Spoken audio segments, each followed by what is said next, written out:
I remember being a kid and watching the very first episode of Ben 10. I was so excited, seeing a kid transform into powerful aliens and use them to become a hero. I remember later watching Alien Force, seeing the older, wiser Ben, with a new lineup of aliens and a new threat. After that, well, things kinda went downhill for me. Ultimate Aliens were cool, but mostly just a way to sell toys. As for Omniverse and the reboot, not a fan. Even so, I had mad love for the franchise. And then we have the MCU. What? Am I gonna explain it? It's the MCU. All of us remember that first moment when we realized how insanely awesome it was when we first saw Iron Man. The movies and shows are often great, sometimes decent, rarely terrible. The guy gets dropped into the MCU with an Omnitrix. Have fun and please let me know what you think. July 15th, 2018. Portland, Earth Prime Source. I was writing late at night. Not something uncommon for me.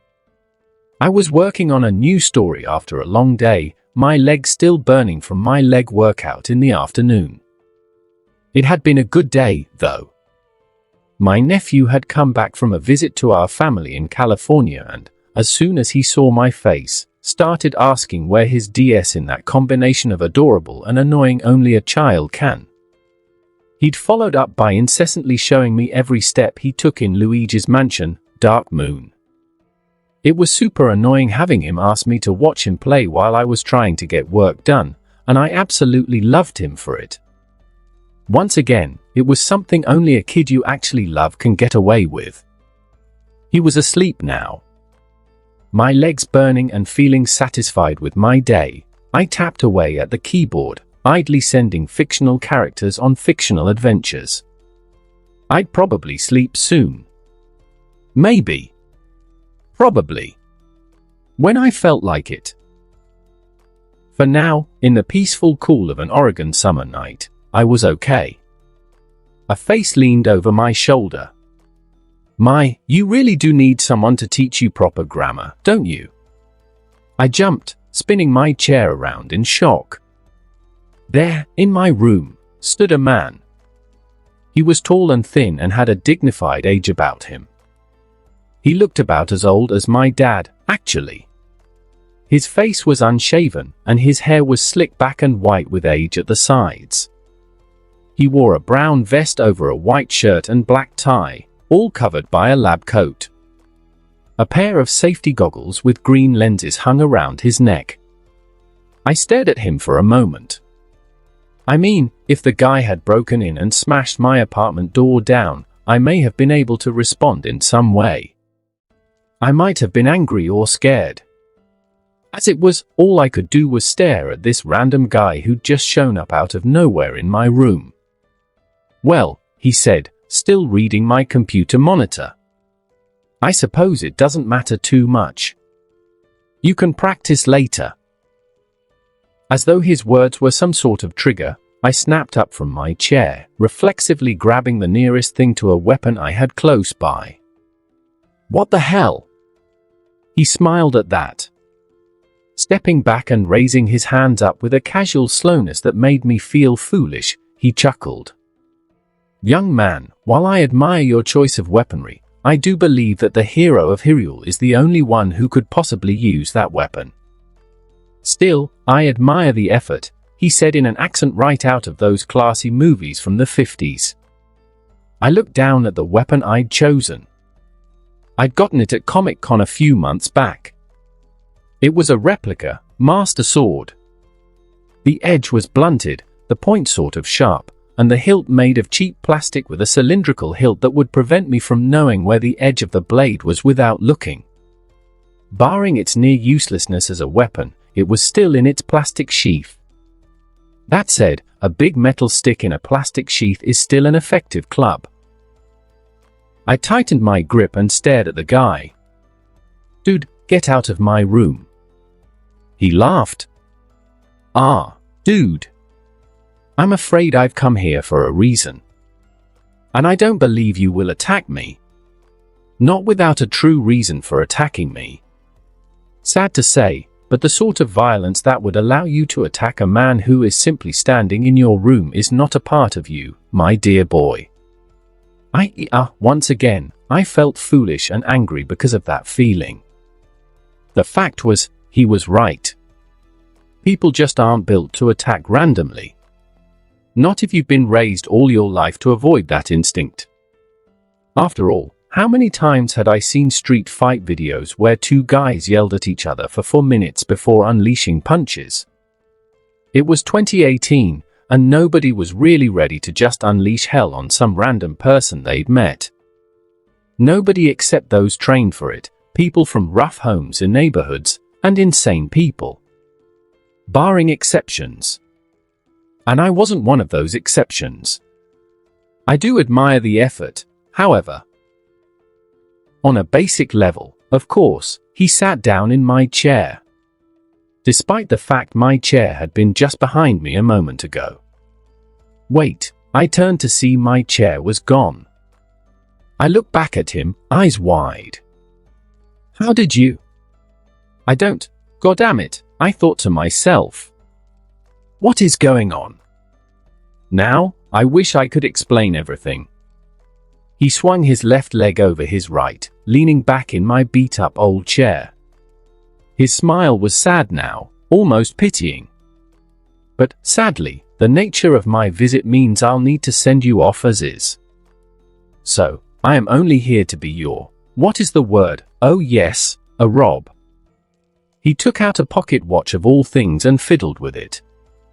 Behind me a noise filled the air as blue light filled my dark room. The noise was like a plastic cup being torn apart over and over again. I wish you the best of luck. I suppose you won't forgive me, but it is what is needed. I turned and stared in shock at the sight behind me. Instead of my desk and computer resting peacefully, there was a giant glowing blue circle hanging in the air. Oh shit. Indeed. A hand pressed into my back with incredible strength. I stumbled. My name is Paradox, by the way. Safe travels. Oh shee. I fell into the glowing blue circle, and all the air in my lungs was sucked out. I should have hit him with my damn sword. I fell in a void of blue lights. My body stretched into infinity. But it was also as small as an atom. I had infinite understanding and knew nothing. A whole bunch of other cliché ways to describe traveling through a portal. I'd been going through that place for a while.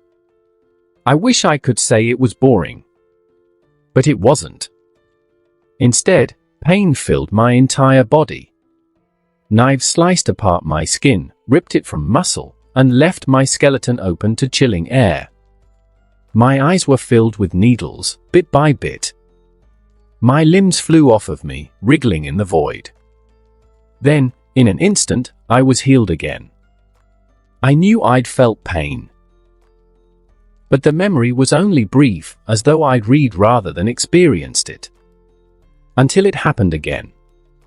I had no sense of time, so I had no idea how long I spent in that place.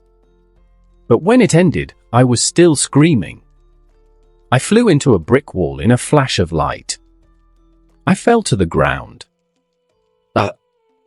I screamed, horrified. Oh my God, oh my God, oh my God. I screamed and screamed, hugging myself. No. No. Please. I can't. I can't. I lay there, in that place, feeling asphalt on my cheeks and tears on my cheeks as rage, horror, and pain left me just. I never even noticed the watch resting on my left wrist. One with a symbol of 2 triangles connected at their points. All in green. The sun had been up when I arrived in the alleyway. It had gone down by the time I had calmed down. I slowly got into a sitting position, my right cheek and arm still raw from lying on the concrete. I looked around, eyes drying, my muscles clenching in my arms. I was in an alleyway. It was disgusting, littered with garbage that ranged from simple plastic wrappers to rotten food, with a dumpster a bit away from me. It smelled pretty terrible. But compared to where I'd been, I was okay with it. I shivered and looked down at myself. Wherever I was, it was chilly. Not snowy or anything, but the shorts and TARDIS t-shirt I was wearing were still not cutting it. Granted, my beard and long hair were protecting me a bit, but they were no replacement for a sweater. Still shivering, I rose to my bare feet and started walking. I didn't know where I was or what the hell was happening, though I had some theories. Crazy, insane theories. I needed to find a phone. I could call my brother. Shit, what was his number? Who memorizes phone numbers anymore? I mean, maybe I could message him on Facebook. I got to a gate at the end of the alley and found it unlocked, opening it with a squeal of noise. I tripped slightly on my way out of the alleyway but managed to keep walking, still shivering in the cold. Without a hair tie, my hair was in a puff of curls, so I kept brushing it out of the way as I walked. I looked around the city I was in. The street I was walking on was named West 48th Street, which meant I had no idea where I was. Most likely a big city, though. There were all the signs. Trash in the streets, constant noise in the distance, a random blanket on the floor. Apartment buildings were rising to the sky. Cars were parked all along the street. I passed by an abandoned lot, covered in gravel and dirt. There was more, though. Lots of portions of the city had apparently been hit by some sort of attack, the likes of which I couldn't understand. Buildings had great holes dug into them. Detours were set up everywhere, leaving me to avoid certain streets, but I could see men in orange vests cleaning up broken and twisted steel and concrete. What the hell happened here? I stopped at one point and stared at a bit of the work being done. A guy was driving a crane, taking away some massive piece of metal the color of polished bronze. I rubbed at my arms. Damn it, I walked away, trying to focus. Thankfully, thanks to my workouts, I'm a pretty big guy now. I was actually pretty proud of it, since I'd worked so hard on it. So, no one seemed willing to bother me. Which was good, because all the signs of a rough neighborhood were right there with the damaged buildings. Graffiti, guys gathered in protective groups while glaring at passers-by. Still, the streets were practically empty. I saw a park and turned to walk into it. It was a forested little area, with bushes and a fence blocking it from the rest of the city. The leaves were brown, and the grass was dead, but it was a park nonetheless. I strolled through, my feet burning a bit from the cold and the walking on asphalt. I got to the middle of the park, the trees around me blocking the lights of the city. A chilly wind blew some leaves past. It was actually peaceful. Of course, that was when the whistle noise came from behind me. I stopped in my tracks and closed my eyes. Ooh, this can't end well. I turned to see four guys walk up to me. They were wearing jean jackets with matches sewn into them in a symbol I recognized. The guy in front of me was bald, his eyes brown and wide. His pale white skin seemed to glow in what little light there was. The other guys were white as well. This was important. As they came closer, the patches caught my eye once more. Swastikas covered the men's vests with the sort of pride the symbol did not deserve. I don't give a damn about people talking about Holocaust conspiracies and how not all of them are bad, or how all opinions should be listened to. If you're the sort of jerk who wears a swastika and starts blaming people's race, religion, gender, or sexual preference for your problems, if you use those as a reason to hate people, you don't deserve sympathy, and you don't deserve an opinion. Ignorance can be cured. But not when it's intentional ignorance. The men walked up to me, the guy in the lead grinning. Well, look at you. Forget your shoes, boy. I frowned, slowly backing away. I did. I'm on my way to get them. Can you let me go? A knife came out. Nah, he chuckled. His friends joined him in chuckling. They surrounded me. I think I'd rather show what happens to immigrant schmucks who come to New York. He leaped forward, knife aimed at my stomach. I wasn't a martial artist. I'd only been trained in some boxing and high school wrestling. Luckily, I was scared as hell. I'd been shoved into a realm of pain, woke up in a random city, and found myself getting attacked by some of the worst kind of people in the world. Like I'd said, no one in the modern world is ready to fight someone immediately without the right mentality. I was finally in the right mentality. When the guy stabbed at my stomach, I reached out as fast as I could and grabbed his wrist. The knife bounced off my watch, slicing deep into the back of my forearm. I pulled the guy in towards me, shouting, "Foo!" My other hand rose up. I pulled him forward. My right hand pulled him close. My left snapped forward. I clenched my left hand into a tight fist moments before impact, twisted my hips with the blow, and slammed him with all the force I had. I aimed for his solar plexus, not wanting to break my knuckles on his skull. As the air was driven from the neo-Nazi, I spun him around. The guy was a skinny jerk, so even though he was taller than me, he was easy to spin around and pull close. I clenched his wrist tight, pulling him back with me as my other hand wrapped around his neck. My right hand moved from his wrist to his hand, clenching it tight around the knife he was holding. I forced him to point his knife at his own throat. I almost fell over, stumbling a bit, but I clutched the neo-Nazi close and choked him. His friends came closer as I backed off. One guy took out a handgun. "Let go of him," he shouted. I ducked, trying to get the guy in between me and his friends. "Better do it," the guy I was holding laughed, then tried to shake me off. I squeezed harder, trying to keep a hold of him, and I pressed his knife hand into his neck. He stilled at the feeling of it piercing his neck. "You asshole. I just want to go home," I said back to him. My voice cracked. "Seriously, I trailed off when I saw my watch.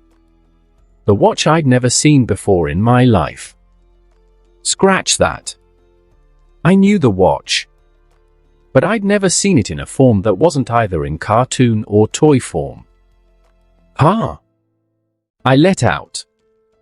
The three guys staring at me shared a look. The guy I was holding tried to struggle again. I felt myself go just a little insane. It was kind of nice. Kinda freeing. Tell you what, boys, I reached for the watch, struggling with my prisoner as I did. How about this? If this doesn't work, I'll let you kill me. Looking back, I was probably lying.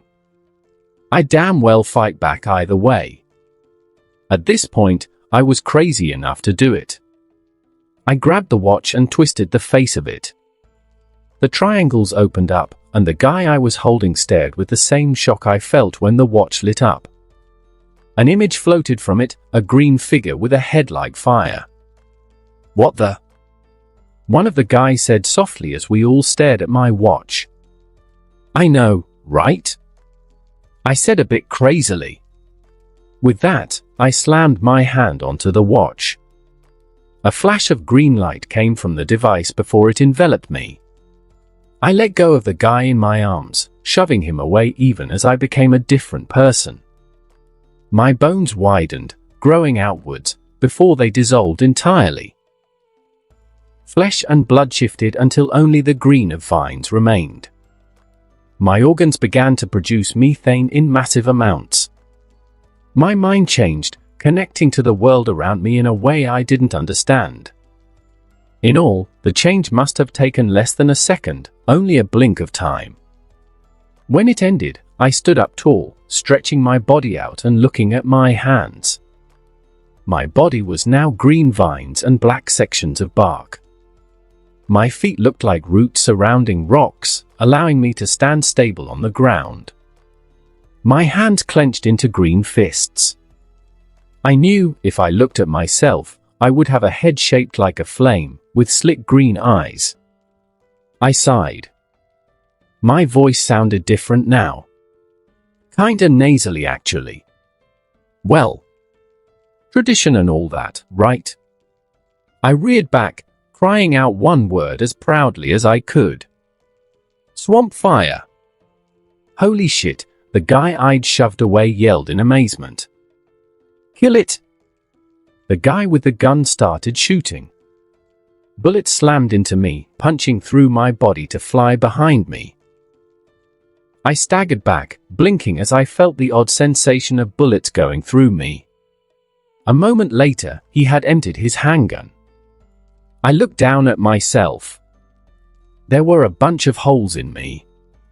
About 15 or so, tiny. I felt some wind passing through them. As I watched, the holes began to seal themselves. With a bit of concentration, I accelerated the process. Soon, all the holes were gone, leaving smooth plant life. Whoa, I said in that nasally voice. That is cool. I felt so powerful. As though I were 100 times stronger and more powerful than before. I took a deep breath, my massive chest moving with the action. Then I raised a hand, mimicking the move I'd seen more than once on Cartoon Network.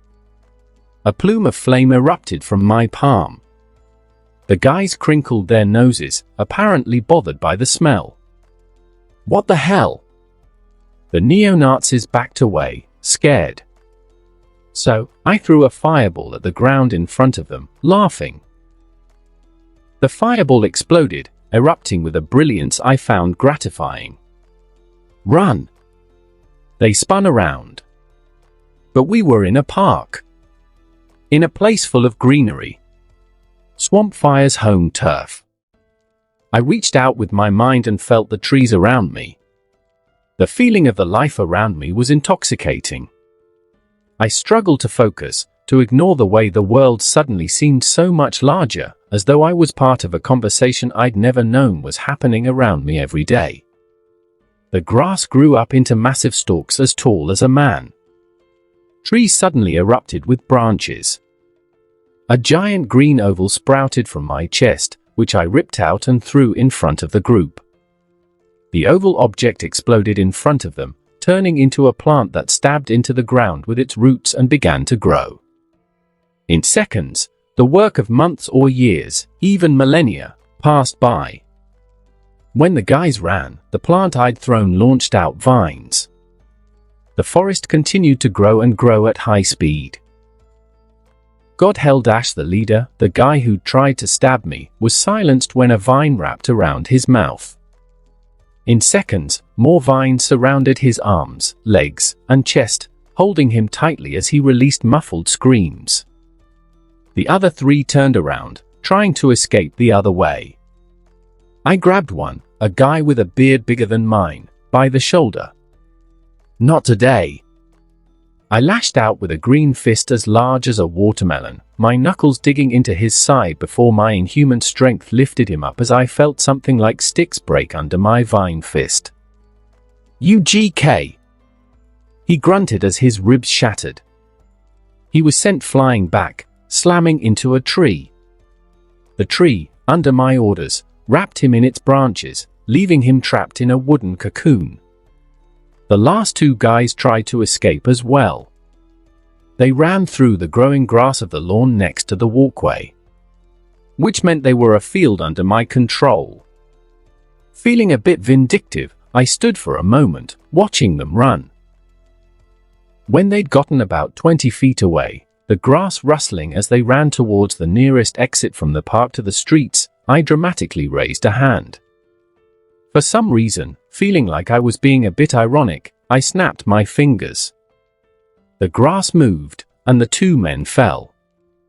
Oh! Crap! I felt the grass speaking to me, letting me know they were wrapping around them. Some weeds joined in, growing with immense speed. I looked over at the leader. He stared at me from the bonnet of the plant I'd thrown. New York City. Good to know. I looked over the men for a moment, then looked down at myself. You know, fellas, I am going to need some clothes. Later, with a bundle of clothing, an empty pistol, a knife, and their cell phones and wallets, all stuffed into a bag made of vines, I turned and walked out of the park. Still transformed into swamp fire, flowers began to bloom in the middle of fall, police sirens came closer, and fire burned. Then, with a loud set of beeps and a big flash of red light, I became human again and walked into the city. Sleeping in a hotel is always a bit disgusting to me. I'm always thinking of how many people use hotels for things I'd prefer not to imagine without supermodels involved. That said, I found a solid place to sleep for the night, and thankfully the neo-Nazis had some cash in their wallets, enough to get a room. I managed to get some sleep and even clean the clothes I'd stolen in the small washer and dryer that came with the room. Granted, the clothes weren't perfectly my size, but I'd gotten some jeans and shirts. Though I ended up having to rip a few swastikas off at one point. I distracted myself like that for a bit. Rifling through the guys' wallets, folding clothes, showering. All the while, I ignored the object on my wrist. It seemed to weigh me down with every move, a reminder of everything that had happened. Soon, I had to confront it. I sat on the floor and stared at it, resting against the bed of the hotel room. The Omnitrix. The Omnitrix. From the TV show Ben 10. I felt a smile rise on my face. So freaking cool. I loved that show, and the idea of the Omnitrix, a device that could turn a person into one of a plethora of badass aliens, was exciting as hell. And it was my favorite design too, the one from Alien Force. I really wanted to play with it, to see just who I could into. Humongousaur? Diamond Head? Oh god, please don't let the worst be one of my options. Hell, while I'd been freaking out before, turning into Swampfire was freaking awesome. Feeling so powerful, that connection to the plants around me, and the feel of summoning methane and igniting with a thought. Damn, it was cool.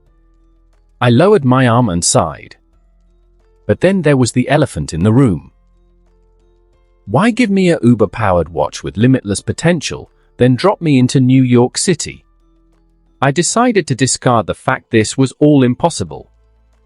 That the Omnitrix, Professor Paradox, teleportation, and aliens were all fictional, or at least not possible according to the 2018 I knew. Professor Paradox. He was the key. He had answers, he knew why I was here, why I was given the watch. But most important, I reached for one of the phones. It was locked. So were the other three. No answers. But they were older models. I couldn't tell if that meant anything. I decided to wait for the next day to find information. But in the end, sleep wasn't going to come easy. The next day, I was in the Columbus Branch Library. I'd been directed there by a kindly older woman. The library was 2 stories, grey stone, and in between a place called Ray's Deli Grocery on its right, and an apartment building of some sort on the left. Once inside, finding a computer was easy. Looking up recent news took seconds. I scrolled through the stories, some things jumping out at me immediately as weird. But one took my breath away. It was seeing a picture of Robert Downey Jr., that guy from the movie Kiss Kiss Bang Bang. He was wearing a dapper suit, a suave smile on his face as he waved from a private jet. The headline made my head spin. Tony Stark makes plans to rebuild Stark Tower as the Avengers headquarters. Well, there was only one response I could give to that. Since when the hell did Robert Downey Jr. play Iron Man? October 19, 2013. The day I entered the Marvel Universe. December 19, 2013. Rah. I swung the sledgehammer with all my strength. The metal head smashed into brick, cracking it. My shoulders burning, I felt a grin on my face. Kid, you know how creepy it is when you smile like that. I turned to look behind me, raising a hand to nudge the hard hat on my head back a bit. You know one of the signs of old age is repeating crap to people? I replied. The older black man behind me grinned. He was a big guy, with massive biceps and a belly that spoke of good eating. His hair was well groomed, though a large mustache bounced with every word he spoke. He chuckled, his belly bouncing under the blue cotton shirt he was wearing. He was sitting on a cheap folding chair, sipping at a cup of water. It's more of an insanity thing. But yeah, try not to look like you enjoy hitting things so much. Yeah, I looked over at the city outside. The building we were standing in was one of many in New York that had been destroyed during an event that was being called The Incident by people of the city, though it was known worldwide as the Battle of New York. A moment where aliens dropped from a portal in the sky and came down to attack Earth with the help of Loki. Until the Avengers stopped them.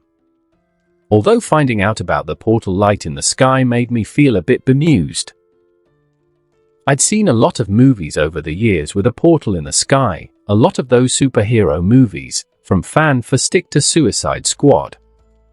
I suppose real life was imitating art in the end. All of which I could not understand. I couldn't remember any of these events in the comics, and some of the actors looked like actors I recognized. Captain America and Black Widow had even been in the same movies a bunch of times. Well, they're actors. Well, the actors that looked like them. Whatever the case, it happened. I was standing in a building in the middle of Hell's Kitchen, one with a giant hole in it from what apparently been some sort of giant snake monster thing that had flown through the former apartment building. As part of my attempt to make a living in this weird version of Marvel Comics I didn't know about, I took a job as a construction worker with a company that didn't ask a lot of questions. With all the damage from the battle, and the funding from Stark Tech, Rand International, and various others pouring cash into New York to help rebuild it, construction companies had flooded into New York City, fixing buildings and streets that could be repaired, tearing down buildings that were lost causes so they could be built anew. Perfect way for an immigrant to make some quick cash with some grunt work from guys who don't care a lot about legality. And, seeing as I was the ultimate immigrant, I managed to get work with a guy in charge of finding muscle for one of the companies in charge of the reconstruction of Hell's Kitchen. Some business called Union Allied Construction. It's simple work, I admitted. Just gotta swing a stick and break stuff. It's fun, Sammy. Ah. The man sitting with me replied boisterously. Well, enjoy it while it lasts.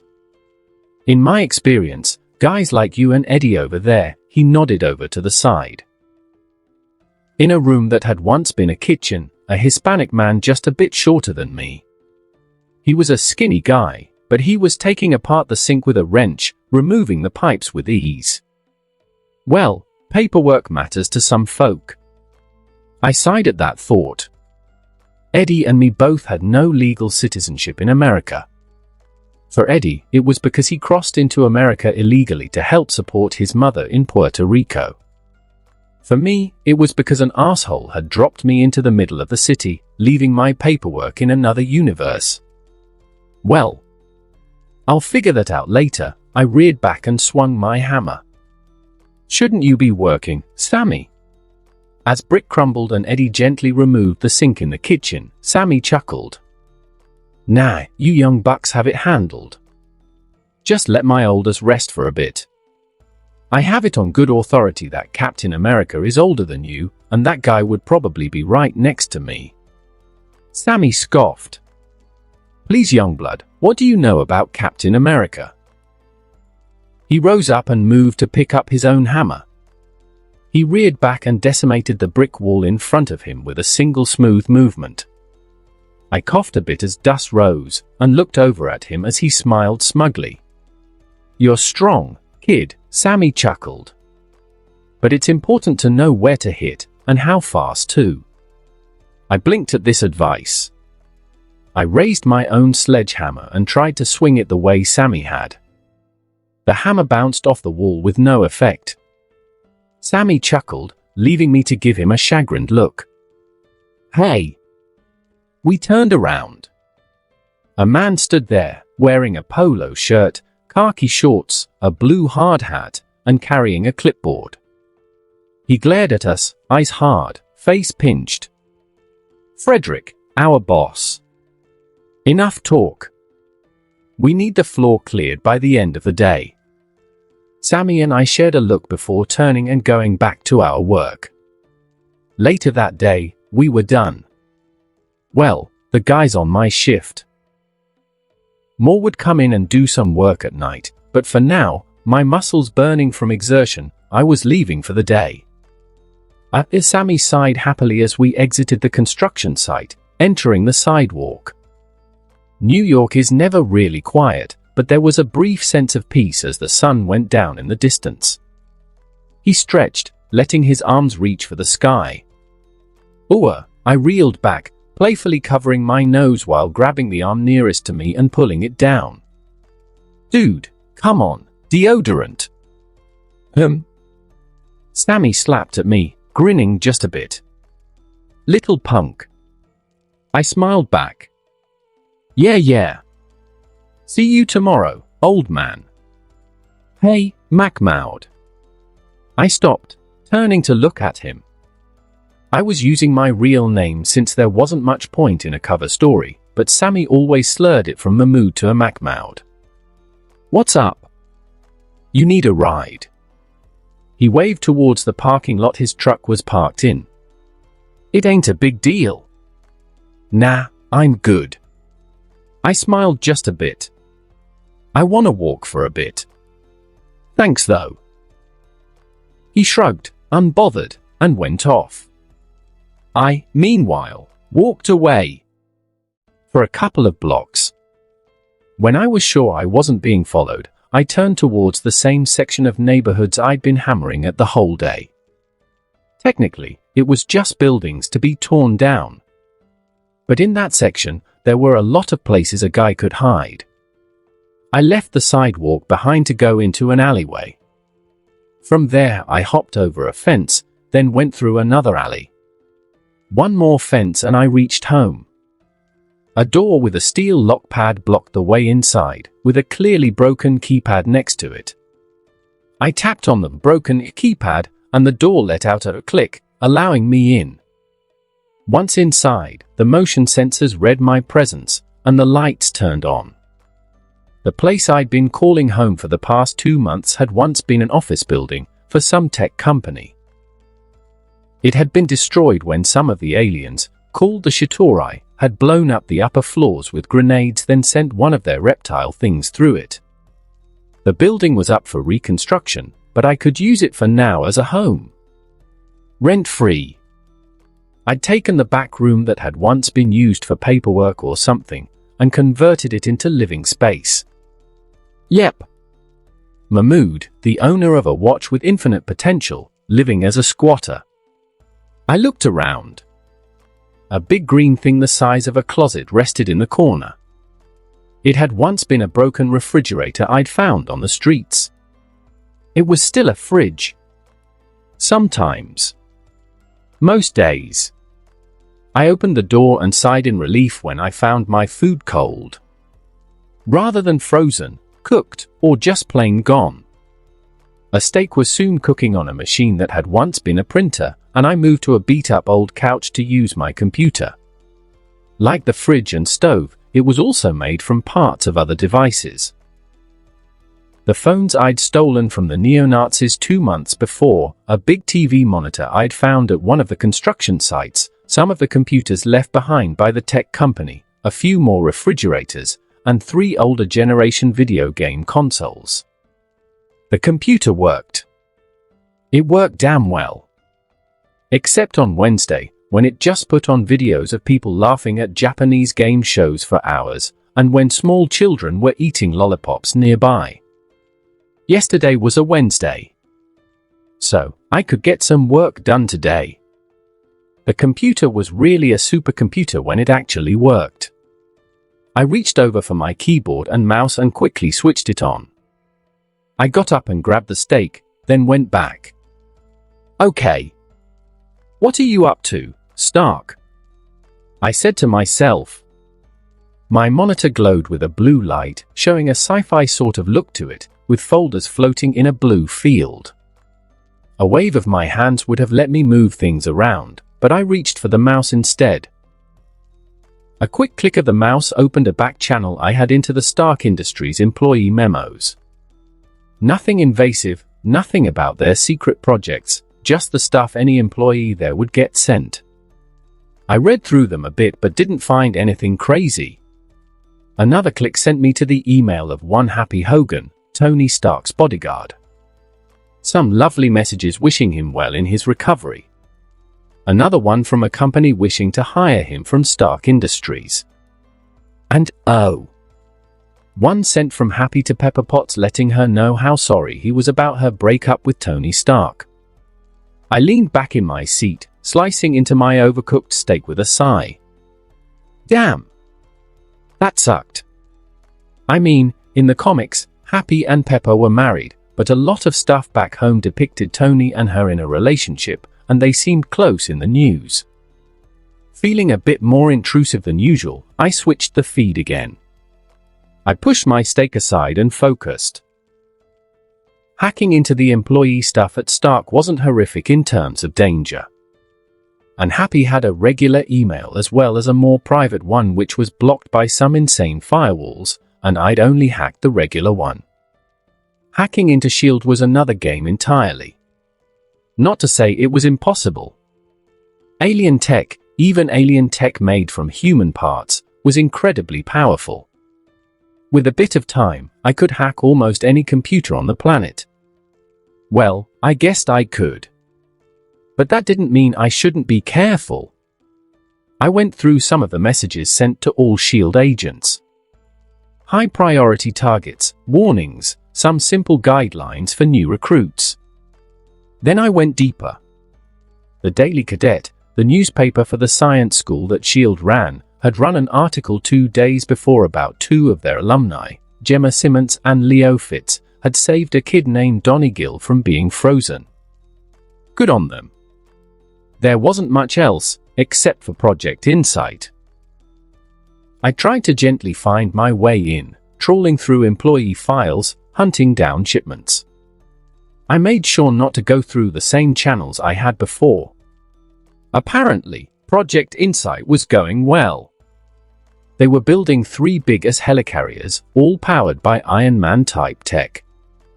Which was cool as shit. I took another bite of steak and shifted in my chair. I went to my other research next, still thinking. Reports of a skeletal figure on a bike in the south. Apparently, people were thinking it was an urban legend, an explanation for the dead criminals getting burned to death. Ghost Rider. I switched to a school I'd hacked, looking into their records. Peter Parker was doing well. He had won some science award recently. Good on the kid. Weird, he was only 12. I didn't look him up for long since hacking into a children's school files made me feel skeevy. The Baxter building was still being built, and I couldn't find anything on any Fantastic Four member beyond the point they disappeared years back. Some company had hired them, before the company and the 4 disappeared. No Reed Richards, no Ben Grimm, Sue Storm, or Johnny Storm. That worried me. From the minute I'd found out, I'd left a program chasing any info that could be found on them, anything new. Nothing yet. I growled in annoyance at that, then flipped to something else. No mutants, I said with a sigh, looking over my other research. Not a sign of them. I couldn't find Wolverine, Cyclops, Professor X. Wait, I think I found. I couldn't find. Mutants were. I had toy ignored my screen for a moment. Whatever was on it probably didn't matter. After a moment, I went back to it to focus on something more important. Wakanda was still being listed as a third world nation. Which was probably bullshit. I found myself smiling at the thought of Wakanda. It was weird, I didn't know a lot about Black Panther, but I felt a deep warmth when I thought of that nation. T'Challa was in university, studying the sciences, but that was all. Finally, I turned on the police radio I had as a program on my computer, sitting back to listen to it. For about 10 minutes, I continued eating my steak as I listened. Whenever a code would get announced, I would look over at the notebook I'd written as a reference to what each code meant. Nothing the cops couldn't handle so far. No robbery in progress or anything. I finished my steak and got up, turning my computer off. Then I walked out of my home, locking it behind me, and headed to the alleyway. Once there, I looked at my Omnitrix. One of the most powerful objects in all of fiction.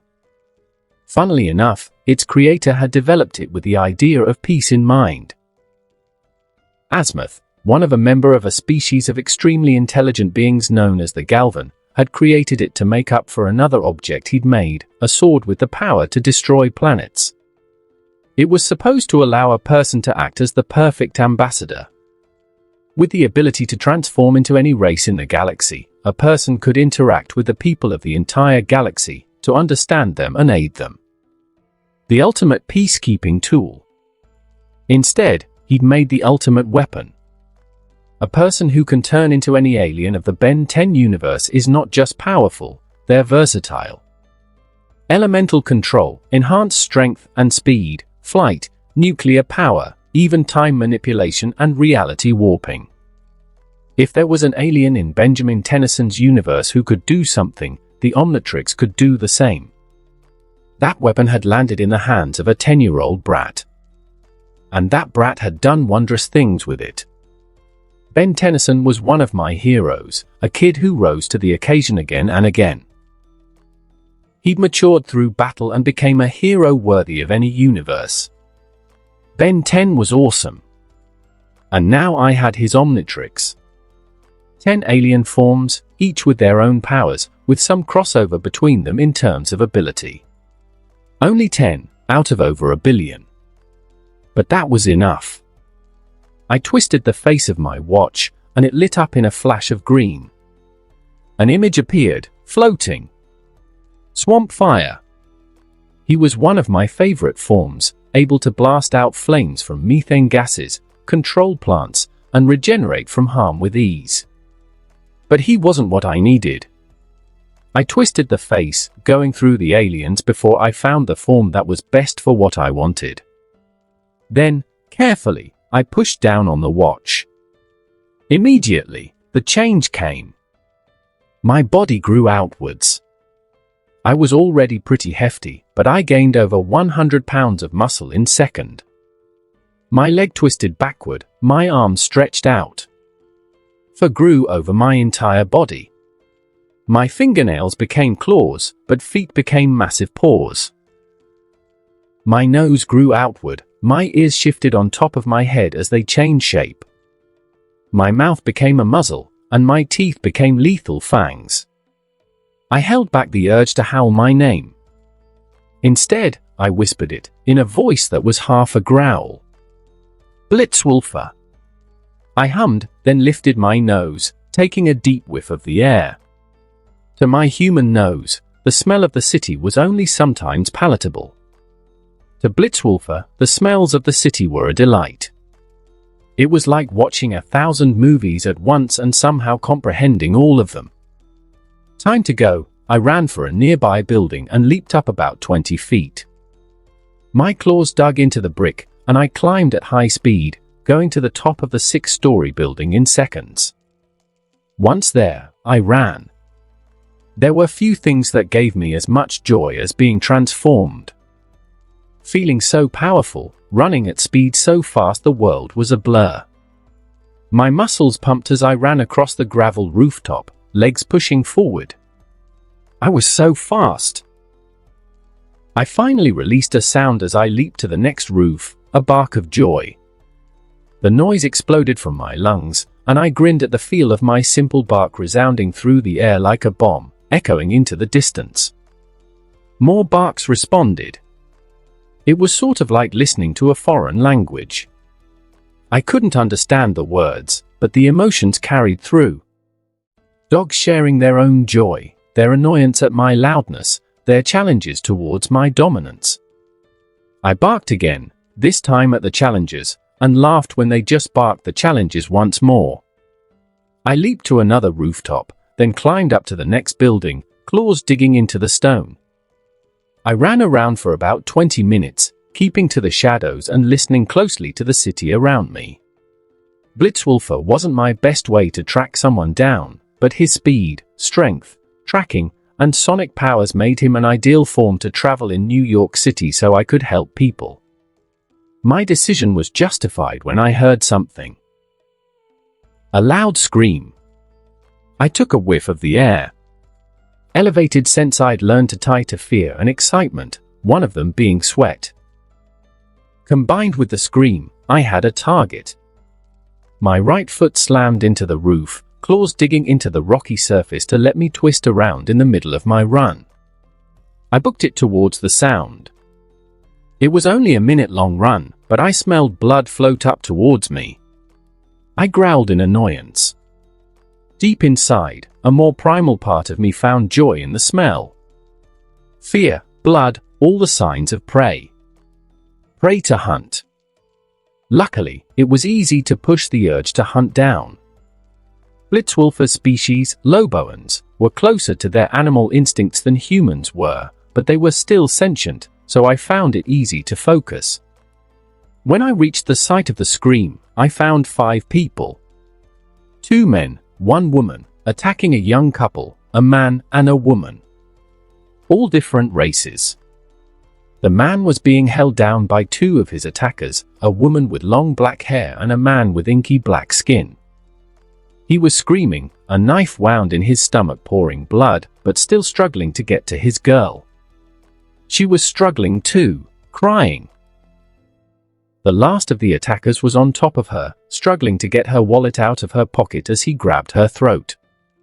I leaped down from the rooftop I was on.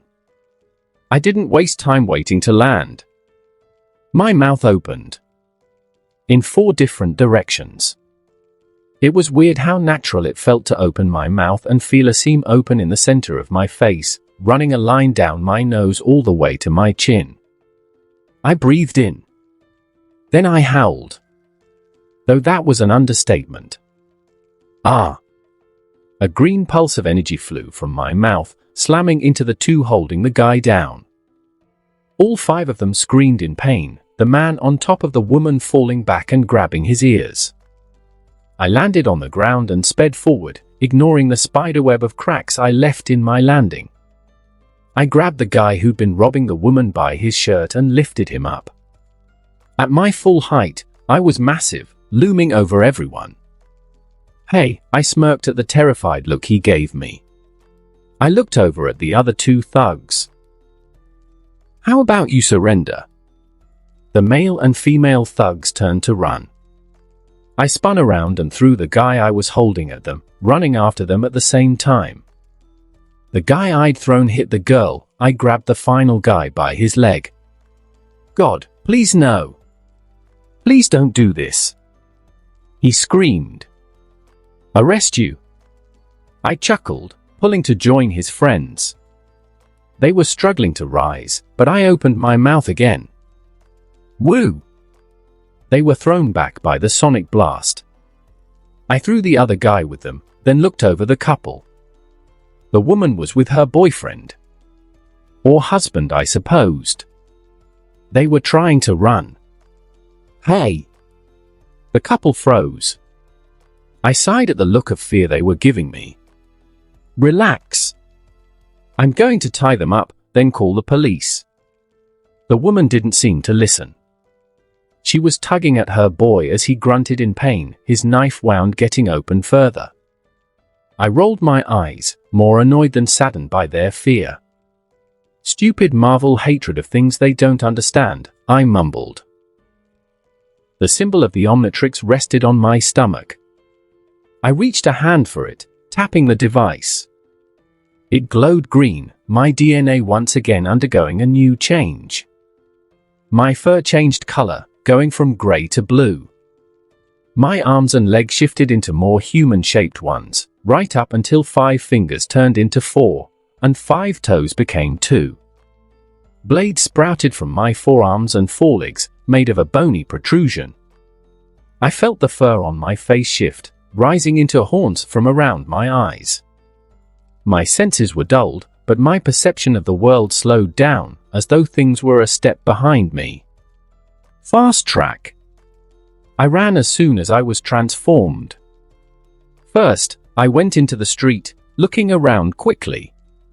I saw some pallets near a shop that were being held together by rope, which I ran over and untied. Went over to the thugs, picking them up and wrapping them in the coarse rope. Once done, I went over to the couple.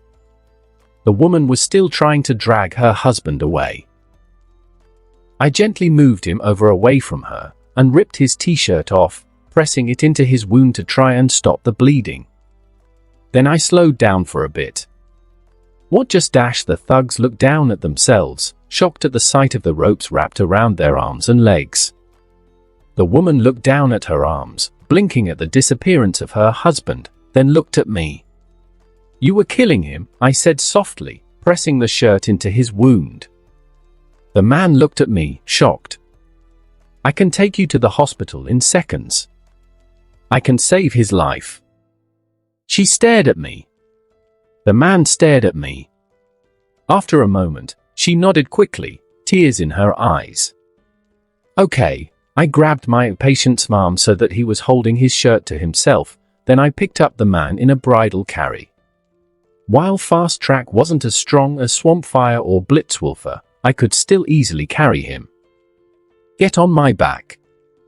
What? She rose up, staring at me. I was taller than her, and pretty bulky for a speedster, but apparently less terrifying than my Blitzwolfer form because she seemed less fearful. "Honey," the guy in my arms grunted. "Just, let's trust him, okay?" He held the shirt tighter to himself. It was soaked through by now. She hesitated for a second longer. Then she walked over to me. It was a bit awkward, leaning down to let her leap onto my back while carrying her husband guy. Once she was on, I rose up again. "Hold on tight." Very, very tight. When I was sure she was secure, I booked it towards the nearest hospital. I'd found the couple in the meatpacking district of Manhattan, in an alleyway off West 14th Street. That made the nearest hospital Lenox Health Greenwich Village. I had no idea how long it would take to get there by car. But I ran into the street, ducked around a car moving in slow motion. I tried to be careful, but I still had trouble with quick turns, so I had to hold the guy tight and keep making sure the woman was holding tight. Still, what was a moment of adjustment for me was a microsecond to the couple. "Yeah!" The girl screamed in my ear as I ran through the Manhattan streets. "Who?" The guy replied. Soon I found the hospital, an interestingly shaped building with weird circular holes on the upper floor's walls. Lenox Hospital had an emergency room, so I slowed down and went towards it. Fast Track was fast, but not so good at slowing down or turning on a dime. I rushed the couple past an Asian couple walking out of the doors, going in and screeching to a stop. My feet left long grooves in the linoleum, and the wife leaped off my back. "Hey!" I called out, gently holding the guy. "He's got a knife wound to the stomach." A nurse turned, startled, then stared at me, shocked by my appearance. "Lady, come save this guy." My yell startled her into moving. A gurney was brought over, and he was put on top, the nurses yelling medical terms I didn't understand. I patted the woman as she went to follow. "Good luck," she responded with a teary smile. "Thank you so much." With that, she was off. I watched the two go, smiling a bit. I felt good. Helping people was something I was new to, but it wasn't a bad feeling to know you'd made a difference. "Gee, get down on the floor," said a voice from my left. It was a security guard. He had a gun out, pointed in fear. "No." I sped away in a flash of blue. It was a matter of another sprint to go back to the alleyway, where the three thugs still were. One of them had gotten loose and was trying to rise to his feet. I ran in and punched him in the face at high speed. As he staggered back, I went through his friends' pockets, stealing their smartphones and the knife they'd cut the guy with. Another run with the rope to tie them up, then it was on to the police station. The 10th precinct, in fact. I ran in, dropped the three off with a note, and was out in milliseconds. Good thing. The Omnitrix began to beep, flashing red light. A quick sprint past an alley, then I was back in human form. I tripped mid-run, the switch from Citricaya to human perception of speed throwing me off, but I managed to right myself.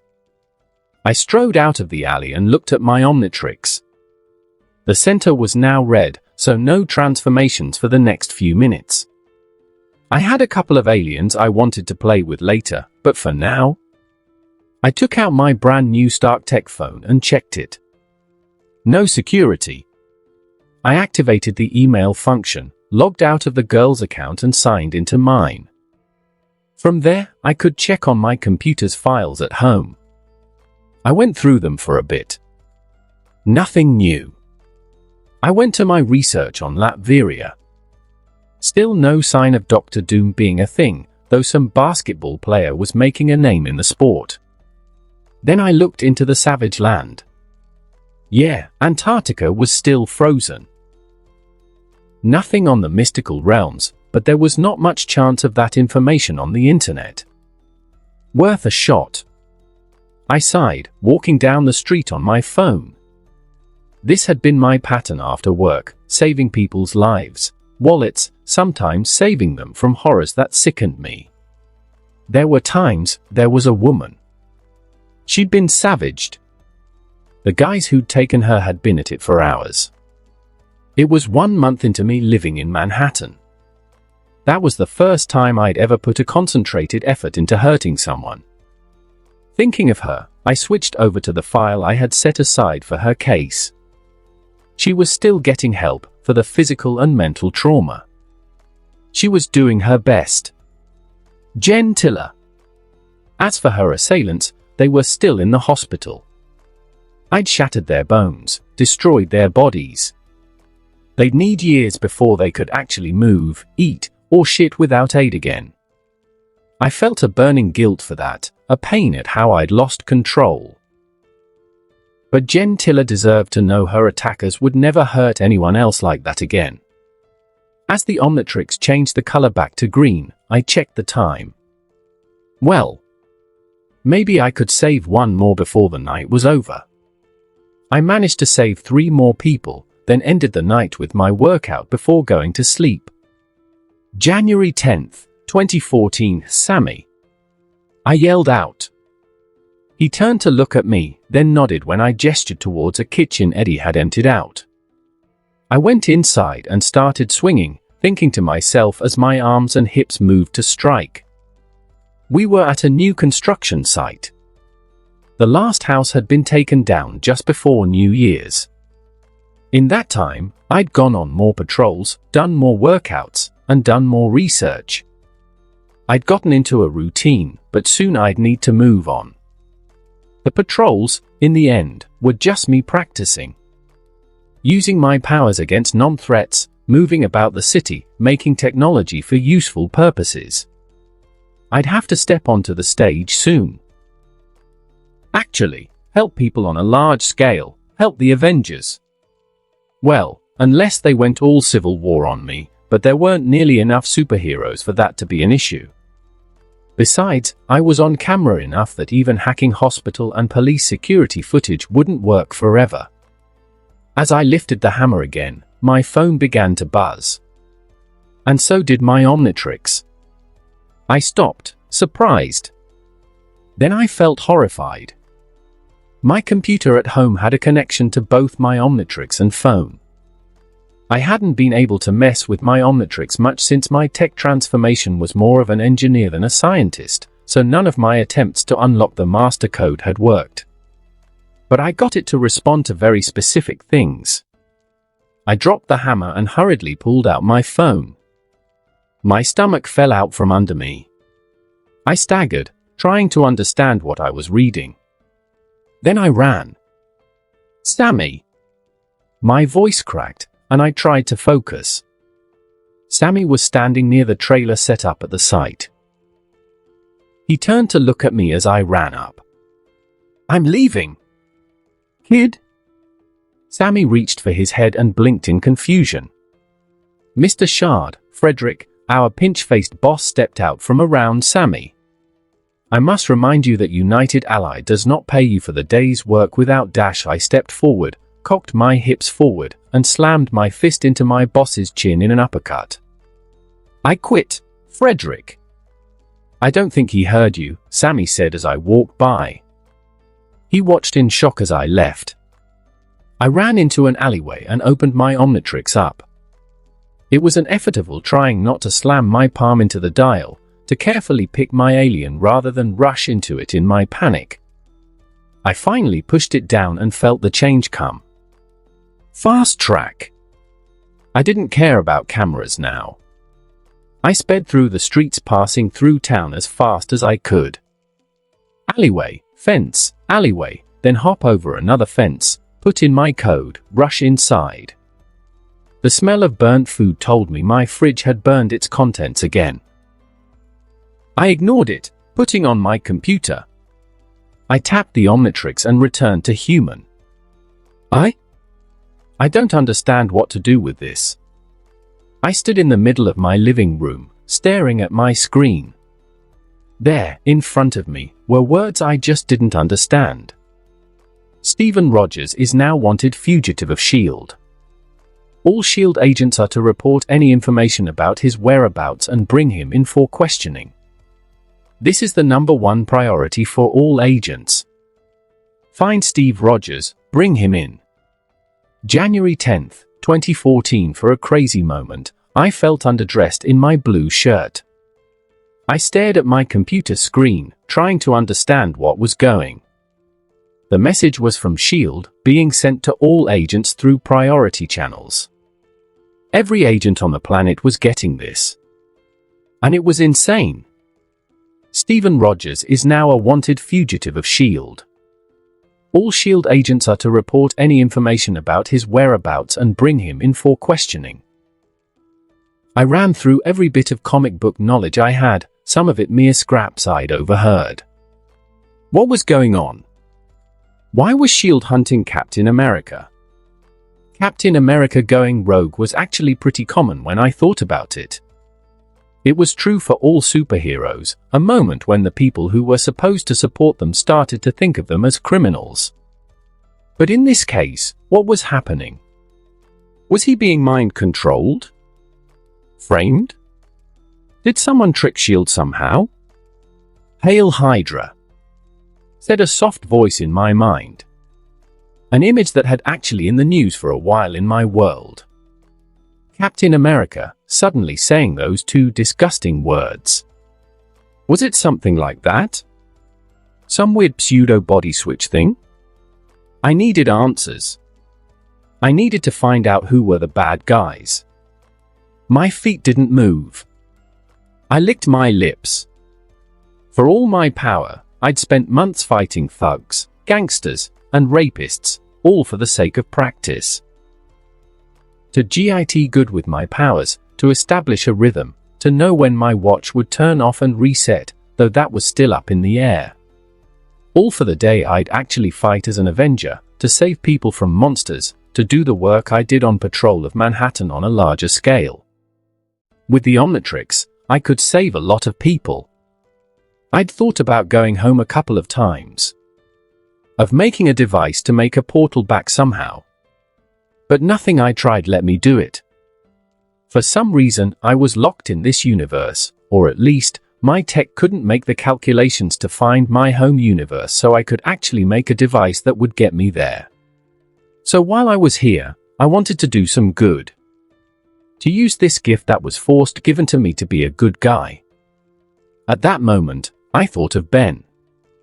I thought of how much he'd gone through. I thought of Marvel's famous characters. Of what made those heroes. And it was funny.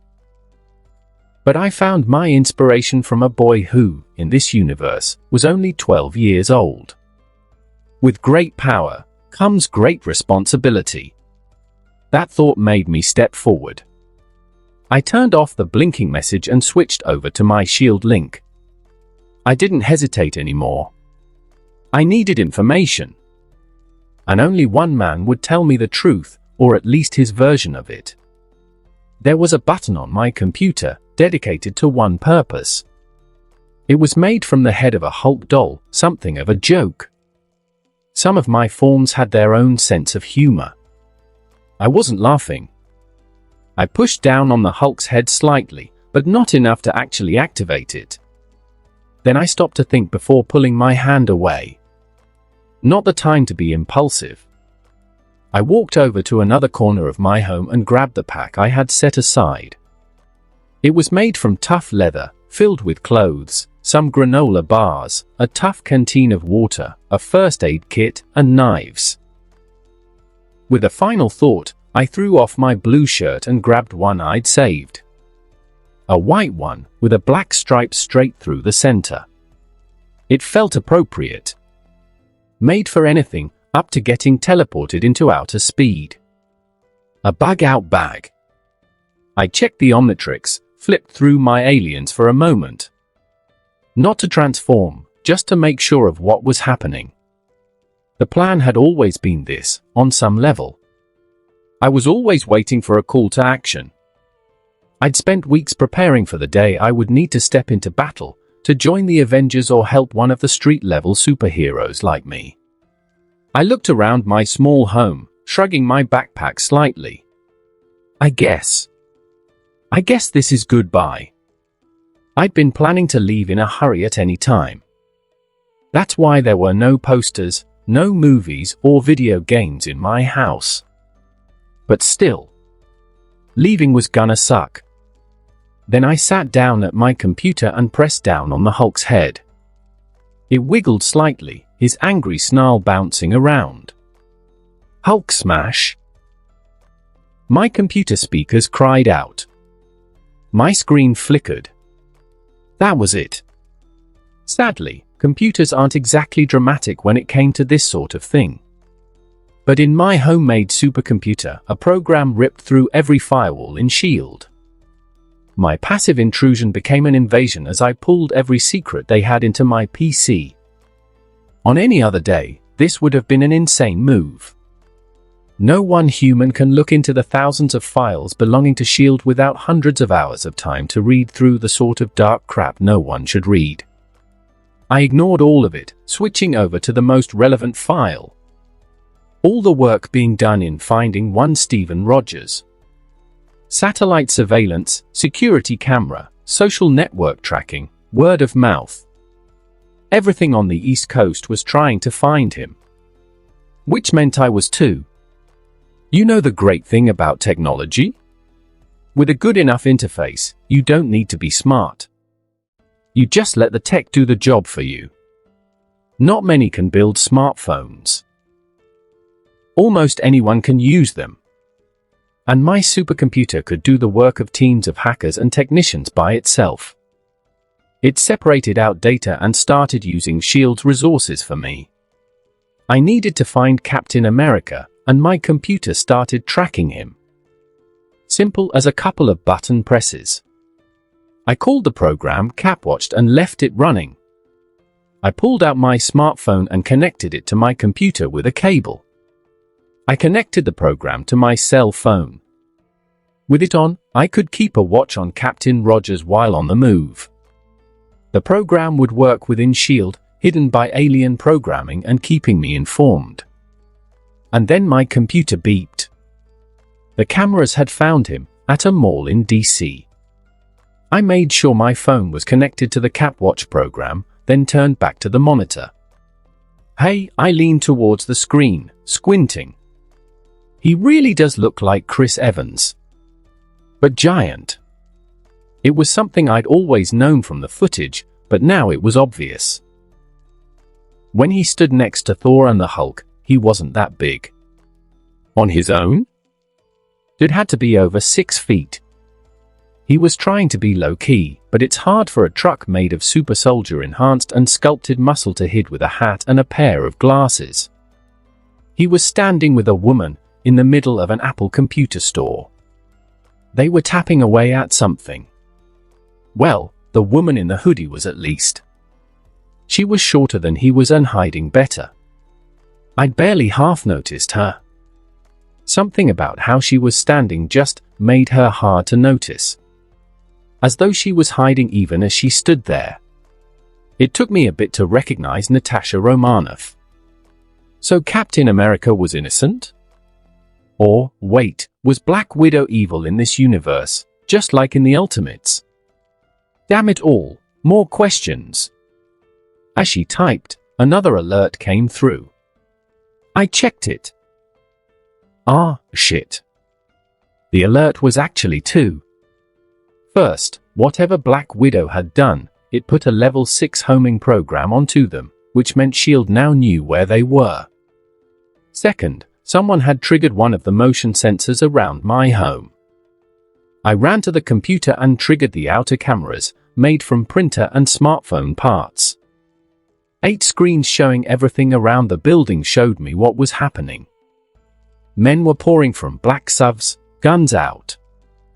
They wore all black uniforms, with bulletproof armor, helmets, and combat boots. They were going down the alley near my home. All with assault rifles out. How the hell did they get here so fast? I grumbled. I knew they would track me once I slammed through their firewalls with the rudeness of a knife to the testes. But I hadn't expected them to be so quick. Or to come with an army.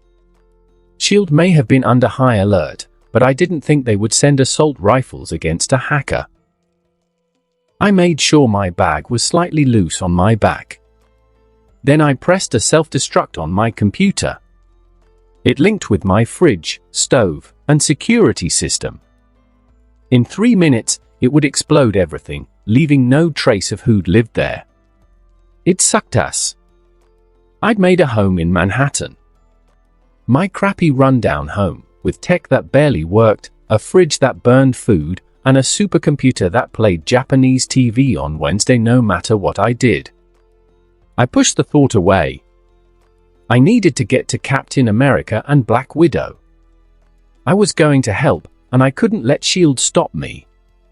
Whatever was happening, he was the key. Then I looked at the computer.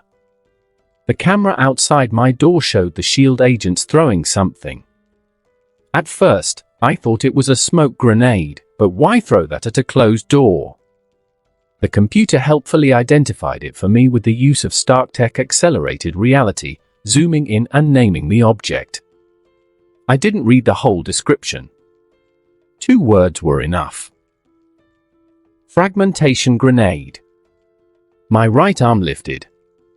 I twisted the face of the Omnitrix. I didn't look at the watch. No time to choose, any alien was more durable than I was. I just slammed my hand onto the watch, roaring as my palm hit my wrist. It's hero time. Boom! When the grenade blew up, it destroyed my metal door. Shrapnel flew into the air, some of it as long as knives. Enough to impale me, to even kill me. But the change had already come. I grew up to 9 feet in height. Blue-green crystals grew across my skin, sliding out of my pores, surrounding my fingers, my face. I grew massive spikes on my shoulders. My body was made of crystal. Diamond Head. I stood there proudly, ignoring the shrapnel bouncing off the crystal. Hey, my voice was odd in this form, resonating. I would have preferred to run, but maybe I should throw a punch or two. Not really my plan to turn into Diamond Head. I needed to leave, and this form wasn't made for that. Then again, they'd thrown a grenade at me.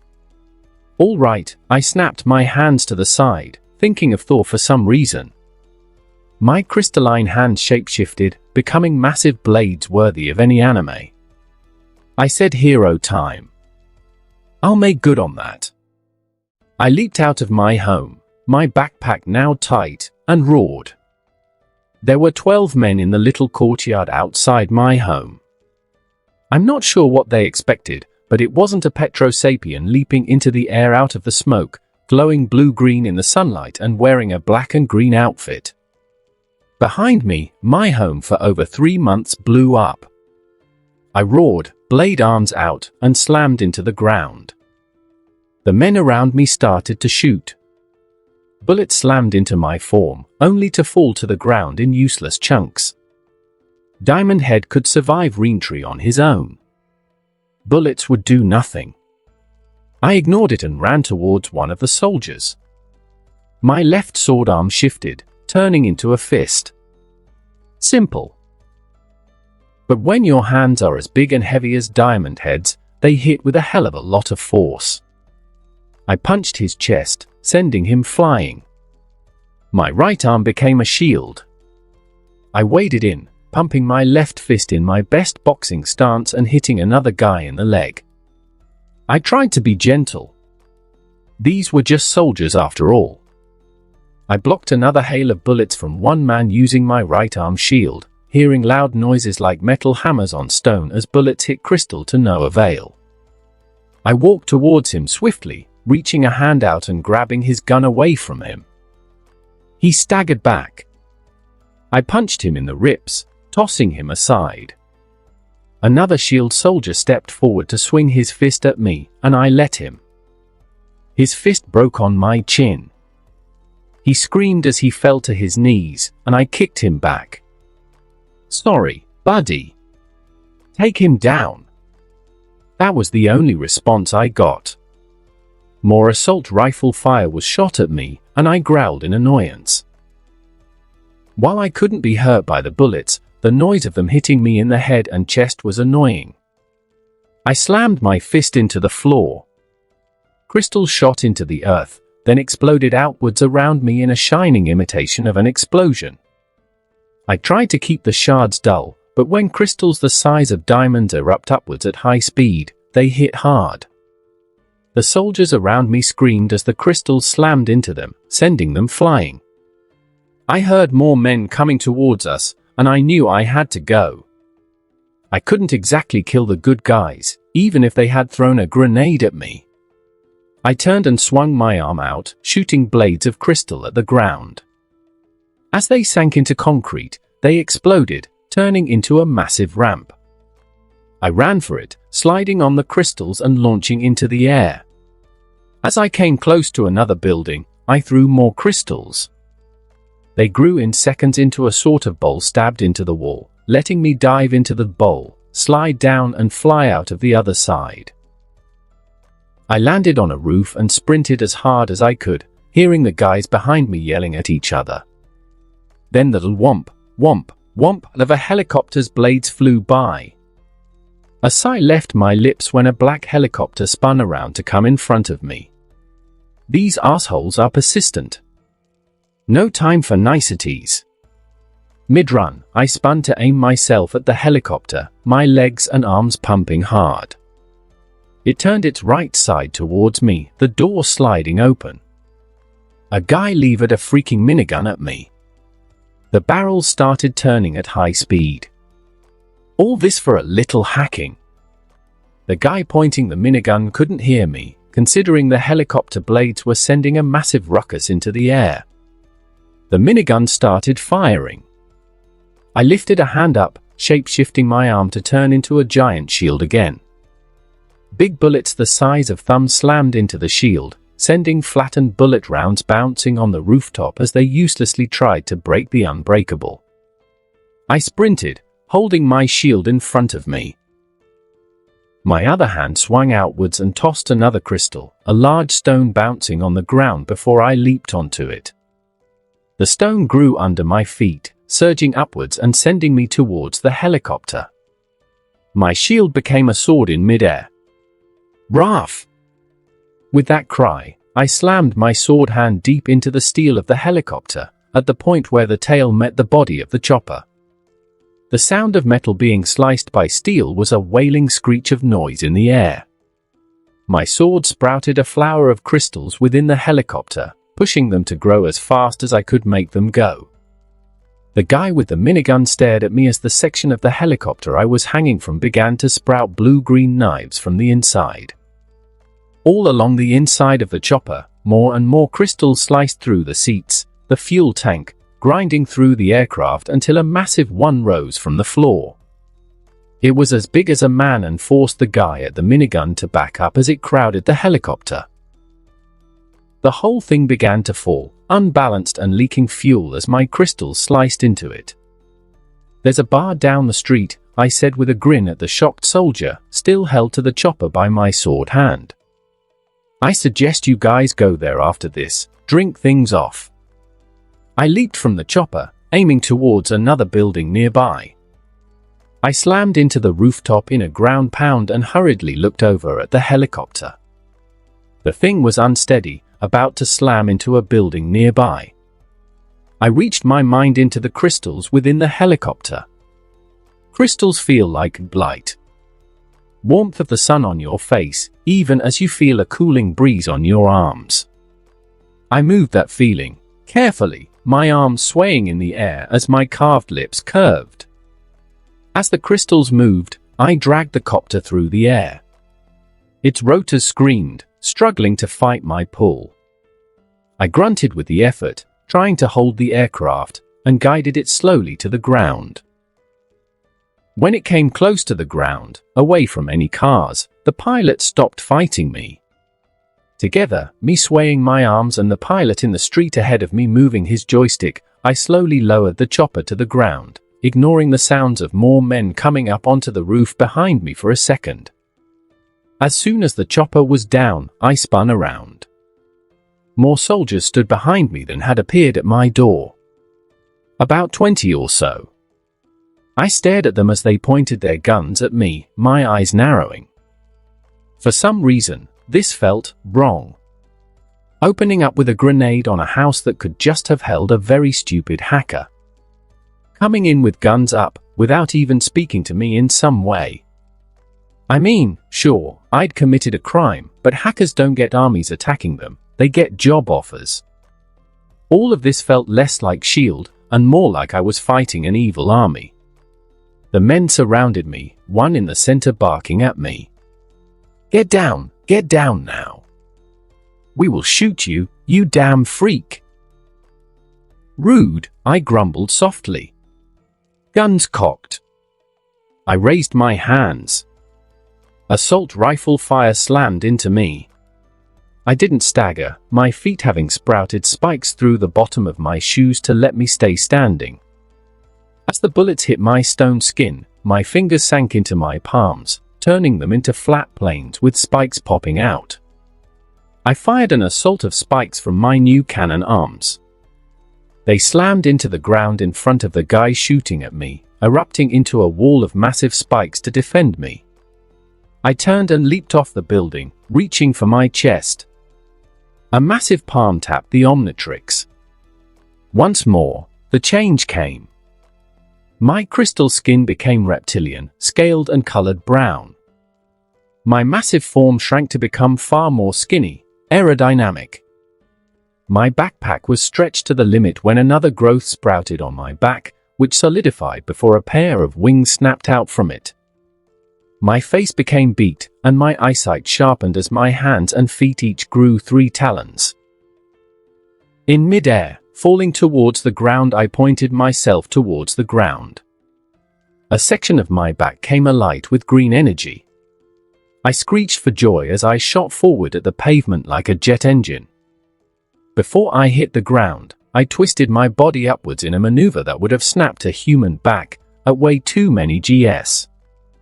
I rocketed back up into the sky as fast as I could, the organic engine on my back roaring with an unearthly noise.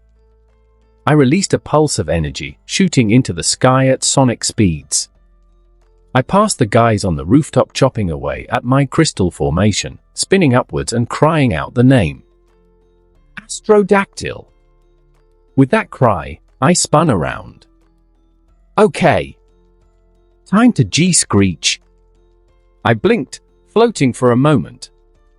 That's weird to get used to, squawk, I said, letting another screech of noise out once I'd finished. Sometimes you have to let the form do what it wants. An astrodactyl liked to release loud bird noises when it talked. Hell, I kinda liked it too. I tapped the Omnitrix again, this time trying to access the GPS. I didn't have much time before the Omnitrix would time out, especially with all the stuff I'd had Diamond Head do, so I quickly accessed the direction of the mall Captain America had been in. A moment's orientation and I rocketed away, zooming through the sky with a tremendous boom of noise as I broke the sound barrier. Nobody can really understand the joy of flying. Of rocketing through the air, screaming on a wave of air, diving and ducking as gravity fought to grab you and failed. The wind roared past me, my talons trailing behind me as my wings felt the icy chill pass above and over my skin. But I had a purpose. Even as I flew, I knew the truth. There was no way Captain America was at that mall in Washington, D.C. anymore. I had to find them again, him and that mysterious woman with him. With my eyesight, I focused on where I was aiming for. I needed to find them again, which meant hacking. I'd been flying for about a minute. Astrodactyl was fast enough to break the speed of sound with ease. The distance between Manhattan and Washington, D.C. is only about 230 miles.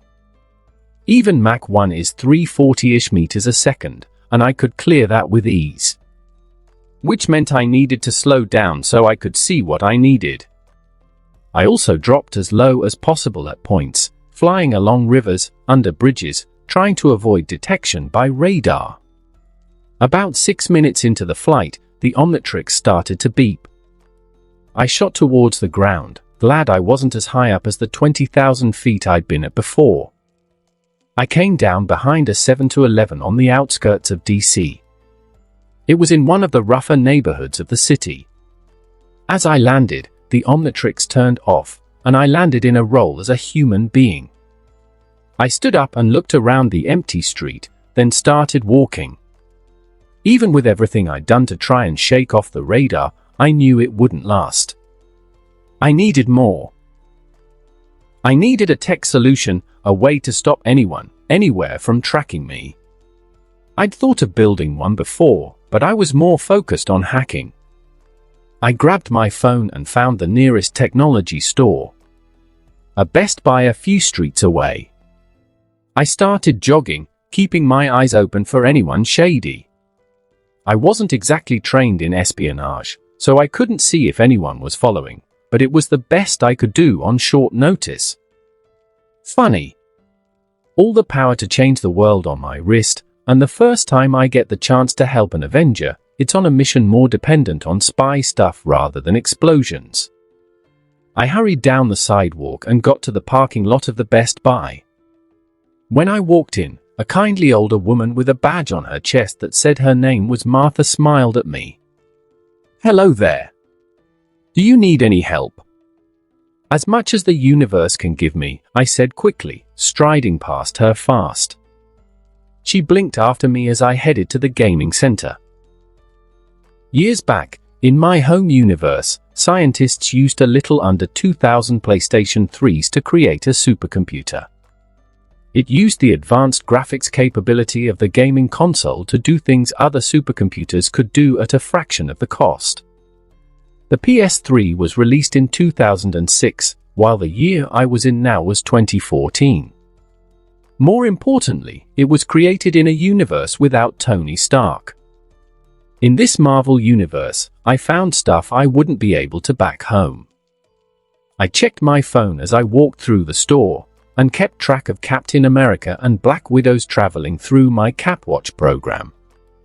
I had one of the employees get me one of the new Stark console systems, which he told me would be waiting at the front for me since they didn't keep them on shelves. We did the same with a small monitor, a pair of earphones, some graphics cards, and some Legos, though I could carry a few of those items myself. Once at the cashier, the problem started. "That will be $1,078.38, the cashier, a cheery young woman with black hair that had a red stripe in her bangs, smiled at me. "And will you be paying with debit or credit?" "Cash," I reached into my bag. Over the months, I'd only spent money on essentials. The rest, I got from trash cans, sometimes pawn shops, but usually, I rarely spent the money I got from my job for anything that wasn't food. Add in the money I stole from thugs and gangbangers, and I had some cash to spend.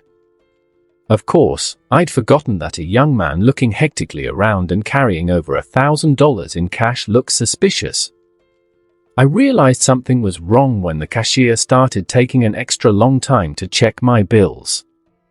Then I saw the employee in the background making a phone call. He was trying not to look at me. Someone came up behind me. "Excuse me, sir?" I turned around.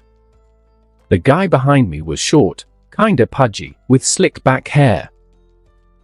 He looked like a normal guy. He smiled. "Can you come with me, please?" He opened his coat. Inside was a badge with an eagle symbol on it. "Shield." "What, were you in the store already?" I said as the cashier hurried away. The guy shook his head. "No, but I was close by when we intercepted the phone call to the police. It just took him a while to get here." He nodded behind me. I turned around. There was a guy, standing taller than me. He was striding towards me, wearing nothing but a tank top, which showed off he had enough muscle for a fitness magazine. His head was bald, and his eyes were hard.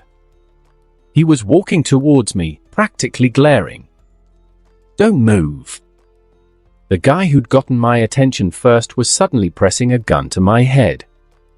But I'd already reached for the Omnitrix. I thought about changing the alien I had set on it for when I left the store. But it didn't look like I had time. "Get down on the floor," and I pressed the face of the Omnitrix. The guy fired his gun, but I was already knee-height to him. I shrank down by about 5 feet.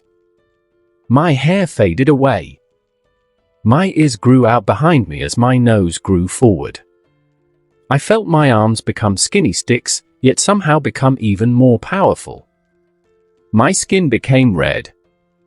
My blue jeans changed to fit my new form, my sneakers as well.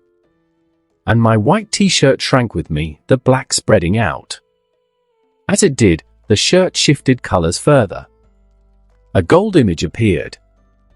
Like a man wearing a helmet with big goggles on and a Triforce symbol on the eyebrow.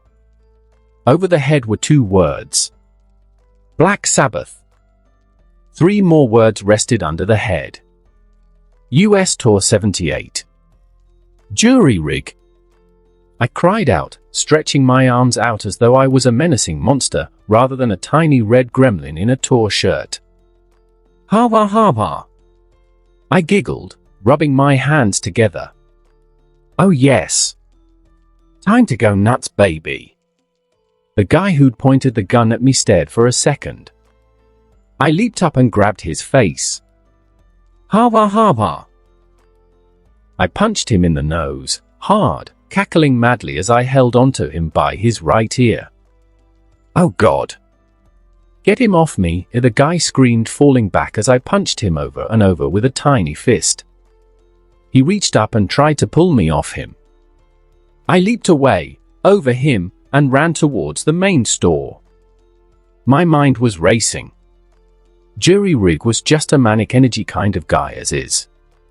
But here? In the middle of a Best Buy? Oh my god, I stopped in the middle of an aisle full of printers. My fingers twitched as I stared at the devices in front of me. Heck he. Disassemble.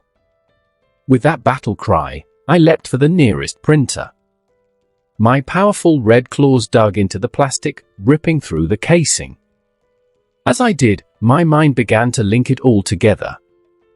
One part connected to this part, so it could do this. And if that was possible, why couldn't I just do this? The feeling of tearing the printer apart, of understanding through destruction, made me cackle like a madman, my squeaky voice filling the air. Disassemble, disassemble, disassemble, disassemble. In a blur, 3 printers were torn to pieces. Then I started mashing them together. The computer parts, mechanical sections, the pieces just fit together in my head. My mind may have been as hyper as the Flash on crack, but I just felt this natural intuition for technology. I knew the machine because it just made sense. Reassemble. I cried out, creating a power source in the handle. Reassemble, reassemble. I placed the glass in the barrel as a focusing lens, then jammed plastic all around it for reinforcement. Heh. Fixed it, baby. Jury Rig was my most mind-bending form. But in some ways, he was also my most peaceful. Just as I finished the machine, the bald guy from earlier came around the corner. When he saw me, he started walking down the aisle. I picked up the device in my hand and pointed it at him. Hey, Baldai, I said with a fanged grin. Say hello. The creation I'd made was shaped like a giant gun made of plastic. I pulled a trigger that had once been a piece of plastic, and the gun fired, sending me flying from the recoil. A ball of light slammed into the tall bald guy. It pressed into his chest, lifting him up and sending him flying. Ah! I cried out. The guy slammed into an earphone display, shattering the plastic. What you gonna do now? The bald giant rose up. His nostrils flared, rage in his face. He grabbed the metal shelving next to him with his right hand. He smirked suddenly, his rage becoming determination. I can think of something. As I watched, his right hand changed color. From the point where he was grabbing the shelving, it started to match the shelving. For a moment, I thought it was some sort of camouflage. Then I realized it was so much worse. The color moved up his arms to his shoulders, and up over his head, until he was completely white, metal replacing skin. Hey, I said, my eyes wide. Your last name wouldn't happen to be Levin, would it? The big metal man roared, rushing at me. The imagery of a giant white being of metal rushing for a tiny red gremlin carrying a giant gun was hilarious. I raised the gun and fired again, as fast as I could.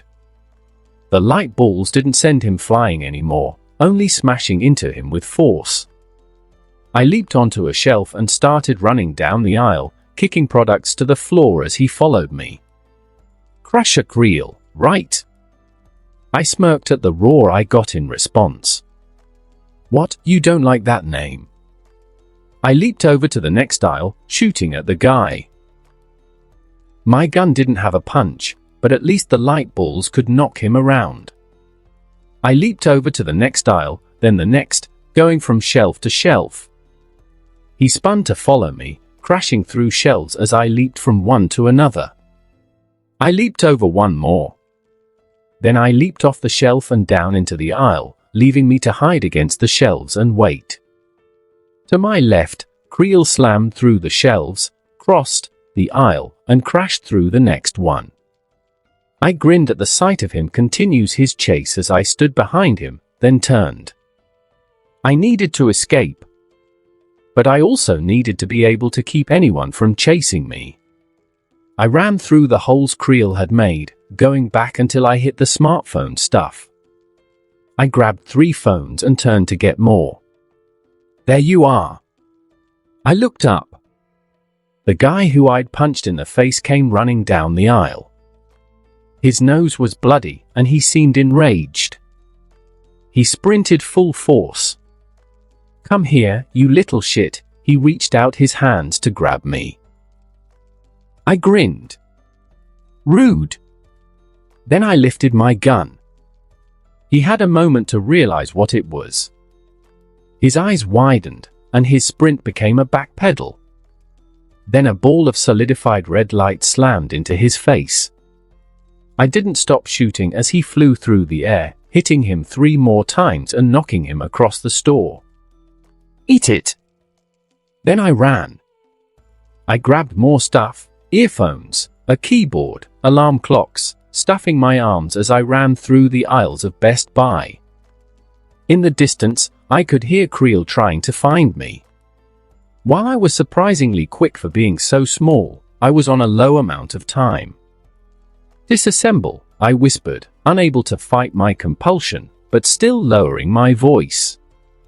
I grabbed at all the stuff in my arms and tore it apart. Smartphones were torn apart so their batteries could be used as power sources, and their touch screens as interfaces, their wireless stuff to interact with satellites. The keyboard and alarm clocks used for their circuitry. The earphones to produce sound. Except one, which I used to make something else. Soon, I was finished. I had a small block of random wires and circuitry before me, and a smaller one that looked like a pair of headphones turned into makeshift speakers with a Darth Vader alarm clock in the middle. I was about to pick them up and run when the wall behind me exploded. Yeep! That was all I got out. Then I was picked up and slammed into a shelf. Hands of steel wrapped around my thin neck. Gack! Creel held me in the air. He smiled at the sight of me in his grasp. Slowly, he began to squeeze. GHH! I wheezed out. My left hand hurriedly reached for the Omnitrix symbol on my belt as I mentally reached for a hero who could fight off Creel. I changed. In seconds, my height exploded up to 9 feet. Red skin became orange and white fur, striped black. My muscles exploded outwards, becoming massive boulders beneath my fur. My feet became paws, and my hands each grew a single massive claw popping out of the back of my wrist. And my face became that of tigers. Wrath! I roared in Creel's face, picking him up and tossing him back. He slammed into some shelves, destroying the store further as his metal form broke them. "You ain't about to choke me again, bub." With that, I stepped forward. Creel went to meet me, lashing out in a cross aimed at my chin. I caught his fist, a small shockwave as metal met flesh, both with superhuman power. When he stared at me in shock, I grinned savagely. "Heart's right, Buster." I pulled in his arm, my claw slashing at his stomach. For a moment, my claw and his stomach clashed. A long gash was scratched into his steel form, but not enough to hurt him. He freed his fist from my grasp and fell back, but I stepped forward. "Why he got nothing?" I roared, meeting him in battle. I roared, rushing him, slashing my claws into him. He fell back under my power. I relished in the sight as his metal skin was carved by my claws. That's right. Let me tell you something, Crusher Creel. Nobody can beat Wrath. I picked him and slammed him into the ground. I'm the best there is at what I do, and it isn't very nice. You talk too much. Creel punched me in the face from his position on the ground. I fell back, staggering. He followed me, punching my ribs. For the first time since I found out I had Wrath as a transformation, I felt pain from a blow, my bones groaning at the blow. I grunted, rage blinding me. "You think you're great, Mr. I can turn into what I touch? Well, bring it on." I punched him in the face. Then Creel punched me in mine. We duked it out, tearing through Best Buy, turning shelves into scrap against our bodies. I grabbed a flat screen and slammed it over his head. He grunted as hundreds of dollars of metal and plastic tore over him. His skin flickered in color to match the TV, and he hurriedly grabbed some steel shelving to change into steel again. I roared, hitting him over and over. Creel was silent now, trying to beat me with every bit of skill he had, his fists slamming into my chest, ribs, and face. I felt some respect for a moment. Creel was tough. But mostly, I was frustrated this problem wasn't going away by punching it. So, I decided it was time to really fight. When Creel threw another punch, I leaped up. About 20 feet in the air. Messier elbow drop. Creel tried to dodge, but I came down too fast, slamming my full body weight into his back with my elbow. He hit the ground, hard. I rolled to my feet and grabbed him, holding him upside down in a hug, his face outwards. I leaped upwards. And as I came down with Creel's head leading, I called out once more. "Paul Harry's pile driver." The ground shook with our impact. For a moment, it was still. I sat in a crater that had once been the gaming center of the Best Buy, Creel lying on his face. I rose up and picked Creel up by his leg, lifting him until he was upside down and face to face with me. Creel was still awake, but weak. I grinned toothily. "Wrath wins?" Creel didn't respond. "Yeah, Wrath wins." I tossed him aside. A gunshot echoed in the store. A brief impact jostled my arm, a mere pinprick compared to I turned around. A bunch of guys were coming towards me, all dressed in police uniforms or familiar black military gear. I scowled. "Wrath is real annoyed with you idiots," I roared. I reached for the Omnitrix symbol on my chest, tapping it. Orange fur became brown reptilian skin. Astrodactyl. There were about 15 men coming towards me. I opened my mouth and charged it with star power. Squawk!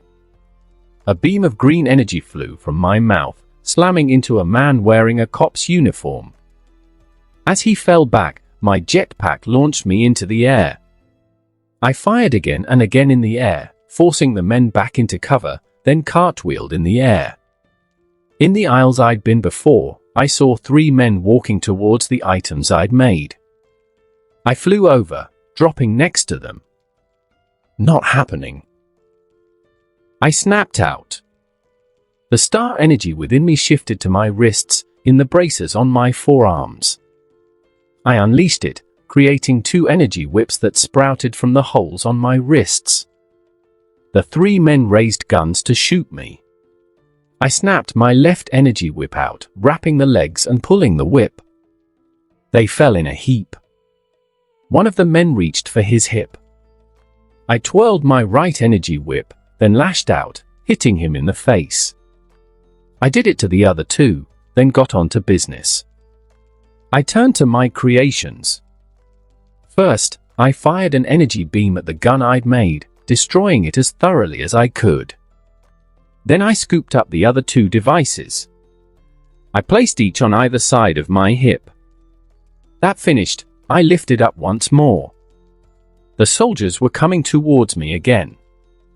One had a rocket launcher, which he fired at me as I hovered in the air. I spun an energy whip around and lashed out, exploding the rocket in mid-air. "You'll have to do better than that, squawk!" I flew for the exit. As I launched forward, my jetpack released a propulsion blast behind me. It hit the ground and exploded, sending the shield agents flying. I swung my whip at the glass of the front store window, breaking it. With that, I was out in the fresh air. I flew upwards, only to widen my eyes at the sight above me in the sky. Cool, squawk! A Quinjet. It floated over me, with its rotor wings, cool design, and even missiles on the wings, a feature I'd never seen on them. I flew up past it. The Quinjet turned towards me, a Gatling gun popping out of its nose. Oh, squawk! The loud whine of a Gatling gun filled the air as I rocketed around. The Quinjet spun to follow me, the Gatling guns filling the space behind me with bullets. The Quinjet fired missiles as well, 3 grey ones that followed me. I swung left to right, up and down, but I couldn't shake them. My eyes narrowed. This is a lot of resources coming at me, I grumbled. With that, I did a loop. I zoomed above the Quinjet, where its Gatling gun couldn't reach me. The pilot tried to rise up, but it wasn't fast enough. I turned and unleashed my right energy whip, star energy lashing out to destroy all 3 missiles. Then I aimed at the Quinjet and fired a blast from my mouth at the top. The aircraft staggered under the blast. I flew upwards, releasing another propulsion blast from my jetpack, leaving the Quinjet behind me. As I did, I reached for my waist and touched one of the devices. 2 things happened. First, the device began to emit energy that would interfere with any radar, as well as hacking satellites to erase my image as I flew. Then the first device activated the second device on my hip. That device projected a bubble in the air around me, one that kept sound crystal clear. Then it began to play a song, the music starting with a guitar riff. As it played, I sighed. Gonna have heavy metal in my head all day now, I said, despairing of ever understanding why jury rig was so weird. All you women who want a man of the street but you don't know which way you want to turn, just keep a coming and put your hand out to me, cause I'm the one who's gonna make you burn with that music playing. I did an aileron roll, released another propulsion blast, and shot forward. I landed once I figured I was far enough away. I had to check where Captain America was, and my phone disappeared with my clothes whenever I transformed. I took a moment to despair the loss of my backpack. All that money, gone. What a waste. I touched down in a bit of forest, changing back. The forest was mostly dead, considering it was January. I took a breath, feeling a bit chilly, but not bad. I sat against a tree and slowly slid down until my butt hit the floor. I needed a break. Even with all my fighting in New York, I'd never been involved in so much combat. And Creel. Damn. If Creel had fought a bit smarter, he could have beaten me. Even with the Omnitrix healing me, I still felt his blows, the sheer power he had. What was S.H.I.E.L.D. doing working with Crusher Creel? I stopped, just trying to breathe for a moment. Once done, I checked Capwatch once more. The program was still running fine. I did a quick check and found it wasn't compromised. No one had found it. Thank you, Alien Tech, for being so damn broken. Jury rig was awesome. Anyways, I leaned against the tree and zoomed in on the map, showing me where the 2 were. Between my shopping, the fight with Creel and the Quinjet, and my rushed flight away from Best Buy, Captain America and Black Widow had made progress. They were on I-95, driving steadily north. If they kept going, they'd eventually hit Jersey. Sammy would have had something to say about Jersey. I watched them, trying to decide if I should join them. The devices I'd put on were still working at my hips, both humming ominously, but steadily. The beginning refrains of Enter Sandman began to play, kept in a 3-foot bubble around me by the device. The tiny image on my screen of a blue truck driving steadily continued to play. I sighed, then got to my feet.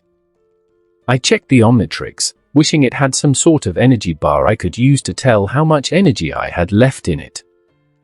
Finally, I just activated it, transforming back into Astrodactyl. With that, I was off into the sky.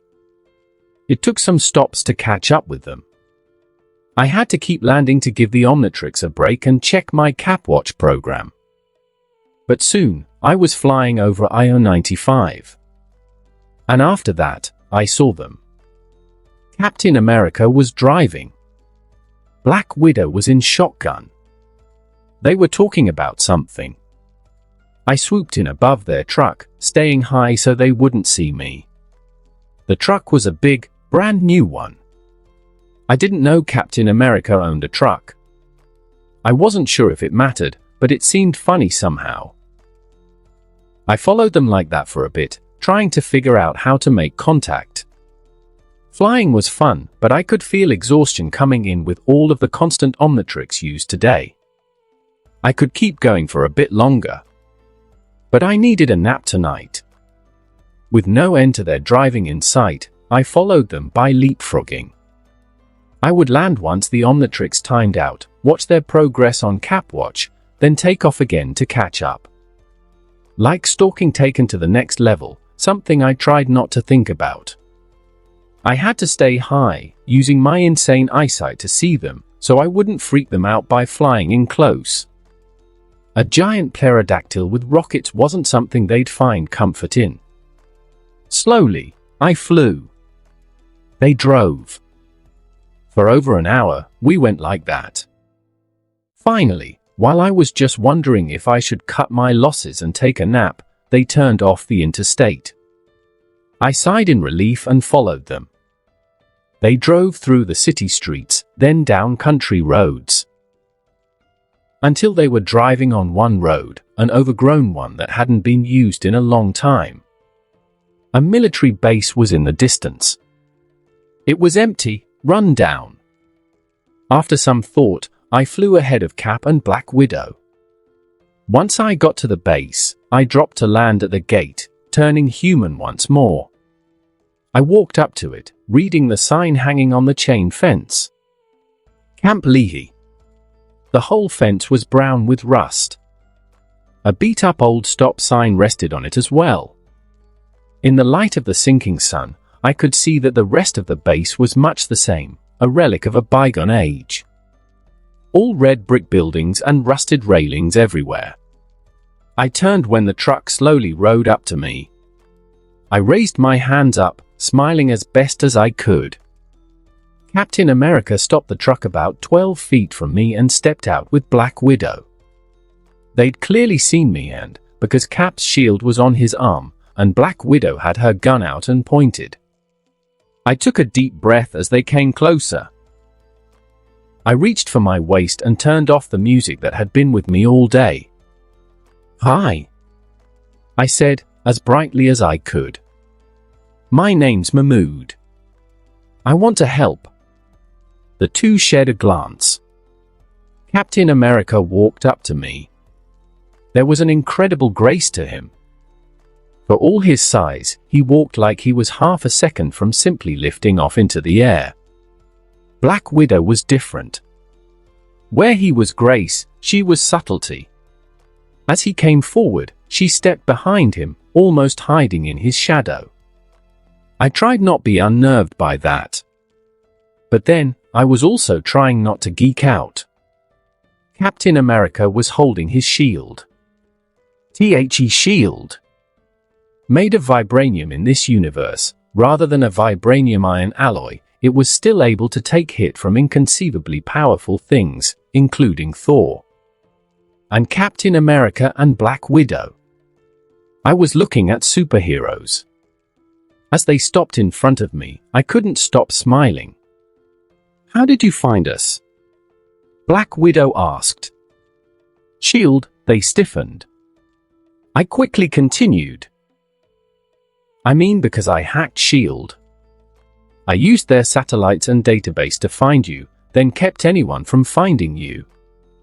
Here, see?" I reached into my pocket. "Ah," "Careful," Black Widow said in warning, pointing her gun at my face. I flinched. After a moment, I slowly pulled out my phone, raising it for them to see. I switched on the Cap Watch app, then tossed it to Cap, who caught it in his right hand. He turned it look, then blinked. Cap Watch. I winced. I like my programs to have fun names. Black Widow's lips twitched upwards. "And you can follow us with this?" he asked, looking up at me. "Why? What do you want?" I spoke fast. "Back in October, I was given this." I lifted a hand up, displaying the Omnitrix. I don't know why I was given it, but it gave me powers. So I started using those powers to help people, traveling around Manhattan and saving anyone I found. It was good work. "Speed it up," Black Widow said.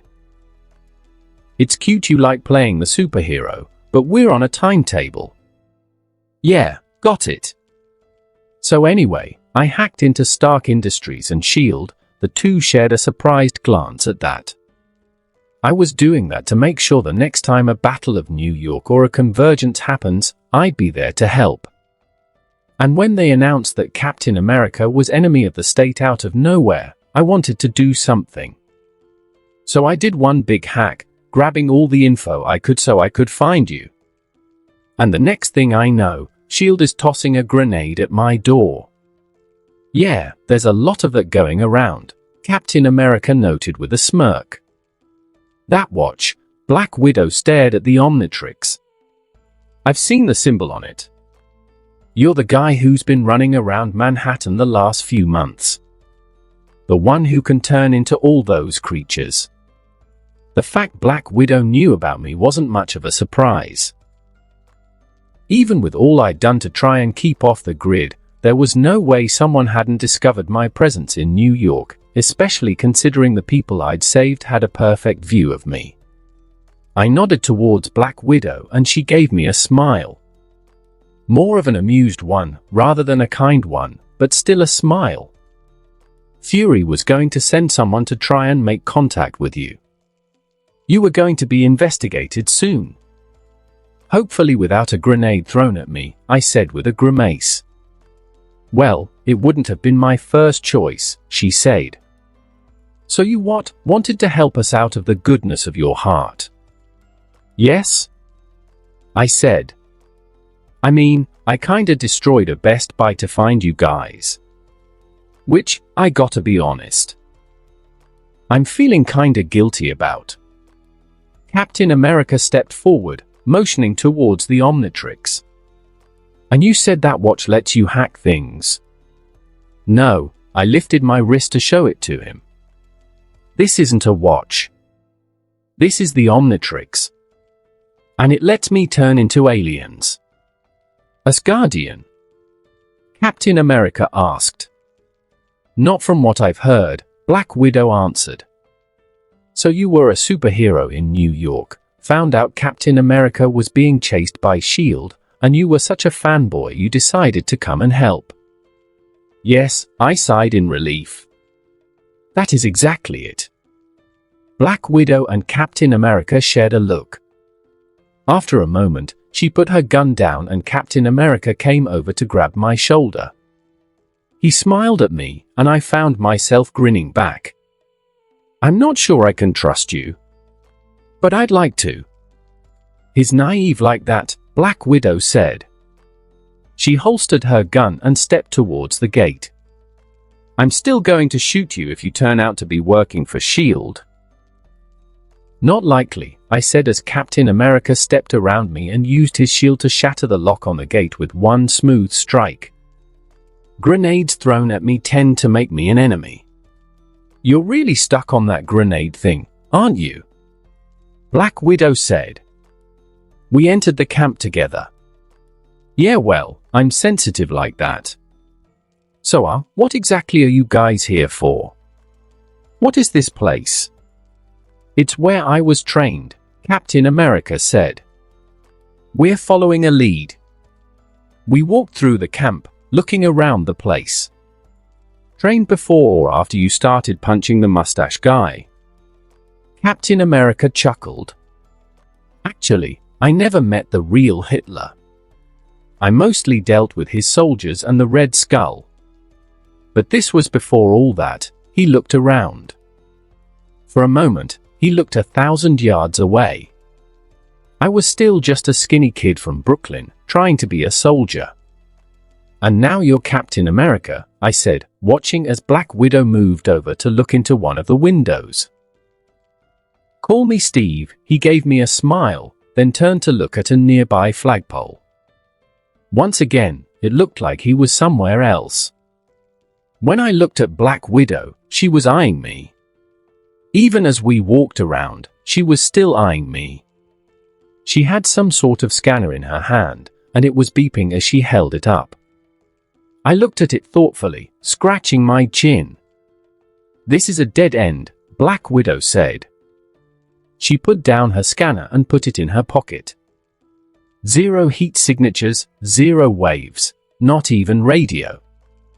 Whoever wrote the files must have used a router to throw people off. She looked over at Steve, who was staring at a bunker. What is it? I looked at him as well. He seemed to have an epiphany. He started moving towards the bunker. I went to follow, and Black Widow hopped over a railing to join us. Army regulations forbid storing munitions within 500 yards of the barracks, he said as we walked up to the bunker. He gave us a look. This building's in the wrong place. He smashed the lock on the door to the munition bunker, I guess? I couldn't help but stare at the shield as it turned steel into scrap. That thing was seriously awesome. We walked down a flight of stairs and found what looked like a large office space. I'm not a soldier, but this doesn't look like munitions, I said, stepping down to the place. It's not. Black Widow was looking at a wall nearby. It's shield. Or maybe where it started, Steve added. We were all looking at a massive symbol on the wall, the centerpiece of the room. An eagle, surrounded by the words, Strategic Homeland Intervention, Enforcement and Logistics Division. That's probably your fault, I said without thinking. Steve looked at me, surprised. What was? I chuckled, waving at his right arm, still holding the shield. I mean, they worked really hard to make up a name that spelled shield, right? Steve looked down, surprised. He held it up. After a moment, he gave his weapon a warm smile. Yeah. I guess they did. I can sense anything that might be in here if you guys let me. How? Natasha asked. I responded by waving the Omnitrix at her. If someone other than us has been in here in recent years, I'll be able to follow their trail. Steve and Natasha shared another look. Do it, Steve told me. All right. Keep in mind, I won't be able to talk in this form, so just follow my lead. I opened up the Omnitrix, flipping through my menu. I needed to sense things human eyes couldn't. Blitzwolfer was great because he had a good range of powers, including his senses. But when I really needed to track something or someone down even after years, I pressed the face. And the change came in a millisecond. I went from biped to quadruped. Orange fur sprouted across my body, covering me in a thick armored coat. My eyes sank away and disappeared, and new sensory organs grew at the nape of my neck. Fingernails became claws. A shoulder brace appeared, with the Omnitrix glowing brightly on it. I didn't speak English in this form, but if the snarl I barked out when I finished could be translated, I knew what it would be. Wild mutt. Well, that's new, Steve said. His voice was different now. It was as though he was so much clearer. Like my human ears were only hearing him on the tiniest level. Now, I could hear every bounce and quiver in his voice. That's just how being Wildmutt felt in general. Every scent in the air, every sound, singing to me. There was no sense of color beyond heat, and photographs would be blank rectangles to me. But I didn't feel blind. How could I, when the world was so much more vivid now? When I could hear heartbeats, smell sweat, feel the primal part of the world in my heart. Being Wildmutt was like becoming something simpler than a human. But it also felt purer somehow. As though the complications of sight was replaced by a roaring world of beautiful sense and sound. I sniffed the air with my gills, listened to it all. He said he can't talk like this, Black Widow said. There was a smell coming from her mouth I had to think to recognize. Bubble gum? A lot of it, too. She had some more in her pocket. How's he supposed to tell us anything? I snarled, moving about the room for a moment. I smelled something else, beyond Steve, Nat, the spiders and the concrete. Someone else had been here, months back. He smelled like airline fuel. I moved over to the stairs, following his trail. He'd walked over to an office. I turned, growling at the two. What, over there? Steve walked over to join me, and I pushed the door, smashing it off its hinges and into the ground. Steve cocked an eyebrow. Who? Strong. Show off, was Black Widow's opinion. The two followed me in as I sniffed my way up to some shelves. There were 3 big blank rectangles up on the wall, which I ignored to follow the scent. Captain America and Natasha walked up the rectangles behind me, talking about them in a way that made me realize they were photos. Cap apparently knew them. His heartbeat skipped a little when he saw them. Time to ask about that later. I followed the smell of the man from before to some shelves. There was a gap in between the shelves where I could smell metal and plastic beyond it, a bit of ozone to indicate electricity, and Steve noticed it as well. If you're already working in a secret office, I gripped the gap in between the shelves, shoving them apart. Even after all the years, the right shelf easily slid on its rails. Why do you need to hide the elevator? Just a light on the wall and a pair of doors with windows in them. We walked towards it, me sniffing at the air, and Black Widow went up to the keypad next to it. She lifted a device over the keypad, and it created a hologram over the device, showing the numbers on the pad. The hologram shuffled the numbers and quickly came up with the code, which she pressed into the pad. The elevator doors slid open, and we walked inside. As the elevator dropped, Cap looked at me. You are gonna change back? I looked up at him. I mean, is there a time limit, or do you have to press a button? I growled in annoyance, reaching for my shoulder to tap the Omnitrix. In a flash of light, I was back in my white and black shirt and blue jeans. I sighed in disappointment. Ironically, changing from Wildmutt always made me feel blind as a human. What does that feel like, anyway? Captain America asked. Remember the day you became a superhuman? I said. That sudden feeling of becoming stronger, faster, having better senses. Steve nodded. Like that, but I can change back. God, I wish we had time for me to interrogate you. Black Widow muttered. I looked over at her. I mean, you could just ask me questions. I prefer interrogation, let me get the real story. She replied. You never talk to people over coffee. I had no idea why I was talking the way I was. For some reason, it was really easy to talk to her. She was funny. I do, but not when they can suddenly turn into giant dogs. What, you don't like Tony Stark? We shared a grin, and Steve chuckled. Any chance you guys can tell me about what's going on? The elevator was still lowering. I mean, why is S.H.I.E.L.D. attacking you guys? We aren't sure, Steve said. As far as we know, the answers are here. What about Nick Fury? I asked. I mean, he's the head of S.H.I.E.L.D., why didn't he stop this? The two shared a look, then faced the doors again. Steve answered. He was killed by the Winter Soldier. I stared at him. Then at Black Widow.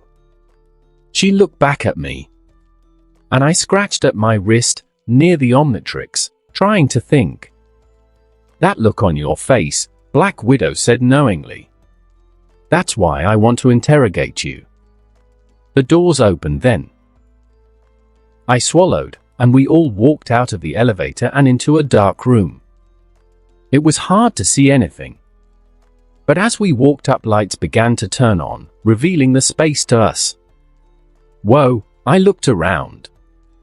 Hundreds of rectangular towers surrounded us, each with reels that could be seen inside through windows. Somewhat, they couldn't upgrade to a laptop. This is an inefficient use of space. You always talk this much? Black Widow asked. Dialogue is important for relationships, I said as we followed Steve towards several monitors. Plus, I'm nervous when I meet superheroes. Children, Steve said gently. We have work to do. When we got to the monitors, there was a desk in front of them. There were a couple of cameras on top of the monitors. Well, that's new, I said when I saw a USB port station on the desk. And I mean that literally. Natasha took something out of her pocket and plugged it into the port. More lights turned on, clearing things up further. The reels in the towers began to spin.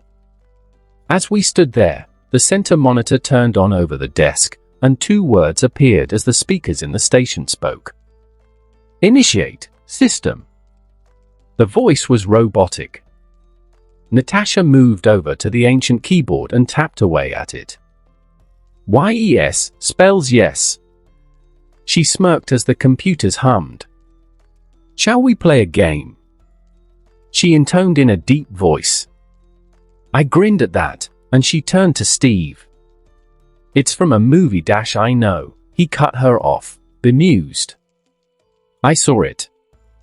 Oh yeah, I said, realizing. You have a lot of pop culture to catch up on. I'm doing my best, he replied, clearly focused on the task at hand. Suddenly the center monitor lit up. Lines of green codes went down the screen, and a voice spoke. Rogers, Stephen, said a voice with a German accent. Born, 1918. What the? I said in confusion. A camera on top of the monitors turned to look at Black Widow. Romanov, Natalia Alienovna. Born 1984. The camera turned to look at me. And then it stalled.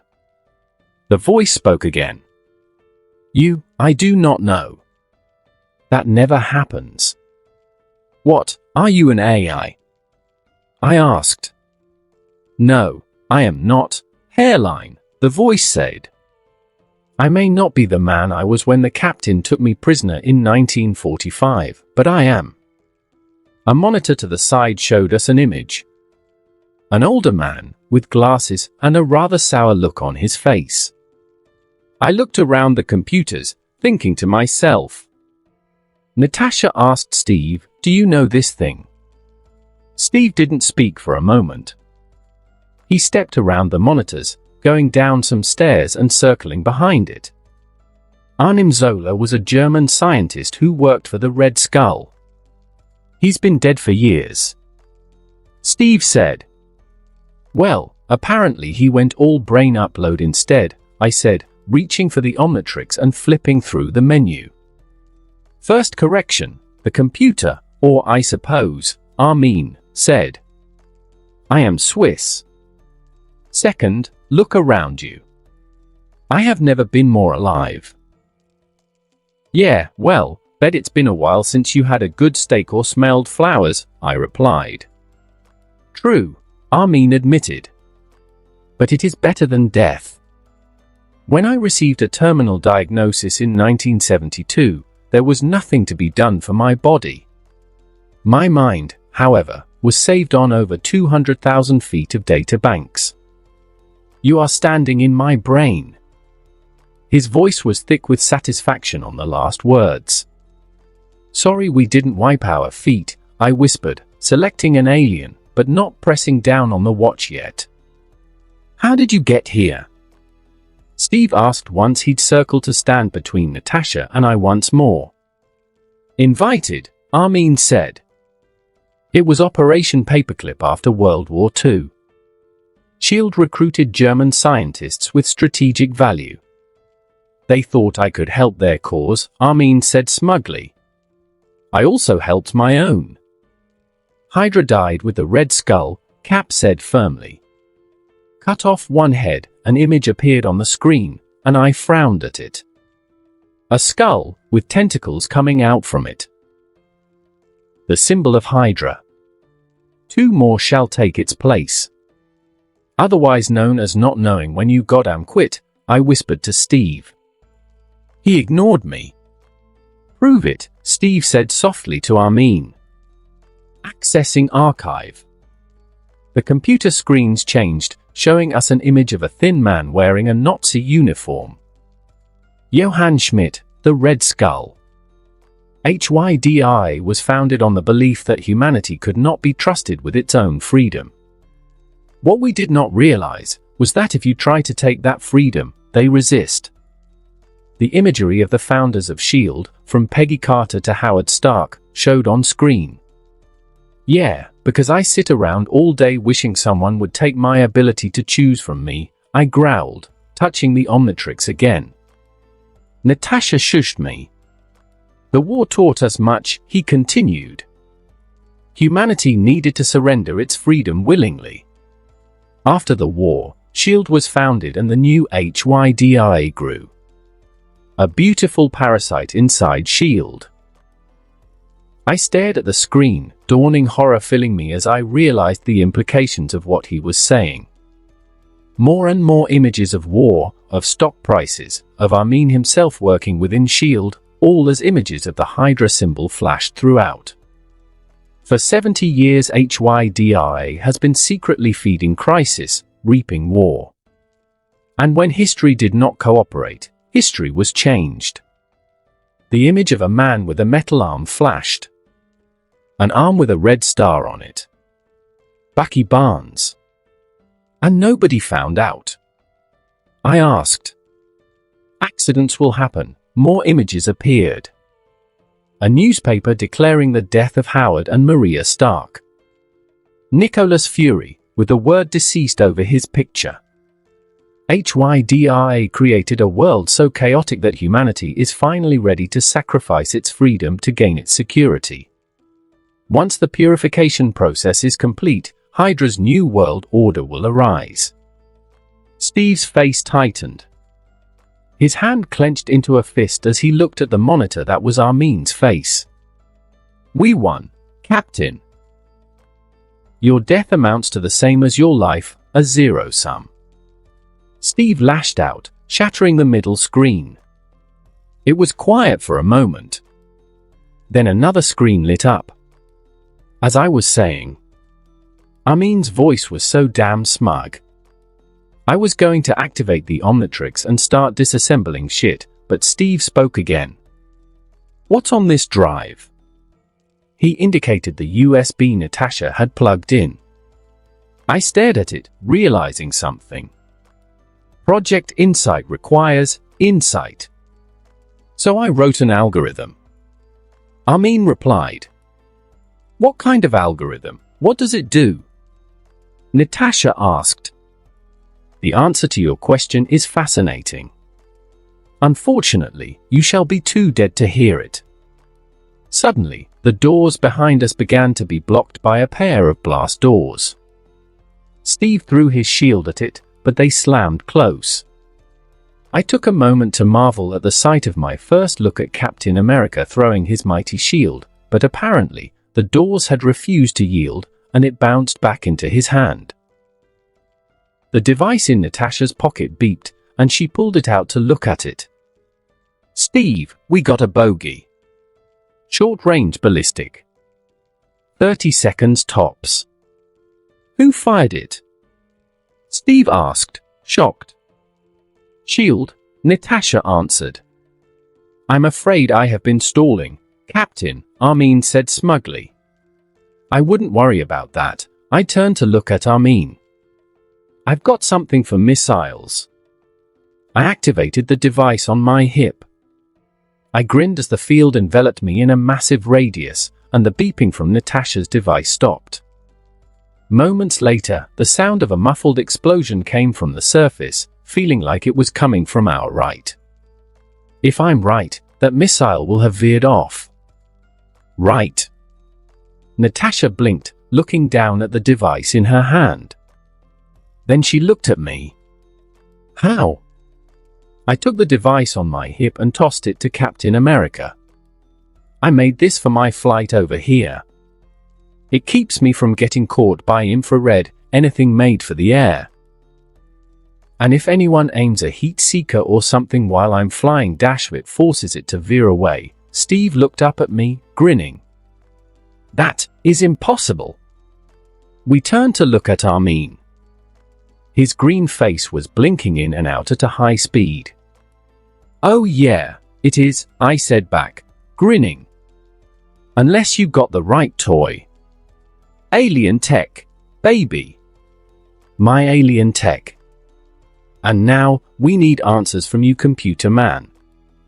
See, I heard about Project Insight while I was hacked into S.H.I.E.L.D., and I know a bit.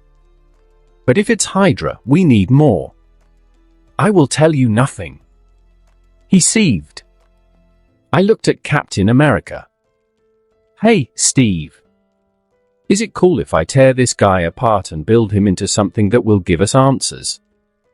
Steve looked at me. Then he looked over at the computer. Then he smiled.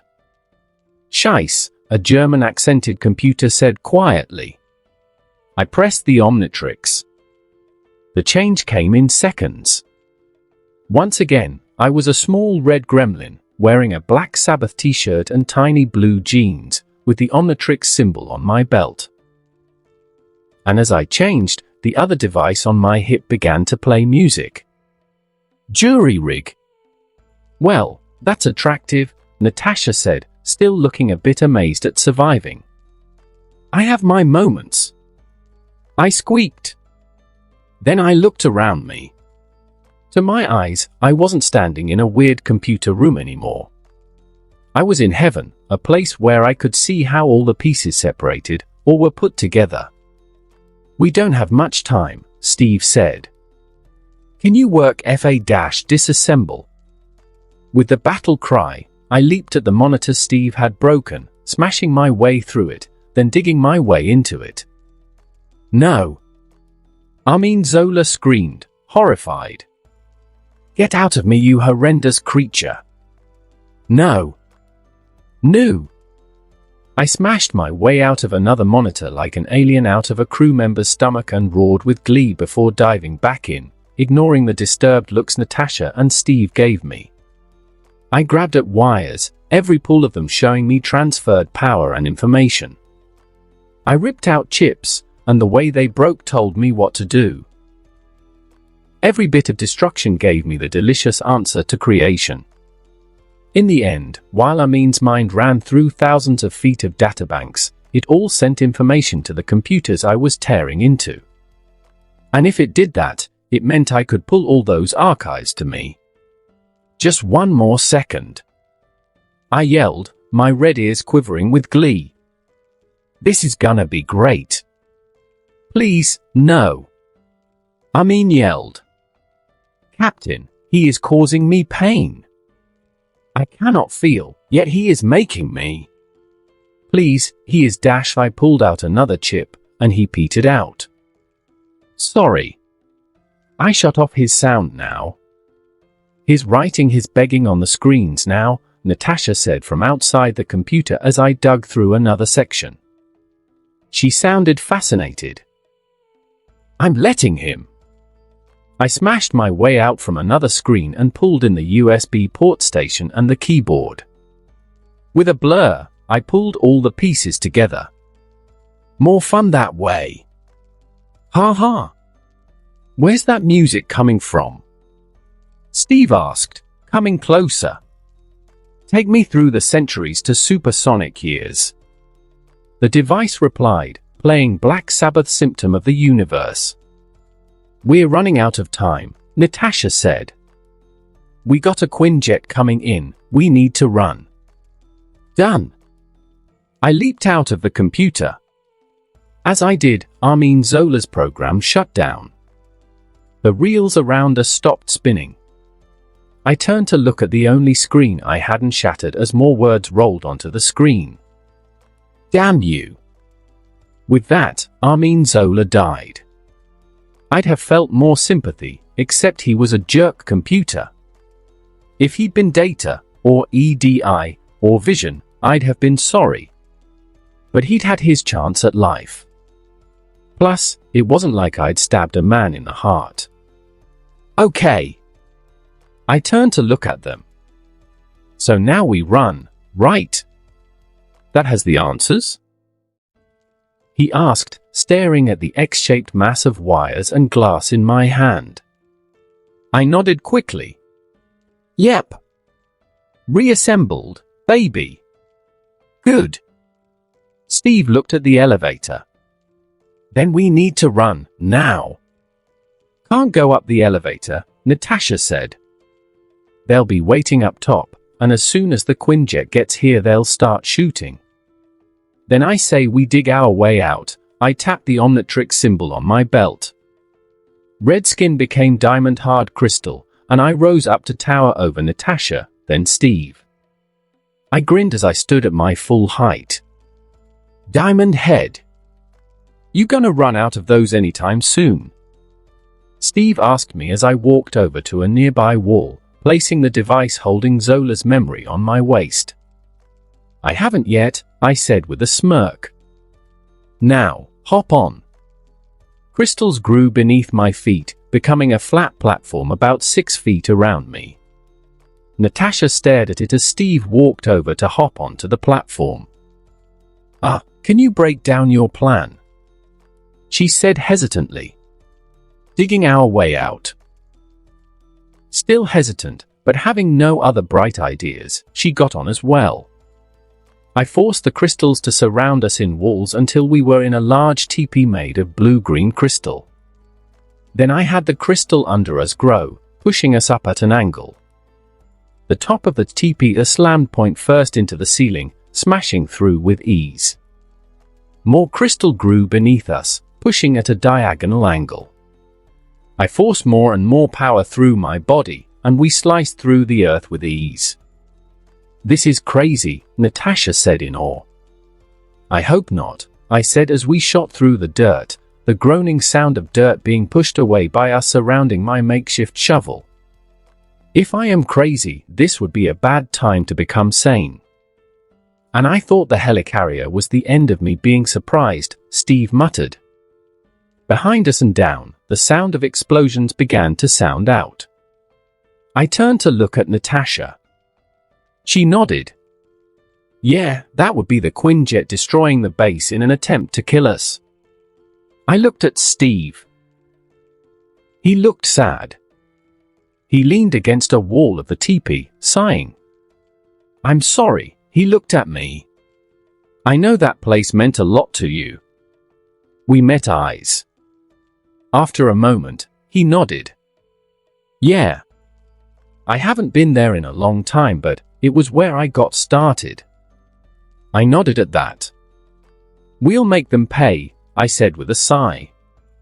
SHIELD isn't what you thought it was. But it was made by good people. And with this, I nodded towards the junky-looking device on my waist. We can save it. Is it worth saving? Steve asked. I looked over at him. He was still staring at the ground. He was staring at his shield. I tried to think of what to say. Those people, I finally got out. The ones in the pictures that you and Natasha were looking at. Who were they? Steve looked up at me, sighing. Yeah, Natasha sat down, looking at him. They were the founders of S.H.I.E.L.D. Friends of mine. General Chester Phillips. Howard Stark. Steve stopped, swallowing. Then he continued. Peggy Carter. They'd be horrified if they saw what S.H.I.E.L.D. became. Some of it was good, Natasha said weakly. She sighed. I wouldn't have joined if I didn't think so. We were suddenly in the open air. I opened the teepee by sliding the crystal apart. We'd popped up in a field, a long way away from Camp Leahier's remains. It was night now and crickets buzzing in the field in the distance. As we got out, Natasha looked back at the massive crystal jutting out of the earth. You going to do anything about that? Nope. I sighed. I already left crystals behind. I might as well give them something insane to dig through. I like the idea of Hydra cleaning up my messes.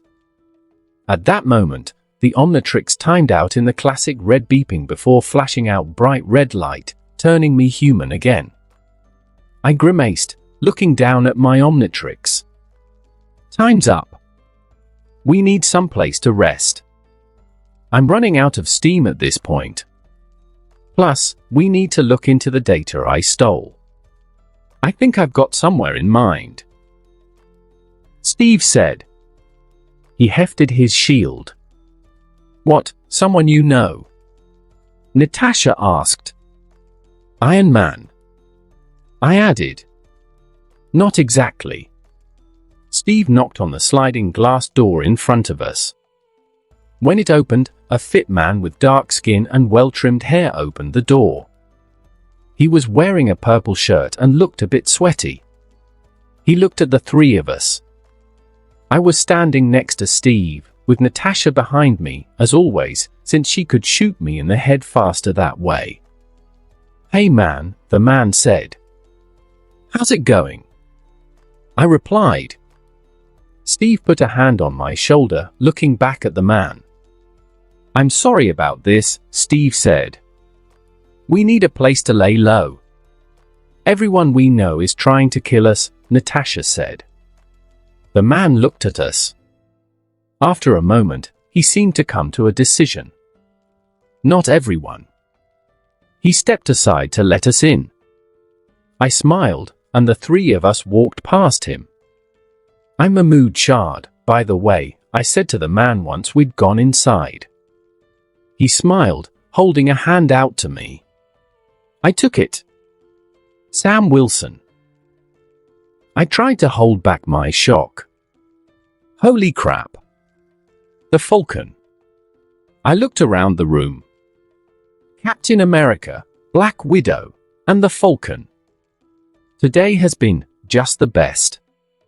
I finally said, grinning like a madman. Steve and Sam gave me weird looks. Natasha narrowed her eyes at me. I just grinned back at them. Guess I'm an Avenger now? January 11th, 2014 later, I was deleting the Cap Watch on my phone. As good as it was, a dedicated program for finding Cap wasn't useful anymore. And without my supercomputer, I couldn't turn it into something new, so, bye-bye Cap Watch. Though has served me well. Sam came in with a pot of coffee. Oh thank God, I said, walking over to join him at his dinner table. I'm running at fumes at this point. Yeah, you all look like you had a hell of a day, Sam noted with a look at me, then at the hallway where Cap and Natasha had gone. What exactly is going on? I shrugged, watching as Sam set out some creamer and sugar, bringing some cups to him. I'm honestly just the guy who shoved myself into the mess. I wanted to help Captain America, then they're trying to kill me. But here's what I know, and what Cap and Nat told me on the way here. I gave Sam the lowdown. Project Insight, Fury dying, Shield attacking Cap, Shield attacking me, the stuff we'd found out from Arnim Zola, and finally the X-shaped device I'd made from Arnim's parts. So that little thing has all the info you need? Sam asked. He was scrambling some eggs now and had some toast set aside. Yep, as far as we know. I took another sip of coffee. By the way, do you know me somehow? Sam asked. I sipped my coffee again. I mean, you seem to recognize my name. I didn't speak for a moment, leaning back in my chair. Yeah. Shield had a file on you. They said you were a good soldier. I didn't dig through anything, but apparently they were planning to recruit you one day. Sam froze for a moment. He looked up. And if Shield is HYDRA- not all of it, I corrected him. Black Widow isn't.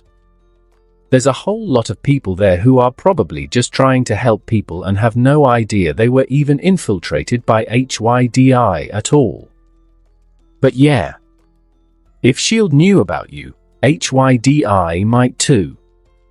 That's mildly terrifying. Sam put the eggs he'd cooked onto a plate.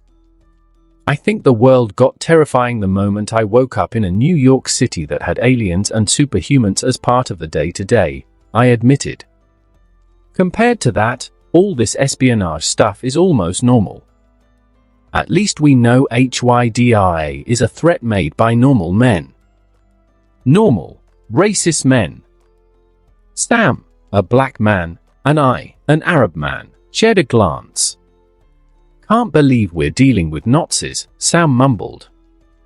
Hey, they came back, and Captain America came with them. We shared a grin at that. I want to kick some HYDI ass. I'm just wondering what we need to do to get it done. I mean, all I knew about Project Insight was that they had 3 big old helicarriers with repulsor technology installed. Sounds like you can do a lot of damage with those, Sam said. He put the eggs and toast on the table, and I thanked him as I got some. I'm gonna go get those too. He walked back to where Steve and Natasha were, and I continued to eat. The group entered shortly. Natasha gave me a look, eyeing the Omnitrix, but didn't say anything. I decided that was progress. Steve sat next to me, while Natasha took a spot nearby to lean against a wall.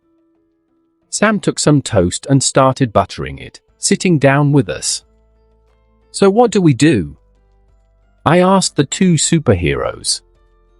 Have you gone through the information that you took from Zola? Natasha asked me. I shook my head. I may have a genius on my wrist, but I'm not skilled in espionage or military tactics. I wanted to wait. I reached for my device and tapped the top of it. X device, wake up. The glass and steel creation buzzed for a moment before projecting a holographic screen facing me and capital Whoa. Sam looked at the hologram, ignoring the toast in his hand. How is that possible? Natasha asked, as stunned as Sam. Arnim Zola wasn't made of any tech to make holograms. Doesn't matter, I said. Jury rig doesn't see technology based on what it is. When he tears things apart, it gives him insight into what is possible. He's like a guy who breaks apart a Lego house so he can see the pieces, then make something new. I'm not going to question it, Steve said. Show us what you've got. Funnily enough, he actually didn't seem too worried. I suppose his experience with sudden new tech was more flexible after being frozen in the ice. X device, what do you got on Project Insight? I asked. One moment, sir, Natasha flinched when the device spoke. Wait, is it alive? She stepped forward, staring at the X device. No, I am not. The voice was very country, the sort you'd hear in Texas. I'd wanted a voice based on something American, seeing as we were fighting Nazis. Mahmoud made me as an interface to access my files. He's just a basic virtual intelligence, I explained. He can simulate responses and reactions, but beyond that, he's not a real person. No offense meant, X. None to be taken, sir, he responded. That means you killed Zola? Steve asked me. I scoffed. No. He wasn't AI. He wasn't even a brain upload. Damn close, but true AI and brain uploads can develop. They can come up with new ideas, process emotion, learn, even do stupid things. Zola wasn't alive. He was just a recording. A tape that could spit out the responses on cue. He was stuck in time, no soul, no true intelligence. That is correct, sir, X said. At most, he was a lesser version of myself. Ah, I have the files. X said, displaying the files on the holographic screen in front of us. I lifted a hand up to flip through them by pressing my fingers to the screen and moving them. Let's see, Project Insight. I brought up files of various blueprints. I threw those over to Natasha, who blinked when the X device created a second screen for her. Here are the blueprints for the helicarriers. But Zola said it required an algorithm. What for? Fury said that the goal was to kill terrorists before they could strike. Steve sounded a bit disgusted. Maybe HYDRA wanted to do something with that. No, Natasha flipped through the blueprints I'd sent her, zooming in to look at the various hallways. It can't be just a plot to kill terrorists. The way Zola spoke, it was as though this was some sort of endgame. We have the algorithm, and we have the information Zola had. X. Natasha said hesitantly. A southern accent replied. Yes, m. Is there anything in your files on what the algorithm was supposed to do? No, m. It was made to predict things on a massive scale, using the internet, stored footage, medical records, social media, actual media, and various other sources. X replied. Zola believed that you could predict the course of a man's life by following these trends. But there is no record of what HYDRA itself was going to do with it. Well, that's convenient, Natasha said with a sarcastic grumble. It makes sense though, right? Zola made the algorithm, so it makes sense he would have that in his brain, but I doubt Hydra put all their plans in an outdated location that wasn't even guarded. I stated before asking, so what now? Well, someone launched that domestic missile at us. Natasha closed her screen, tossing it to me. Who in S.H.I.E.L.D. can do that? Pierce. Steve leaned back in his chair, looking annoyed. Alexander Pierce, X said. Head of HYDRA, and one of their highest officials.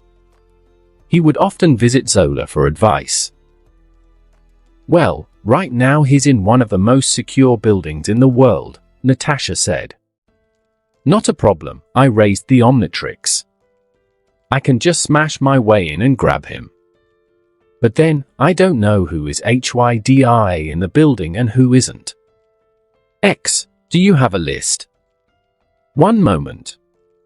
I have select personal, but many of Hydra's operatives are hidden and I'm sure that Zola's information base was heavily outdated.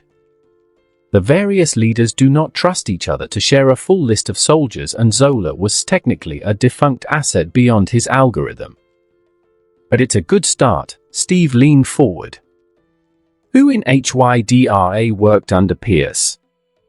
Jasper Sitwell. We all looked at Natasha. He was on the Lemurian Star, where I first stole Zola's algorithm. He is on my list of subordinates. Apparently, his son is currently going to HYDRA Preparatory Academy. We turned to look at Exta. I looked around. HYDRA has an academy for kids. Steve let out an explosive breath, running a hand down his face. Okay, focus. We need to kidnap Sitwell, find out what the algorithm is for. So the question is, how do the two most wanted people in Washington and their shape-shifting friend kidnap a SHIELD officer in broad daylight? Sam got up, drawing our attention. He went into the kitchen and threw a folder on the table. Answer is, you don't. Steve looked down at the folder Sam had dropped. What's this? Call it a resume, Sam said confidently. I leaned over to stare at the photo. Sam was there, a little younger than he was now, wearing a tight suit. A man stood next to him wearing the same suit, both holding goggles in their hands. Natasha picked up the photo, looking at it closely. Is this Backmiller? Natasha asked. Sam nodded.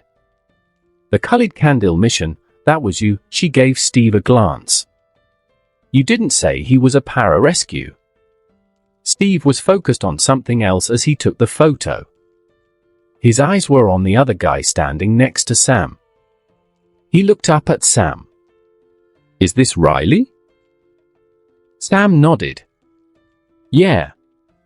Sam and Steve seemed to pass something between each other with that look. I didn't comment on it. Natasha spoke once again. I heard they couldn't bring in the choppers because of the RPGs. What did you use, a stealth shoot? No, Sam stepped forward, picking the folder up to hand to Steve. These. Steve took the folder, opening it. I grinned at what was inside. I'd guessed, but it was still cool to see the truth. Steve seemed amused. I thought you said you were a pilot. Sam grinned. I never said pilot. Steve looked down at the folder. After a thoughtful pause, he shook his head. I can't ask you to do this, Sam. You got out for a good reason. Dude, Captain America needs my help. There's no reason to get back in, Sam said firmly. Steve and Natasha gave me a look. I held up my hands. Hey, he didn't hear it from me. When Captain America needs help, people want to help him. Steve looked between me and Sam, and he seemed overwhelmed for a moment. After a while, he nodded. Okay. Where do we get these things? The last one is at Fort Meade, behind 3 guarded gates and a 12-inch steel wall. Steve and Natasha shared a look. She shrugged. Steve looked back at Sam. Shouldn't be a problem. He threw a folder onto the table. On it, several words were emblazoned. EXO-7 Falcon.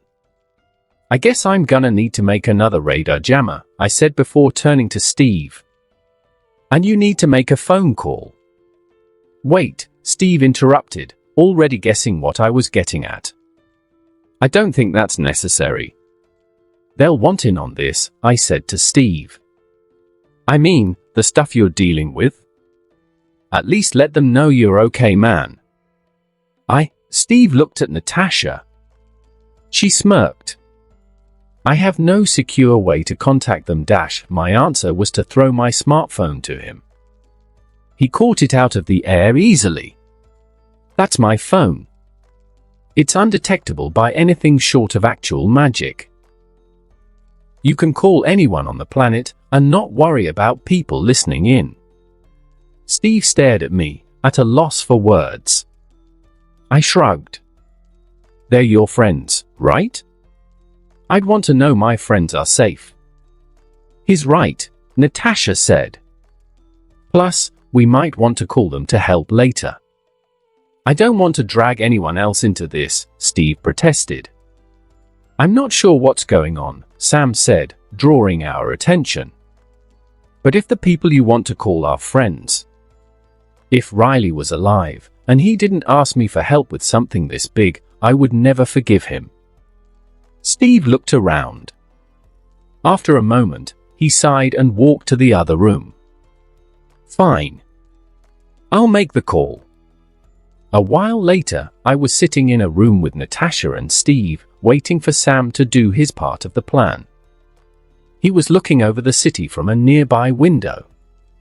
Natasha, on the other hand, was asking me questions.